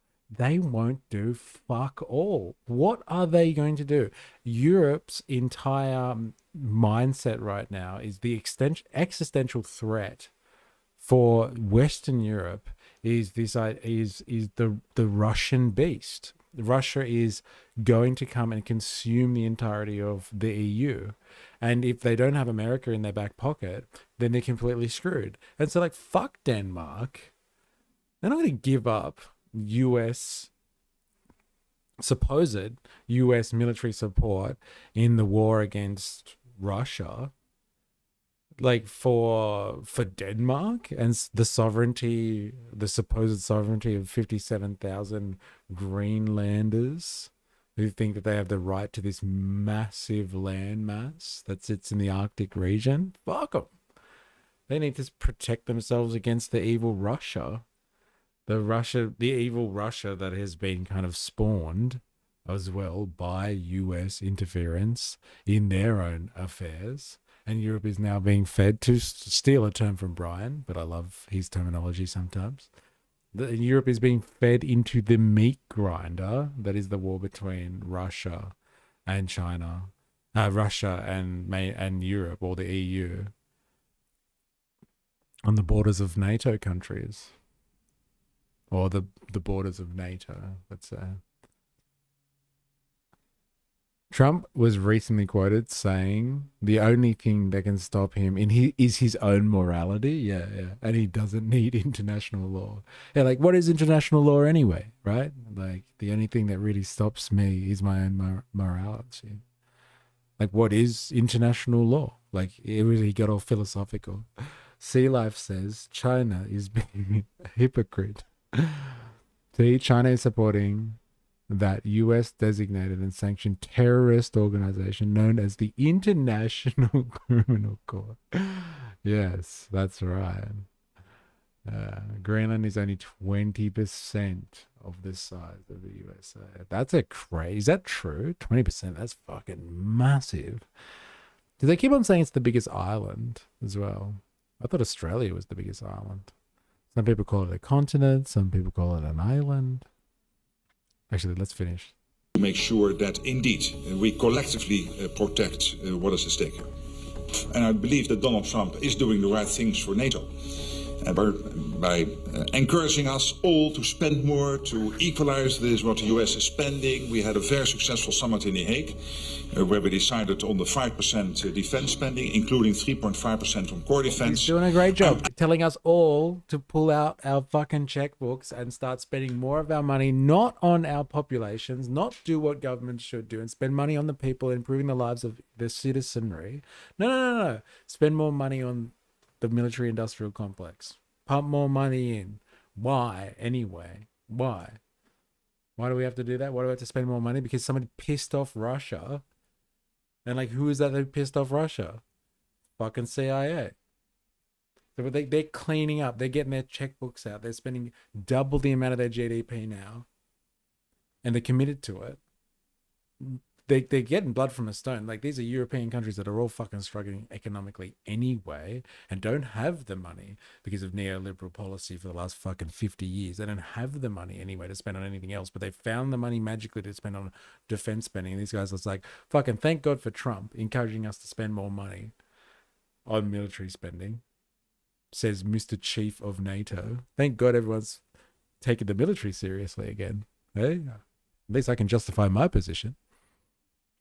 This bloke has fairy vibes, if you catch my drift. Very mystery-esque. Hey, he'll be meeting me in my kitchen this afternoon to make me a cup of tea, Jerry, if that's what you're suggesting, bro. I mean, him and gonna have tea together. All right. Kind of like how you're both gay or no. I think Oz can be both an island and a continent. Yeah, that debate has not been settled, has it? Oh, fuck it hell. I can be both. I'm gay and no. All right. Absolutely convinced without Donald Trump we would never have had that result at the summit in Yeah, The Hague. thank God for Trump. Wir sprechen in der Tat innerhalb der NATO über Grönland. We are indeed Wir teilen discussing. die amerikanischen Besorgnisse. We are. Dass, What are you doing? Dieser Teil Dänemarks We are indeed discussing Greenland within NATO. We share the American concern that this part of Denmark needs to be better protected. amerikanischen Besorgnisse, dass dieser Teil Dänemarks besser geschützt werden muss. I hope we can reach a mutually acceptable solution within NATO. Hoffe, dass wir da zu einer einvernehmlichen Lösung innerhalb der NATO kommen. Darum bemühen sich die See, Außenminister. that's what they think that this is about. They're like, oh, look, this is about fucking defending ourselves against China and Russian aggression in the Arctic. If we just put some fucking military bases there and stock them with NATO forces, the US should be fine. They don't care about that. They want it's part of their territory. The US, the imperial forces of America see it as their rightful claim over a landmass. Trump said it. In the real estate, we say it's title. We want title. They want ownership. Putting a bunch of look, you Europeans, if you don't get it, putting a bunch of military bases there and saying that this is like NATO will now protect this land from Russia. That's not what this is about. It's a 60-40 split, at least. And who enforces international law? The U.S. Navy. Soon to be the Chinese and Russian Navy in the Arctic. Eh? Der deutsche Außenminister ist The German foreign minister is in Washington for in talks. Washington, wird auch darüber sprechen. He will Wir also sprechen mit der discuss this dänischen issue. Regierung We're in close contact with the Danish government and we simply want to work ausführlich und wir wollen einfach die Sicherheitslage für Grönland gemeinsam together verbessern und ich gehe to improve the security situation in Greenland, and I assume that Americans will also sich participate daran auch in this. beteiligen. In welchem Umfang, das werden The extent to which they will do so will become clear in the talks over the next few days and weeks. Wochen zeigen. Well, of course, this is a violation of everything, as the Danish Prime Minister said. And I would say there are moments in international politics where we lack words. Europe is not going to do anything. It will state things, but it cannot prevent Trump from doing things. He has a plan. And the plan is to make America able to survive by holding on to resources around the world. It can survive without cooperating with the rest of the world. That is what Greenland is about. We're facing something fundamentally new, where the old international politics, international relations, political science concepts do not no more cover what is going on. We're into psychology, we're into the end views of the world, we're into militarism, we're into emotionalism, and he will do what he wants to do. He can do it because he has a stronger military behind him than any other country in the world. He can. He can. When the EU meets in Davos, 19 January, they discuss the digital currency. Once they do that, they will censor what you do and say. They will control all bank accounts. Oh, where's this coming from? Von der Leyen says there is 10 trillion euros in personal accounts. Rightio. Where's this coming from? AMC to the moon. This is interesting. It's got fucking conspiratorial all of a sudden, eh? Watch out. We need to have a global campaign where non-violence comes up to the surface again. There's nobody who wants to fight the United States with military means. We have to do it non-violently. It means throwing the American bases out of Europe. It means preventing American planes from landing. It means citizens boycotting American products, etc. We've got to tell Trump that he cannot continue, because if we don't, he will continue. Media must also think of alternatives. What fanciful architecture. I wonder why Trump wants to invade a bunch of Zers in gingerbread houses. Fucking hell. You're just deliberately trying to be offensive. The architecture is stunning. Eh? They'd be like that. She let that slip last year. Interesting. And positive futures. This is a region in which there's ample opportunity for global, regional, and national cooperation.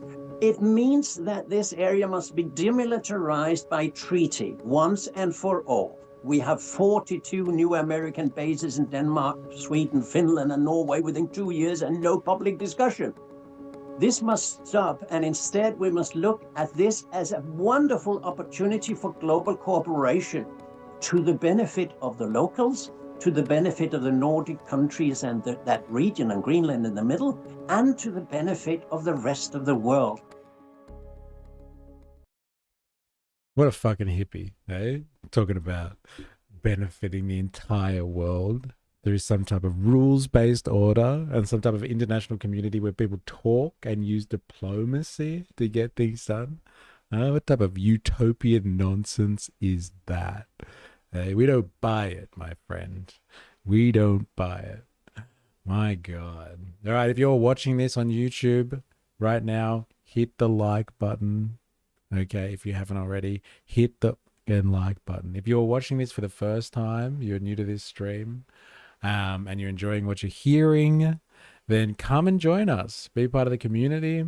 Here is an invite for our Discord. This is where we drop propaganda, and oh my God, does it drop? Oh my God. Come and join us. And like I said, if you're watching this on YouTube or something like that, hit the like button and subscribe. Make sure you're subscribed. If you're watching this on Twitch, I think it's follow, so make sure you hit the follow button. And this is my Patreon. This is for everyone who's watching now. Go over to Patreon and become a member for free. Okay, free member. I can hit you up with email notifications. Notifications don't always come through social media because of the algorithm. And all that jazz. So please go over and join up on Patreon. Free membership. If you could financially support, I love you forever. But like it'll be good. So I can contact you via email if necessary. It only benefits globalists. US cities are falling apart. Yeah. Yeah, it only benefits them, right? Danish. Yeah, right. It only benefits globalists. Globalist USA cities are falling apart. All right, we're going to leave it there for today, but thank you everybody who's been hanging out. I don't know if I can go back all the way because we've had a lot of chat going on here, but I'll do my best. Dilemmas, 4IS. We had Nazali, Voltateur in the house, Jag, Indoctrinathan, Iranian Socialists, Woozle, Ninja Nurse earlier, Voltateur, I think I've said you already. Who else did we have today? Had XNF. A few other people here and there. But I'm sorry if I have missed you, but thank you so much for your interactions today. It's been an interesting stream. We covered a lot of interesting territory. Have I missed anyone? I do apologize if I've missed you. But yeah, thank you for your interactions. If you're watching these after the fact as well, thanks for sticking through. Danish, baked goods, not a country. All right. Like I said, you're just trying to be offensive now. Okay. You're just going to upset people. Jeez, what was that? Oh my God. All right. Anyway, I'm going to leave it there. And we will be back with another stream tomorrow. We're back for Hump Day for the middle of the week stream. And until next time, please remember, I am, you are, we are a mystery. And thank you very much for joining me today. I will see you on the morrow. Enjoy yourselves. Good luck. See ya. Oh, and Jerry Poppins, did I not say you? Thank you, Jerry Poppins, for your interactions today. Always a special mention for you